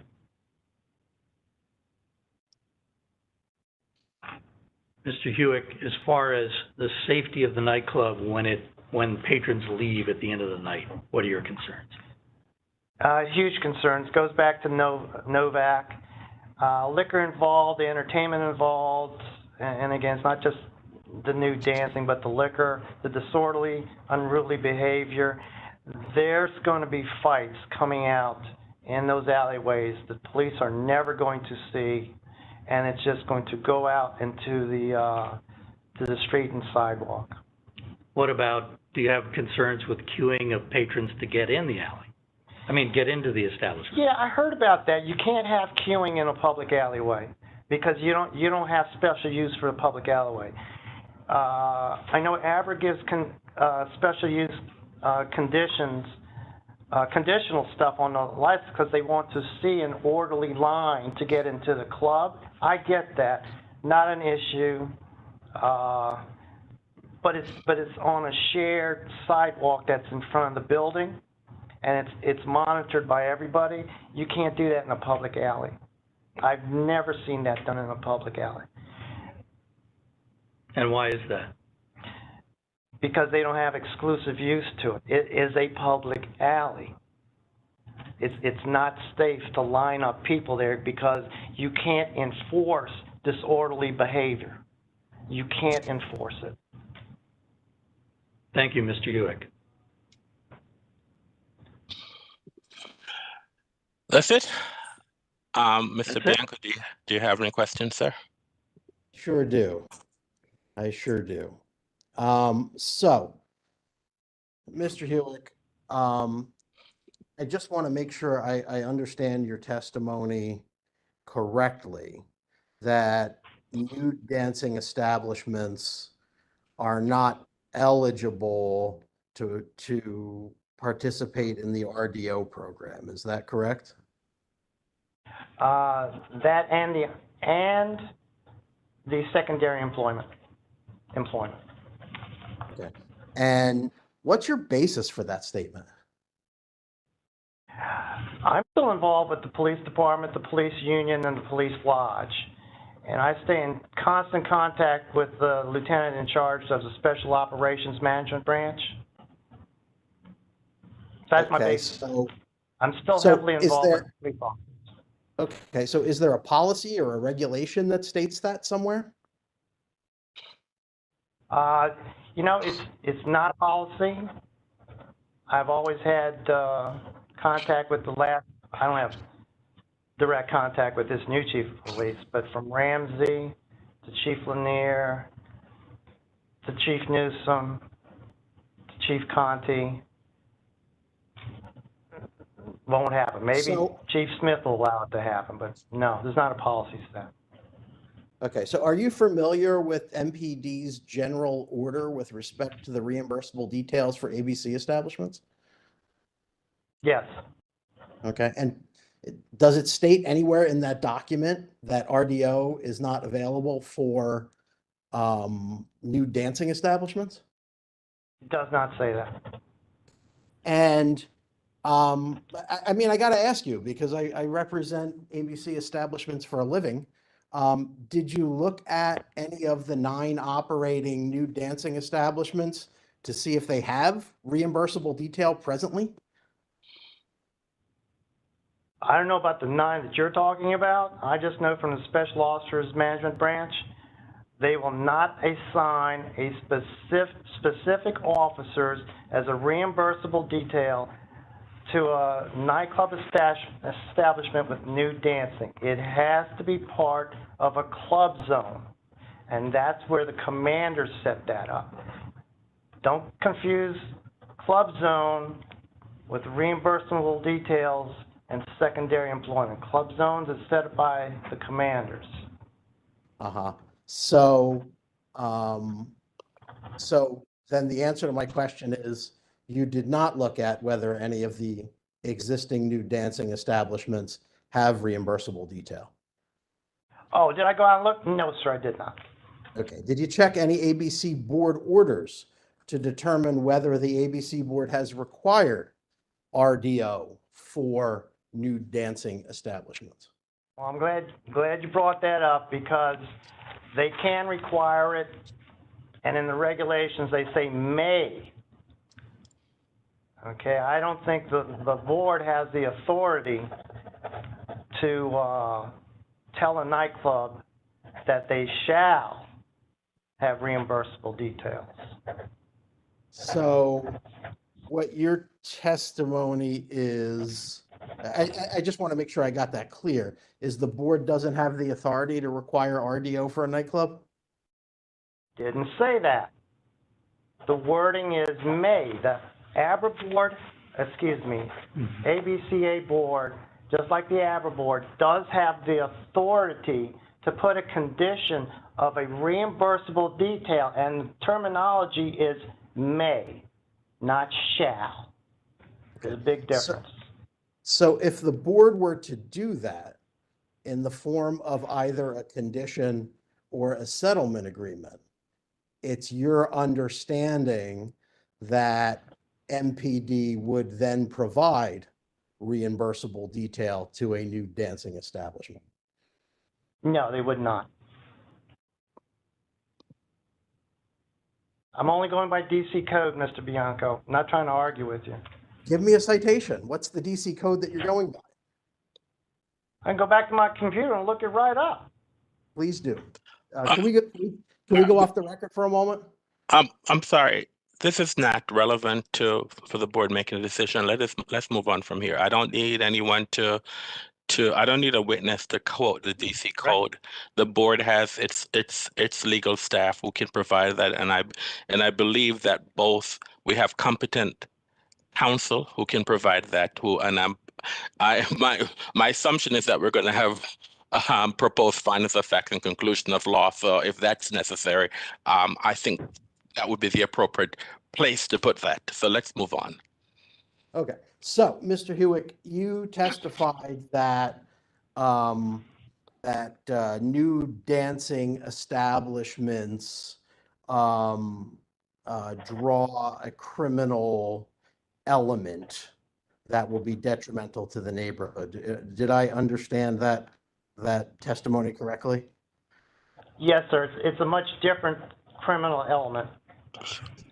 And if I further understood your testimony, and please correct me if I'm wrong, the basis for your statement that these nude dancing establishments draw a criminal element is your experience with Club 55? Yes, my experience with Club 55 and what ABRA was concerned about when they went through that shooting and when they were attempting to find another location, because they took over the building for the stadium. That's what it was. So there were certain requirements ABRA wanted us to look at to fulfill for the new site. Okay. And when was that Club 55 situation? It would have been 2007 that they were shut down, not because of ABRA, but because of the stadium. And I believe the shooting took place in 2006. The shooting took place in March of 2006. Okay. And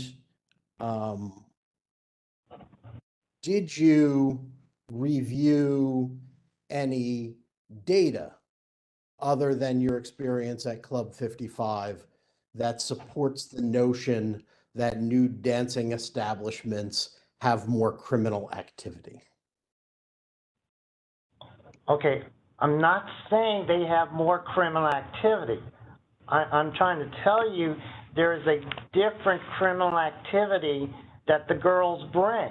And it's not the girls, well, maybe not all the girls' fault. It's just a different type of criminal activity that comes there.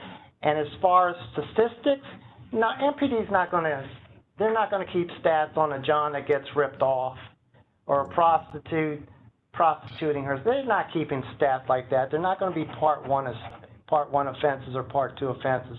So statistically, you're not going to have that. I just have that for firsthand experience dealing with Club 55. Okay, but you didn't, for example, pull the MPD run sheets for the existing nude dancing establishments, did you? Oh, did not. No, sir. No, sir. And you didn't pull the ABRA investigative histories to show what violations occurred at existing nude dancing establishments, correct? Did not, sir. Okay.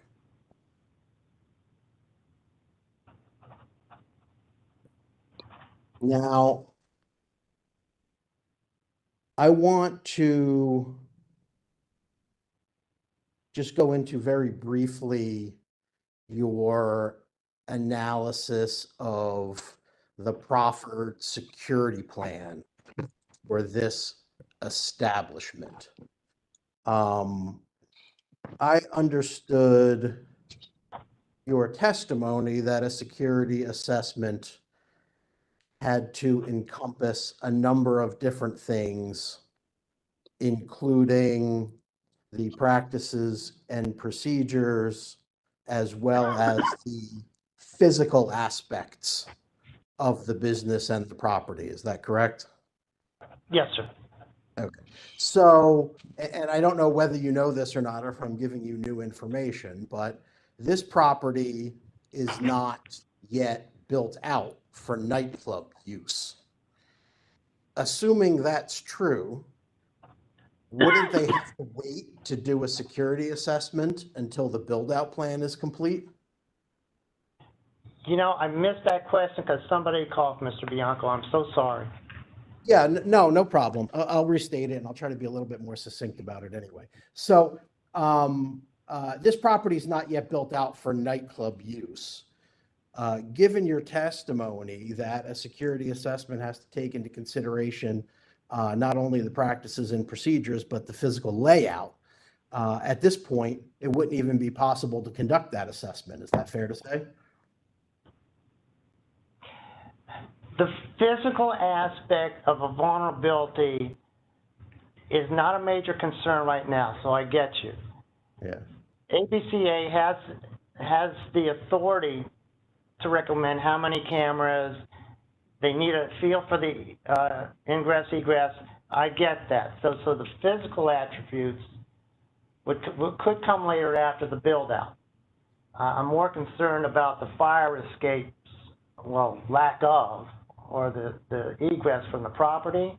It's the operational stuff of the vulnerabilities that weren't covered. I'd still like to have some aspect of the operational, the day-to-day occurrences of this club based on the assets that they would have and support, and based on the threat analysis, which is part of the methodology and the risk assessment. So it's more the operational than the physical aspect. Understood completely. So fair to say that it would be appropriate to evolve the security plan as the business moves closer to opening, specifically with respect to confirming the total occupancy of the establishment, which they don't currently know. Is that a fair statement? That's a fair statement. My only objection is I've seen where they required some aspect of a business plan because of the sale of the food and the other aspects of entertainment and how many floors. So that would go more to the operational aspect. But I get what you're saying about the physical. Yes.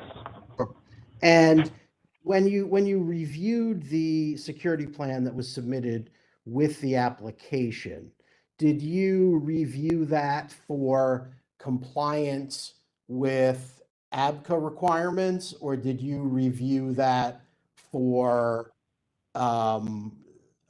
compare that against the national standard for security plans for nightclubs? I was comparing it against the national standards, and I also looked at what ABCA requires. And you know what? They were hitting the stuff for ID. I don't know how they could explain egress and ingress, but they had some explanation there. They had a question of lining, which they answered to. So they just answered the basic requirements that ABRA would have required. It didn't talk about really the pedestrian and traffic flow through the alleyways, or how they would handle that. So it's incomplete in that sense. Okay, great. Let me just check my notes very quickly. I asked for the board's indulgence. I want to see if I have any additional questions for you.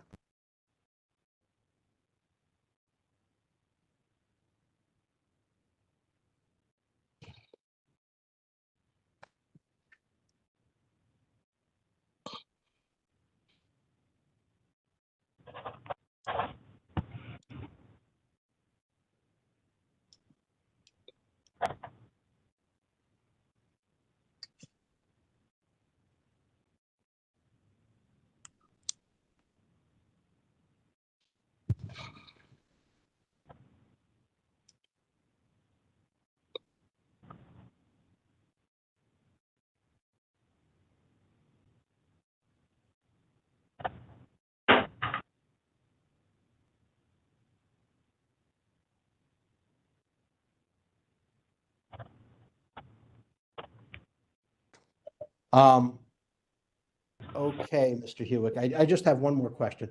Do you have any professional licensing in the District of Columbia? No. I gave up my security guard agency license and my private detective agency license. Okay. And Mr. Chair, it's not a question for this particular witness, but it's for the purpose of completing the record. I would ask that the board take judicial notice of its own order in the matter of Voyager 888 LLC trading as assets. I apologize, I don't have the order number on my screen. It was on or about October 29th, 2020.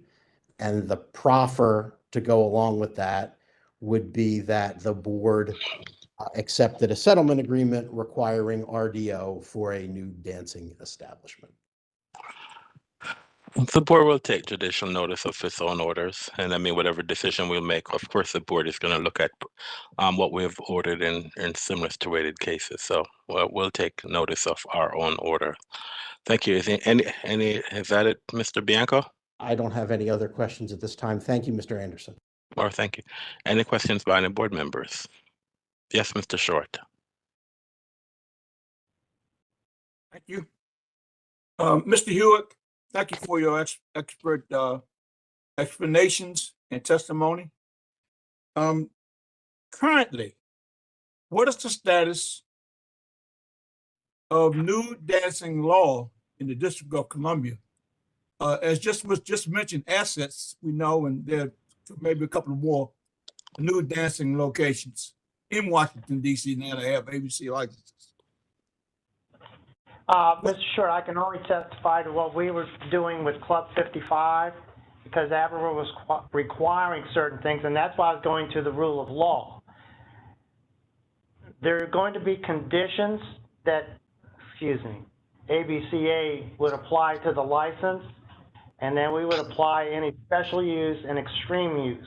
But because of the nude dancing, dealing with the community and trying to get extreme exclusive use to have private security to help with the egress and the ingress and disorderly or unruly behavior of the crowd in front of the club. That's why we look for those to answer questions just like this in case of any challenges. So that's okay. So I take the rule of law, and then we apply the rule of law in obtaining an application for a permit. Well, we all know that the District of Columbia has to get everything it does approved by the U.S. Congress. Yes. And currently, I know, again, we do have some new licenses in the District of Columbia that have ABC license or permission. So is that now moot, that the district government is taking the cover off and that new dancing is allowed everywhere in the District of Columbia? No, Mr. Short, it's not moot. Well, the law firm and myself, we were dealing with the liability issues that a nightclub with new dancing would go through, and those were some of the avenues that we were looking at that could answer to the liability issues and would answer to the welfare of the community and the neighborhood. That's something we were applying to Club 55, so we wouldn't have major disputes like we're going on now. So it's not moot, sir. Okay, all right. Now, one last question. Are you familiar with the nuisance laws of the District of Columbia?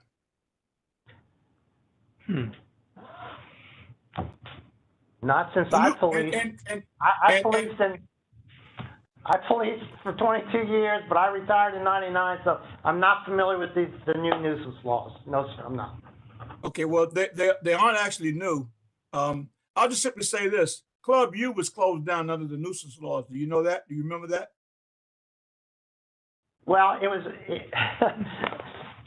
Club U, and you and I are telling our age now, at the Reed Center, there were other issues with that and the DC government, and I don't think a lot of people know that. Club U, and again, I love the Lavelle, anyway, they were having disagreements with DC Property Management on the lease of the building, and that's where the exclusive use came in for the lobby of the Reef Center, and then the exclusive use of the garage, and they were in a. I mean, you want me to go on? I mean, I don't know if you're aware. No. You don't have to. What I'm trying to do, for the sake of time, what I was trying to do, and especially when you mentioned Club 55, which was right off of M Street near the Navy Yard. Is that this Club 55 you were speaking of? Yeah, K Street, north, yes. Yeah, off of K Street, but right off of M Street, 2nd Street, Southwest. But anyway, all of those places are now closed. And now there's a revised or revision being, I guess, added to the city to bring new dancing back. What do you think bringing new dancing back to DC is going to do in light of your testimony today? What do you think new dancing is going to do for the business section, business downtown Washington, DC? I'm going to object. It's beyond the scope of this witness's expertise. Martha Stain, the witness can answer that question. It's beyond, that's not something that this witness can respond to. That's all I have at this time, Mr. Chair. Thank you very much for your testimony, Mr. Hewitt. And thank you for allowing me to ask questions. Thank you for your service with the fire department. Appreciate it. Any other questions by any other board members? Just one quick question. Go ahead, Mr. Grant.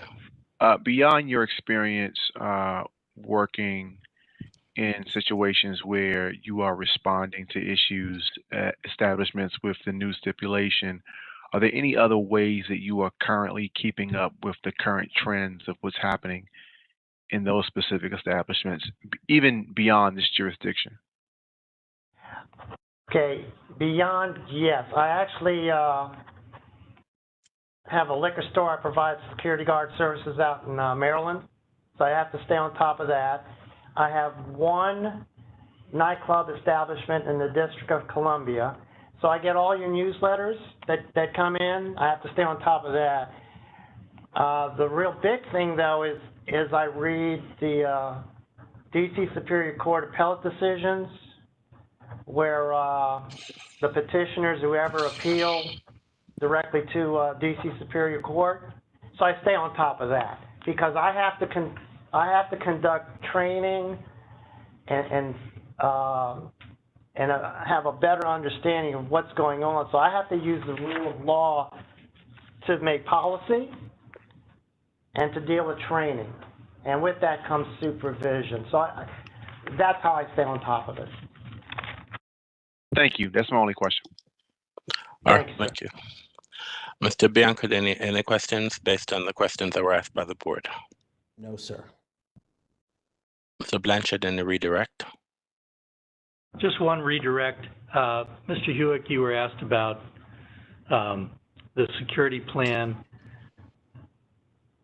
Does the security plan handle incidents of violence that spill outside of the nightclub into the alleys? To your recollection? No, I remember it. It does answer to it. And that's where we get into the problem as far as being in a public alleyway or sidewalk. Security, is hands are tied. But they do answer it, and that is one of the requirements that ABCA does ask. And what do you mean by hands are tied? They're just civilians. And in this case, a lot of these security personnel are just civilians. They're not even licensed by SOMB of the Metropolitan Police Department. So they're just civilians. Once they leave that front entrance or that property that they have, the leasing is renting, they're civilians. They can't take action. And if they do, they're doing it as public citizens. And they can't accept that duty of care for the nightclub. And by take action, do you mean what? Physically put their hands on somebody, breaking up a fight, a knife fight. I mean, those are the type of issues we had with Club U and a lot of these clubs. They can't put their hands on these patrons or other citizens. They have to be acting as private citizens. Thank you. No further questions. Thank you, Mr. Hewitt. Mr. York, thank you for your testimony. You're free to go. Thank you, Chairman Hassan. Thank you, Board. Appreciate it. Ms. Bianca, thank you, sir. All right. And you said, Mr. Blanchard, you have one additional witness? One last witness? Yes. And who's that witness, sir? That is Ashley Wiltshire.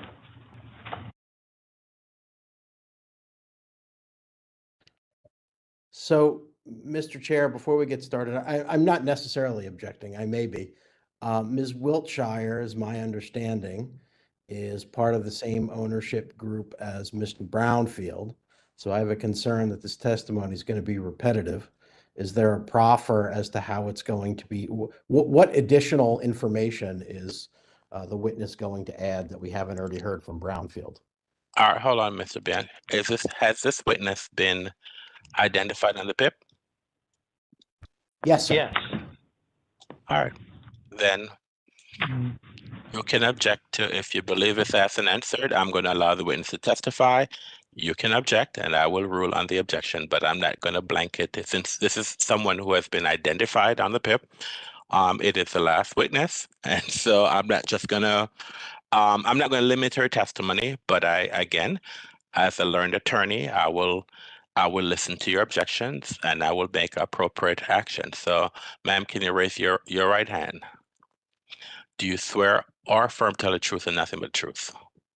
I do. Thank you. Ms. Wiltshire, will you state your name for the board, please? Ashley Wilshire, Wiltshire. And what is your profession? In the real estate business, both commercial and mixed-use residential.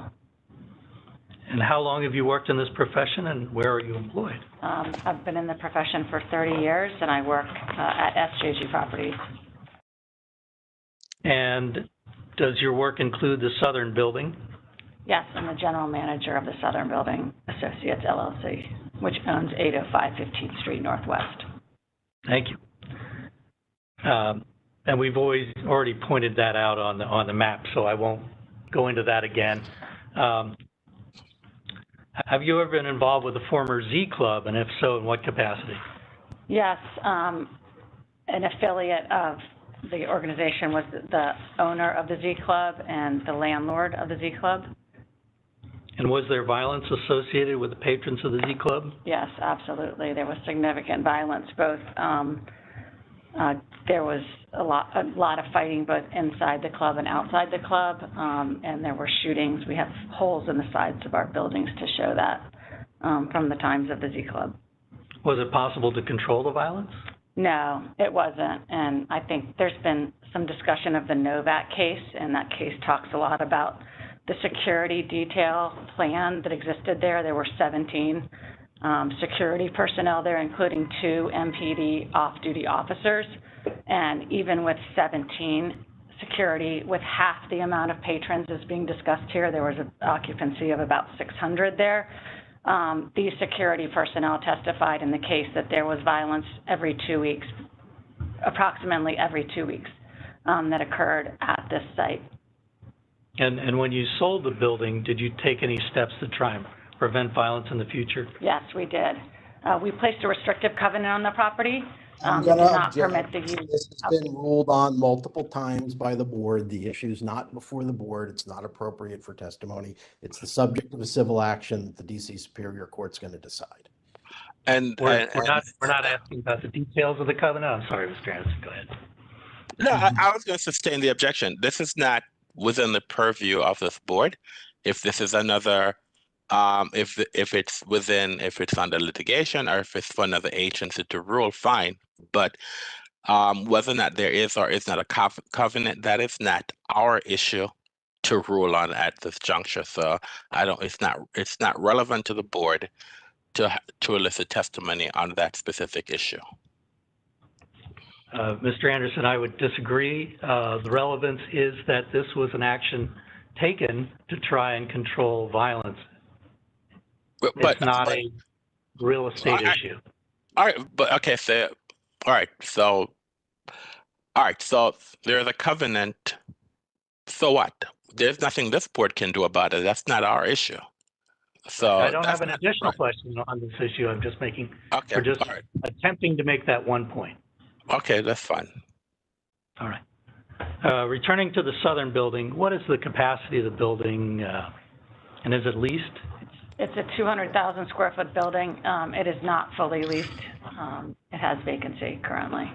And what is your understanding of the other group of 5 Protestant buildings? The buildings and the surrounding alleyway have vacancy of between 15 and 50%. All right. In those buildings. And based on your prior experience, what concerns do you have about the proposed nightclub on the operations of the southern building generally and specifically? There's a number of concerns, as has been noted and talked about our loading area, as well as a number of the other buildings' loading areas. Their only access is through that alley. That loading dock is used for a number of purposes, and not only during the day. It's deliveries, it's trash pickups, it's construction activity, which often happens at night. It's move-in and move-outs. We have an 8,000 square foot restaurant. That is where their trash and their deliveries occur as well. Restaurants, as you know, often have these deliveries and pickups, again, at, late in the evening, early in the morning when they're not operating.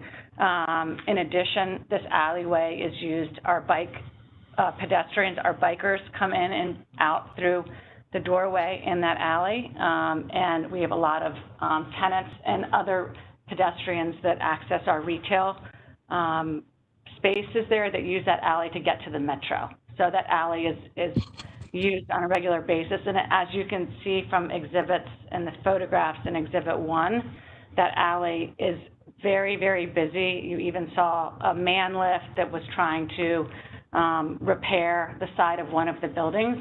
And there are 5 buildings, I believe, on that alley that have similar needs in that alleyway. Thank you. And based on your prior experience, what concerns do you have about the proposed nightclub on your ability to market tenant spaces in the southern building? Yeah, I mean, it's a significant. Hold on. What's the nature of the objection?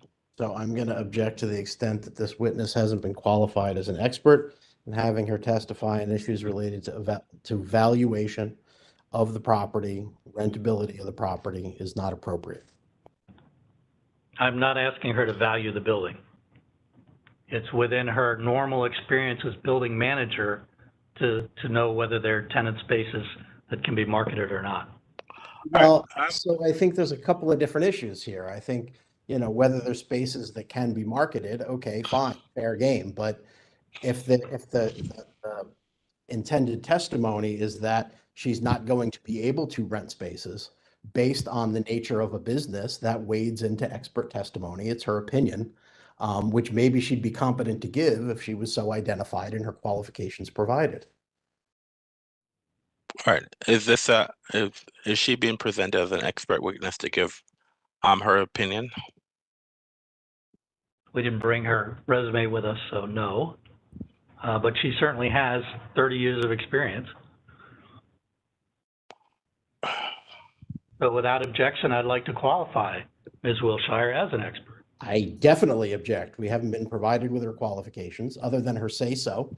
We have no idea what they are. If she was going to testify as an expert as to rentability, she needed to be disclosed as such on the PIF, and she wasn't. She can't testify to these issues. It's pretty straightforward. Or I'm going to sustain the objection. Since this witness she wasn't proffered as an expert.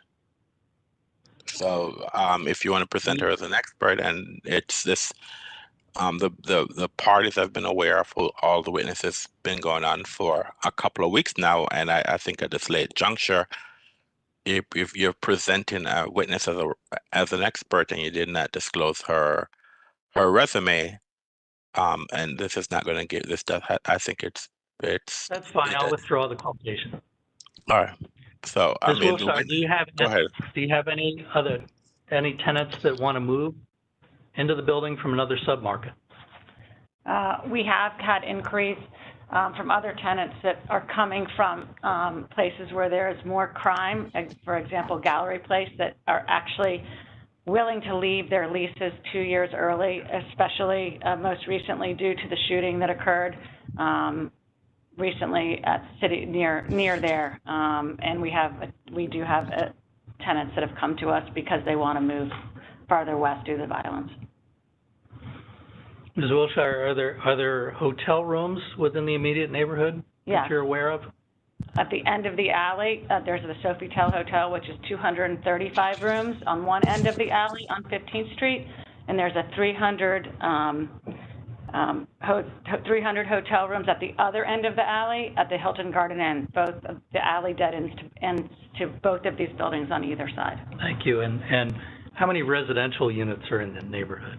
When 1425 delivers, there'll be 500 residential units, and I do think given the density of hotel and residential right there, and given the state of the office market, that there will be conversions of office buildings that would be desired to occur.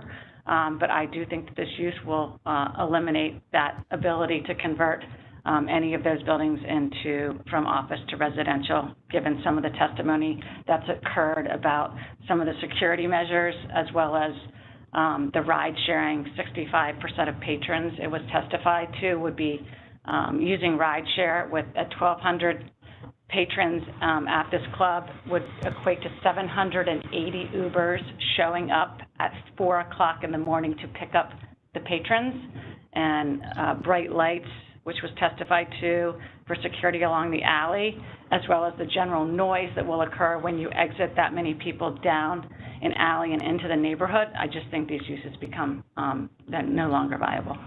Thank you. And what action should be taken to raise awareness about the safety? Hold on 1 minute, Mr. Blanchard. The witness testified. She testified. I'm not quite sure what the nature of the objection is. So let's move on. All right. Let's move on. Mr. Bianco, if you're going to testify, listen to the question. Listen to the question. You object. Well, hang on, Mr. Anderson. So now I understand that, but when the question is, what's your reaction to something, and then the witness spins off into opinion testimony, the question is not necessarily objectionable given the breadth of it, but when the witness starts putting words in people's mouths and starts giving opinions as to convertibility of commercial property to residential, that would be appropriate for an expert witness, there's not necessarily an opportunity to object to a question because it's not the question that's objectionable. I think what my request would be to strike the opinion testimony that was outside of the scope of the question. All right. All right. This is not an expert witness. The witness should testify, and please do not give opinion testimony, ma'am, because you are not presented as an expert. Okay, you're a fact witness to testify. But all right, so the questions that are being asked, I'm just directing the witness not to give opinions because you have not been qualified as an expert to give opinions. Okay. All right, let's move on. Hold on a minute, please. Are you there, Mr. Bianco? Mr. Bianco? Yeah, yes, sir, I'm here. I just ducked off the camera for a moment. I'm still here. Sorry. All right, okay. Go ahead. Go ahead, Mr. Blanchard.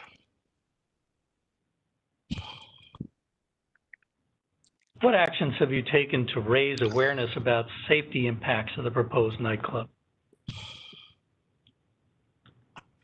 Did you contact any community groups or others? I'm sorry, yes, I contacted Brooke Pinto's office. All right, hold on, Miss. I'd like Mr. Hold on, Miss Wilshire. One of the unfortunate things is when you're sitting when you're sitting next to your attorney, this is what I need from you, ma'am. I need your undivided attention. I need you to look in the camera at me. I don't need you to look to the left, to the right, because you can be accused of someone giving you information. So I need you to be looking at me. Okay. All right. So let's get that clear for you. So now you can answer the question, ma'am. But I need your attention. Okay. So, Ms. Wilshire, did you take any actions to raise awareness about the security impacts of the proposed nightclub? Yes. All right. And what did you do? Contacted Brooke Pinto's office. And do you recognize Protestants Group of Five's Exhibit 7? I do. What is it? It is an email that I sent to her office outlining the concerns that we had about the proposed club at 1412 I Street. And when did you send that? September 16th. Thank you. 23. 23. Thank you. And did anyone else from the Group of Five request assistance from Councilmember Pinto? Yes. The owners of 1425 New York Avenue, Robert Apt. So I'd like to move Exhibit 7 into the record. So I can't, for some reason, locate that in my exhibit packet. So if I could have the court's indulgence briefly while I try to find it. 1 minute. That's Exhibit 7 in the Group of Five or more in their exhibit list.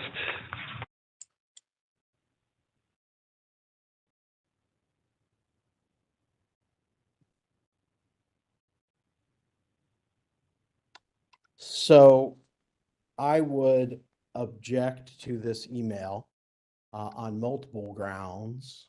One, it's repetitive of Mr. Brownfield's testimony and the exhibit that he attempted to submit into evidence. It essentially consists of Ms. Wiltshire's argument to a council member as to why she doesn't think this club should be here. Ms. Wiltshire is here. She's represented by counsel. If she wants to present legal argument, that is her right, and it doesn't make it evidence, and it doesn't make it appropriate to put into evidence her email argument. They'll have ample opportunity.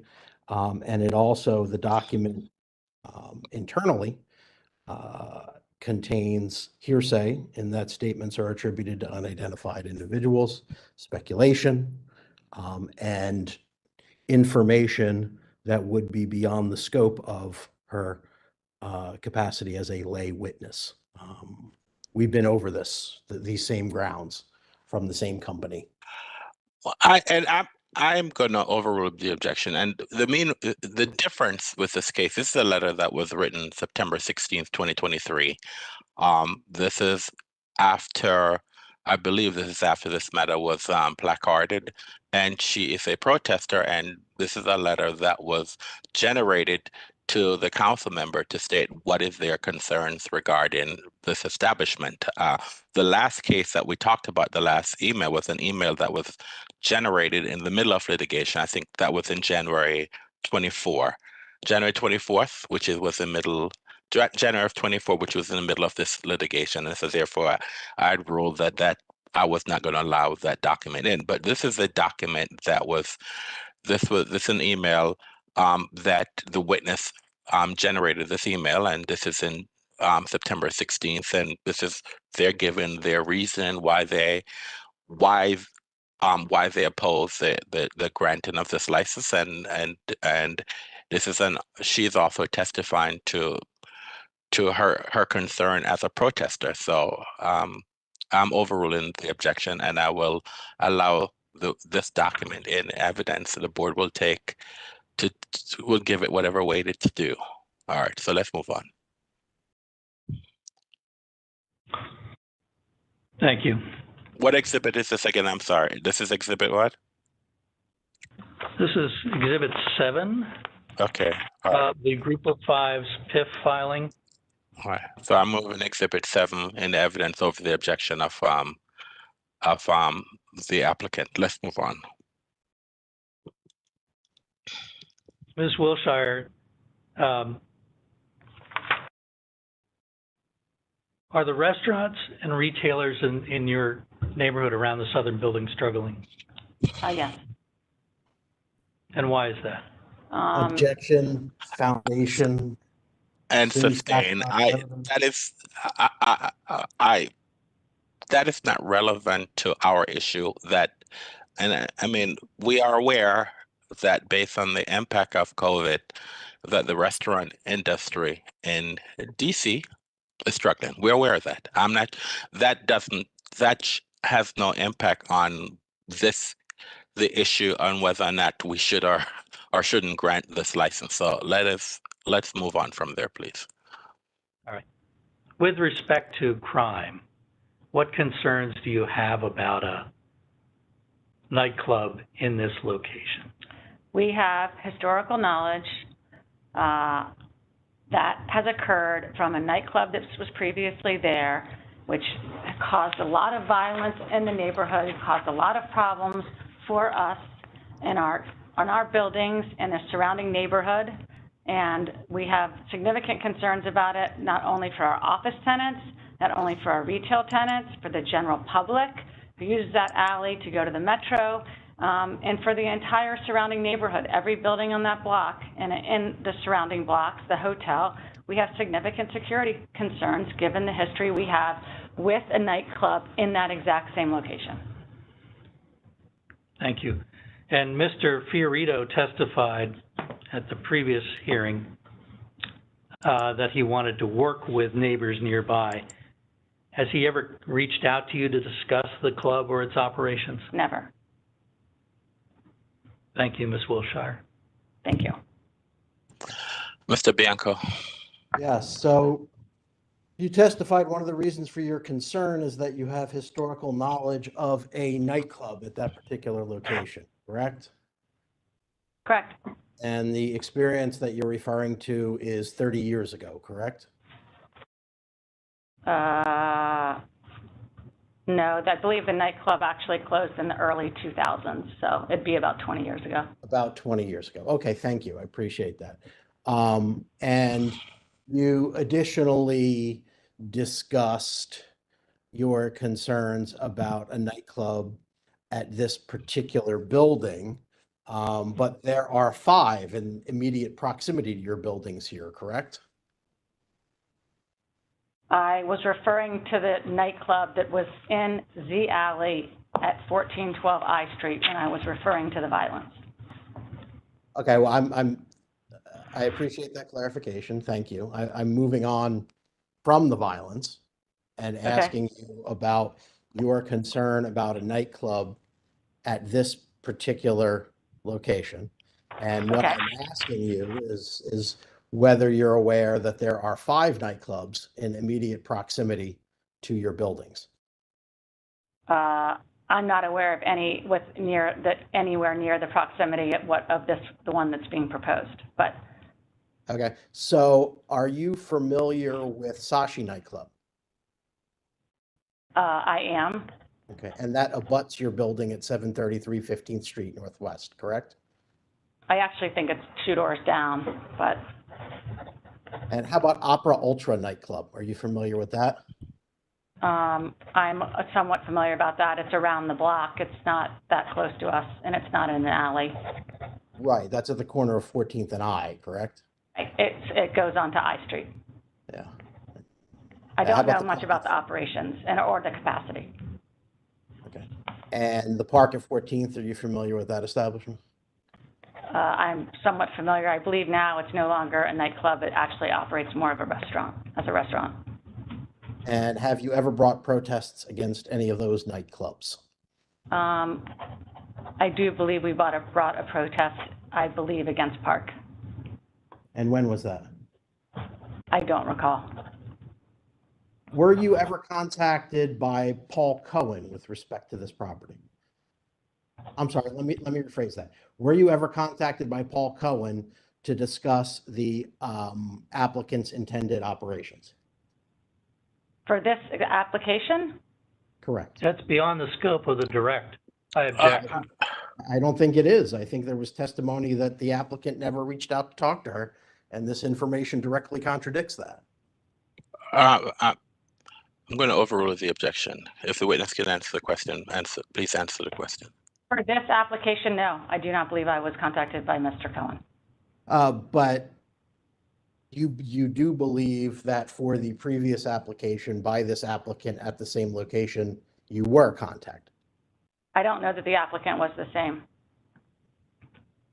But you were contacted to discuss a new dancing establishment at this location in a prior application? Am I understanding that correctly? I honestly don't recall. I know Mr. Cohen from previously from the Z Club, but I don't recall a conversation with him. Okay. Okay, good. I don't have anything further. Thank you very much. Any questions by any board members? No questions from me. All right. Any redirect, Mr. Blanchard? No redirect.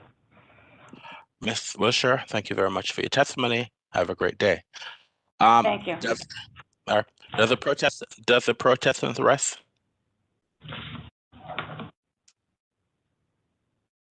Yes. I don't know if Ms. Ms. Farmer stated that she had no witness. You are the only one that had a witness. So unless something changed since this case. No. And in that case, we rest. All right. Thank you. So the protestants have rest. Does the applicant have any rebuttal witness at which to call? Yes, just one. We're going to recall John Fiorito. All right. Where's Mr. Fiorito? You're still on the oath, Mr. Fiorito, so keep that in mind. All right. Go ahead, sir. Okay, Mr. Fiorito, you were here throughout the proceedings today, correct? Yes, I was. And you heard the protestants' testimony about communications from you to them. Do you recall that testimony? Yes, I do. Could you please describe for the board the sequence of events related to your communication with the protestants? Are you referring to my comment making that we wanted to reach out to everyone when we got going with this project and that I would make my number available? Correct. Okay, yes, I did say that as after the license is transferred, I stated we wanted to be good neighbors and that we would gladly give our numbers out. And I did have on the prior license application, not this one, where we were starting, I believe it was a year or whatever the prior time the license was applied for. I had a relationship with Paul Cohen, and I reached out to Mr. Cohen about getting in touch with Ashley Gerstenfeld, which her name, obviously, I guess she's married now, so she has a different name. And he said that he would give her a call and try to get a meeting so that we could talk and give her the proposed information, because I knew there was some issues that she had with the space. And she stated to me that she refused to take his call and that he couldn't get me in. So that was my attempt to try to I'm go going to talk. object to hearsay. I'm going to object based on hearsay. Mr. Cohen hasn't testified. We don't know what he said or did not say.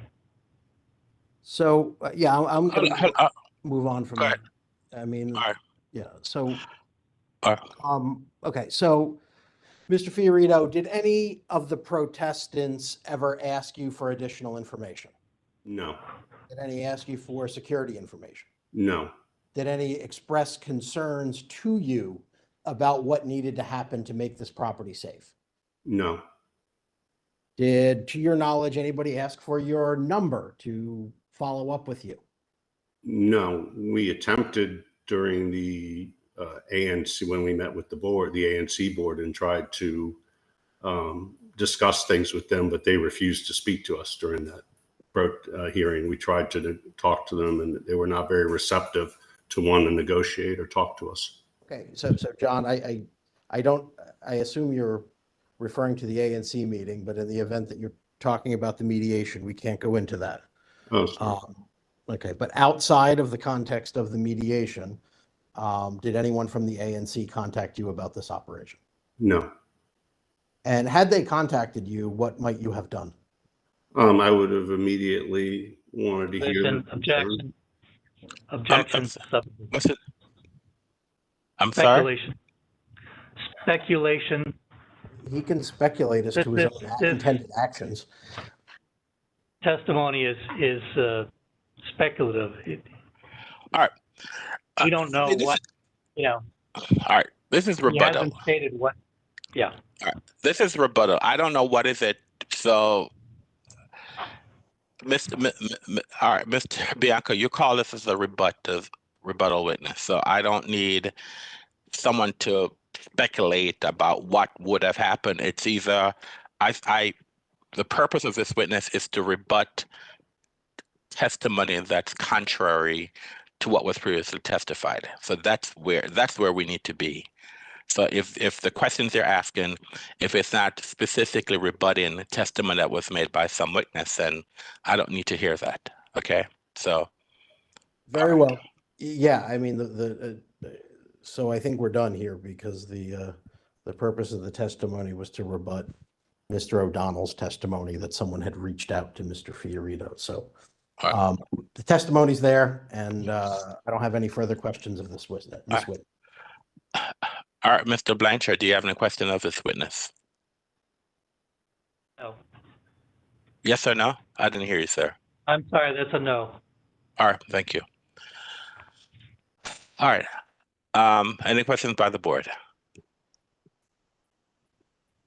All right, thank you, sir, for your testimony. You're free to go. Is this the extent of the applicant's rebuttal witness? We have no further witnesses. Mr. Blanchard, do you have a rebuttal witness that you wish to call, sir? No, I do not. All right, thank you. All right, so we are now, so the applicant rests. I'm sorry, no, the applicant rests and the protestant has rest. All right, this is an opportunity for closing. Now, I'm going to take a break before closing. I just want to get some, so Ms. Farmer, and I think I'd allow that.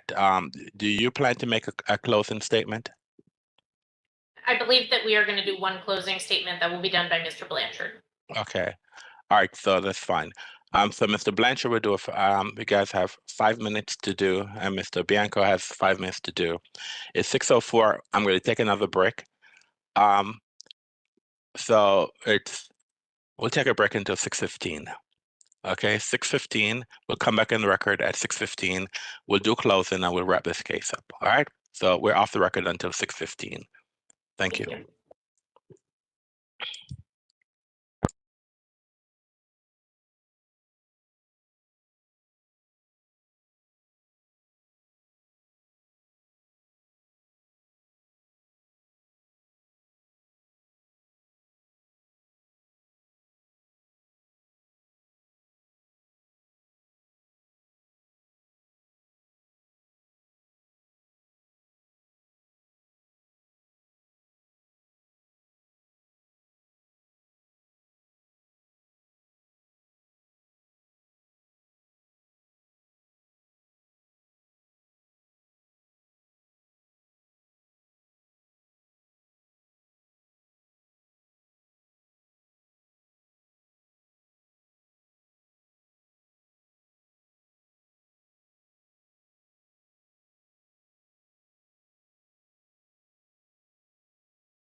Okay, we're back in the record.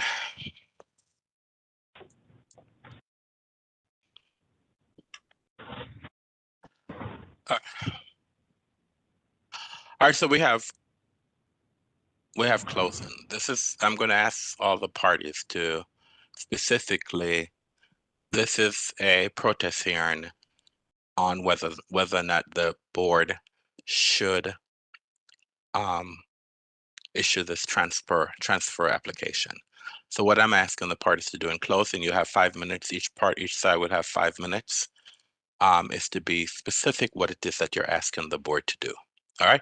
So the applicant goes first, and so hold on 1 minute, please.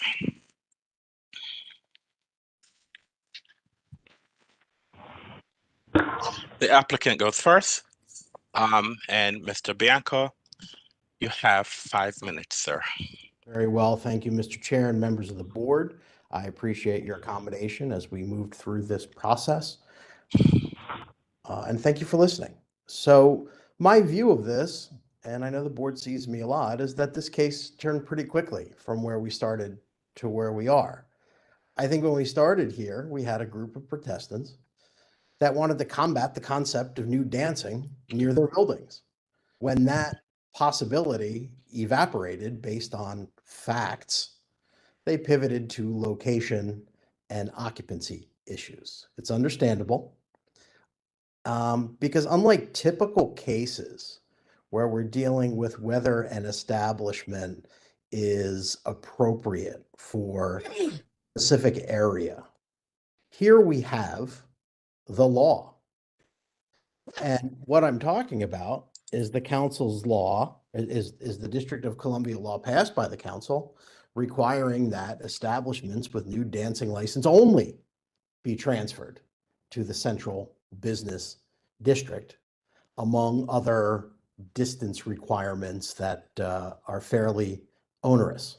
So the notion that the CBD is somehow a residential refuge that's in need of protection just doesn't jive with what the law actually says. And that's not something typically we have in license applications.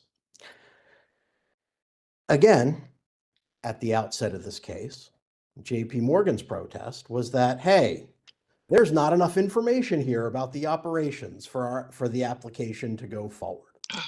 Indeed, it was the entire focus of their opening statement. The board quickly and correctly squashed that notion as it isn't an appropriate grounds for protest, and the expectation that applicants are to spend enormous sums of money on build out and leasing before securing a license is inappropriate, and it's just not how the agency conducts its licensing process. So we're left with the applicants not liking the location or occupancy of the establishment. Starting with occupancy, of course it's relevant, but to the extent that it impacts alcohol sales, service, and consumption. As much as the protestants want it to be, this board doesn't regulate occupancy. This board doesn't regulate means of egress. This board doesn't regulate evacuation plans and other like-kind requirements for operating an establishment safely. Sure, the applicant applied for occupancy of 1,200, but to quote Mr. Short, I don't think they're actually going to get it. And I think that's a point well taken. Will it be 1,200? Possibly, but that's going to depend on what the Department of Buildings and DC Fire and EMS determine it can safely be based on the factors that have been argued before this board. Factors like the location, where the egresses empty out to, how many egresses there are, how big they are, all of the things the DOB considers in issuing certificates of occupancy and all the things that fire EMS consider in approving a location for a particular occupancy level. Further, given the size of this location, we're looking at a public hall process, which gives the public the additional opportunity to weigh in on such factors before the actual appropriate agency. So hanging their hat on occupancy that has not yet been finalized is not appropriate to defeat our application in this case. The protestants here are complaining about occupancy and location, but they're not asking for anything. They're just saying no. And that's been the case throughout this entire process, starting with the ANC meeting and statements of Commissioner Strauss that there's nothing we can do to gain support for a new dancing establishment. And we think that's what their decision is based on. The rest is pretext. I've been doing this for a pretty long time, and the board has seen me regularly. And some of the cases I'm involved in have new nightclub licenses. And when we're dealing with nightclubs, is a hot button issue. When we're dealing with taverns, it's less of a hot button issue. And when we're dealing with new dancing establishments, it's something that attracts a great deal of public attention. So where are all the people? Where are they? Where are the people that care about this and object to it? They don't exist. We had an ANC meeting. Nobody showed up. There were 2 public comments. One of them from one of the protestants who's here today. There's no public outcry here because this is the central business district. This is not a residential neighborhood. What we have here are a group of protestants consisting of real estate developers and an investment bank. I mean, I'm happy that I've stayed around long enough to experience the getting the dirty end of the morality stick shaken at me by an investment bank and real estate developers. But let's be real. These aren't citizens. These aren't people whose lives are going to be impacted on a day-to-day basis. These are people who are worried about their bottom line.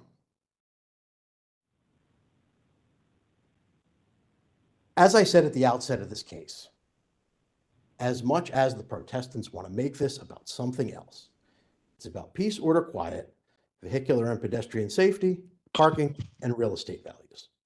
That's it. That's it. It's not a referendum on nightclubs. It's not a referendum on the appropriate of new dancing establishments. It's not a zoning hearing, and it doesn't call for the board to make determinations about those things. Those are the decisions that are within the purview of different agencies. It's akin to a new application in that the board has to speculate on the appropriateness standards. There is no operating history. What happened in this building 30 years ago, when this was a very different neighborhood, has nothing to do with today, has less than nothing to do with today. And even the protestants' own witnesses acknowledge how different the neighborhood was in the 1990s versus how it looks today. We put on security experts, put on safety experts, put on our FEMS expert, we put on our operational people, we put on our soundproofing expert. All we have to testify to are their plans. And as I indicated at the outset, that's a double-edged sword. It helps in that plans can be changed and modified to fit the concerns of the community and to fit the concerns of the board. And across all of our witnesses, despite their level of expertise, they all acknowledge that based on the build out, based on modifications, based on neighborhood considerations, these plans can change and should. Our applicant is committed to following the advice of the top level experts they have brought on board. And as far as the protestants not having enough information, we think that is a bit surprising since they never asked for any. They never wanted to work with us. They never. Time, Mr. Chair. All right, Mr. Blanchard, please. Mr. Bianco, I gave you 5 minutes. I need you to wrap up, sir. Come on. I'm wrapping up right now. And that is very unusual in this process, where protestants want nothing. They just want us to go away. That's not what the application process contemplates. That's not what is appropriate. And after consideration of all the evidence, we have more than met our burden to show that this particular establishment is appropriate for this particular space. Thank you very much. Thank you, Mr. Bianco. And Mr. Blanchard, I will give you equal time, but that doesn't mean that you need to. All right. You can do Chairman it. Anderson, I'm sorry. Yes. if I can just interject for one moment, we're still going to join the closing of Mr. Blanchard, but I do need to state for the record that I think it is fully inappropriate that in the closing, he was casting aspersions on an investment bank. That was completely outside of the scope here. Ms. Smith, we have a closing, and I think that we've had a professional hearing today. I mean, over these past 2 days. And so let us end it on this, on this juncture. Now, you had stated that Mr. Blanchard is going to do the closing, because I was going to give you an opportunity, but you said no. So, so Mr. Blanchard will do the closing, and these are attorneys, and as attorneys, we know what attorneys do, and so we're all right. So we'll do that. So, Mr. Blanchard, you're closing. Thank you, Chairman Anderson and members of the board. The board must deny this license because the applicant has failed completely to show the nightclub, with or without nude dancing endorsement, is appropriate for this location. Mr. Bianco just was going on about the building code and the fire code and a public hall hearing, and we're not here to talk about zoning or any of those issues. We're here to talk about appropriateness. The board has 3 appropriateness standards that protestants can raise as objections to why a license should be issued, and that's exactly what we're doing. The applicant's witness testimony was less than credible due to their less than recent experience. You heard testimony from Ms. Wilshire, Mr. Brownfield, and Mr. O'Donnell that a club at this location will adversely impact property values at their buildings. 2024 is a very different market than the 2020 sale that Mr. Snyder spoke about. And his example was across K Street, not in the middle of an alley. So this really is about not occupancy, but location, location, location. You heard testimony and evidence from Commissioner Strauss, Ms. Wilshire, Mr. Brownfield, and Mr. Lynch about the history of violence at the previous nightclub at this location, which is a strong factor in determining the adverse impact on peace, order, and quiet at this location. Additionally, you heard from Mr. Lynch about the problems that nude dancing had on the neighborhood, granted years ago, but we don't want it to come back. It can be easily inferred that this will occur again when an establishment with nude dancing endorsement is allowed to operate at this location. You heard from Commissioner Strauss, Ms. Wilshire, Mr. Brownfield, Mr. O'Donnell, that pedestrians and vehicles need to access the alley system around 1412 I Street building around the clock, and it will be impeded and blocked by nightclub patrons due to the narrow public and private alleys that will prevent passers-by, deliveries, and maintenance workers, trash collecting, and emergency response teams from being able to use the alley when all the patrons either are lining up and blocking the alley in a queue to get in or exiting at the end of the day. You heard from former MPD Commander John Branch that in his experience, the location of the nightclub is fundamentally unsafe. All it takes is one violent person going into the alley or coming out of the nightclub or otherwise to harm another person with an automobile, knife, or gun. The use of violence in DC has grown astronomically over the past couple of decades.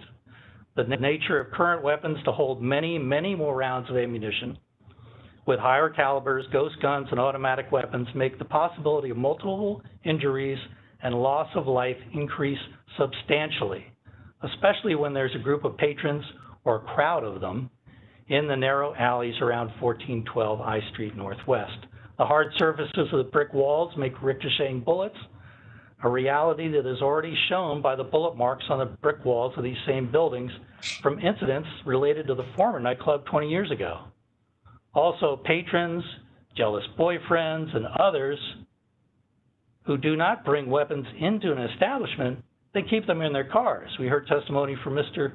Branch about that, and then they bring them back when they get excited and escalate the violence. Finally, you heard from Mr. Hewick that the prior incidents at this location make crime foreseeable. If a nightclub were to open, the foreseeability of crime here at this location and the violence place a duty of care on the nightclub owner and operator. Because the court in Novak established a rule of law concerning substantial special use of the alley, MPD cannot provide officers here for reimbursable detail. It cannot allow its officers to work a second job at security at this location, and cannot authorize the use of commissioned special police officers at this location. Further, there's no outdoor space on private property or even a public sidewalk where the establishment can try and ensure the care and safety of its patrons with queuing to get into the nightclub or for exiting and dispersing from the nightclub. No security plan can be implemented regardless to provide adequate safety in these alleys. The applicant wanted the board to take judicial notice of the board's decision in assets, formerly the Royal Palace, and I wanted to see that location completely. It's at the intersection of Florida Avenue and Connecticut Avenue. Wide open areas, plenty of area for the police to come and help mitigate any violence that occurs. Not the same case at all with this narrow alley system. For these reasons, for any of these reasons, the board has power under the statute and regulations to deny the license application.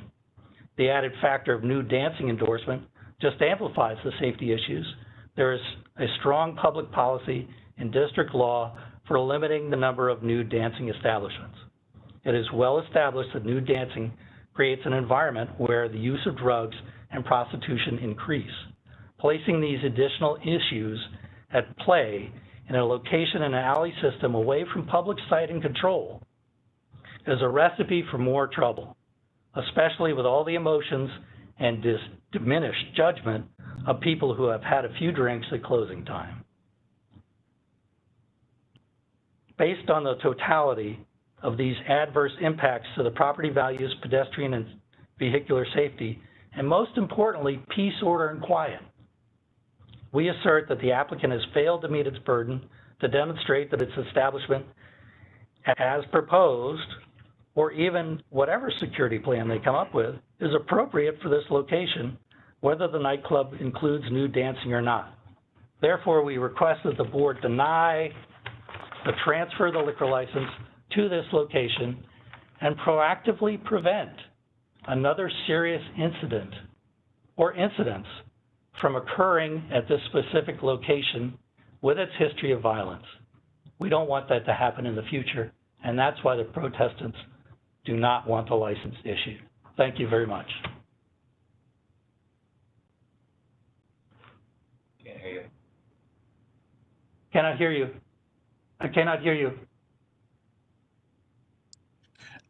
That's one of the reasons why I never mute myself. But as you noticed, I was sneezing earlier, so I did. I muted myself. I apologize. All right. I want to thank the parties for the presentation over 2 days of hearing. I did alert the parties 2 weeks ago that I wanted this hearing to be over at 5 o'clock, and it's over at 6:35. So I would say that it's over at 5 o'clock. So I appreciate the parties trying to meet a timeline in presenting their case, and I just want to thank the parties for doing that. The record is now closed, and I'm asking this question, and I believe I know what the answer is going to be. Do the parties wish to file proposed findings of fact and conclusion of law, or waive their right to do so?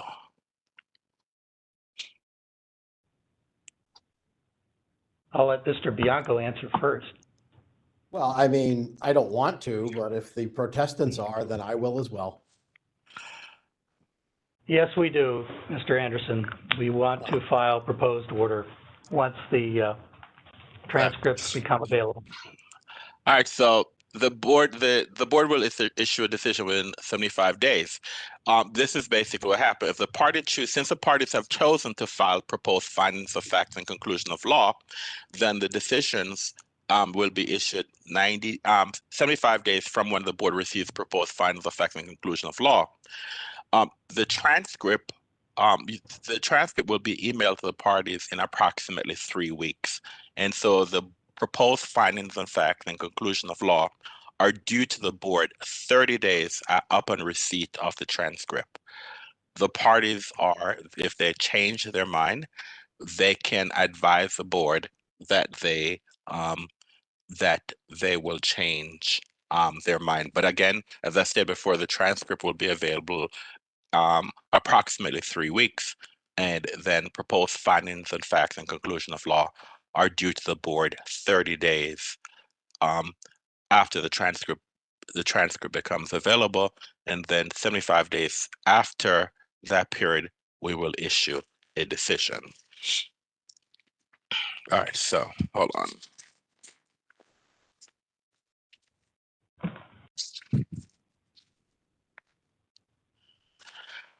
As chairperson of the Alcoholic Beverage and Cannabis Board for the District of Columbia, and in accordance with DC Official Code Section 2575 of the Open Meetings Act, I move that the ABC Board hold a closed meeting for the purpose of seeking legal advice from our counsel on case number 23 PRO 00078, Iraq line, pursuant to DC Official Code Section 2575B4A of the Open Meetings Act, and deliberating upon case number 23 PRO 00078, Iraq line, for the reasons cited in DC Official Code Section 2575B13 of the Open Meetings Act. Is there a second? Mr. Grant, I second the motion. Mr. Grant has seconded the motion. I will now take a roll call vote on the motion before us now that it's been seconded. Mr. Short. Short, I agree. Mr. Grant. Mr. Grant, I agree. And Mr. Anderson, I agree. As the motion has passed, I hereby give notice that the ABC Board will recess its proceedings to hold a closed meeting pursuant to Section 2575 of the Open Meetings Act. Let me close the record for the day. So bear with me a couple more minutes, please.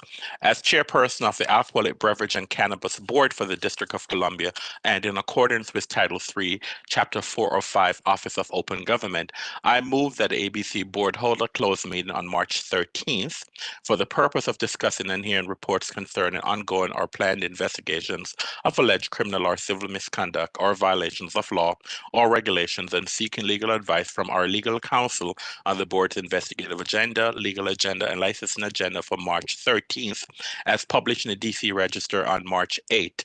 Is there a second? Short, I second. Mr. Short, I second the motion. I will now take a roll call vote on the motion before it now that has been properly seconded. Mr. Short. Short, I agree. Mr. Grant. Mr. Grant, I agree. Mr. Anderson, I agree. As it appears that the motion has passed, I hereby give notice that the ABC Board will hold this closed meeting pursuant to the Open Meetings Act. Notice will also be posted on the ABC Board Hearing Room Bulletin Board, placed on the electronic calendar on ABCA's website, and published in the DC Register in as timely a manner as practical. The board is now adjourned for the day. Thank you. I want to thank the members of the public. I want to thank the attorneys, and I would like to thank the board members who actively participate in this hearing today. I now request that all board members return to executive session for further action. Thank you very much. We're adjourned. Have a great day. Thank you. All right. All right. You're welcome. All right. Bye-bye.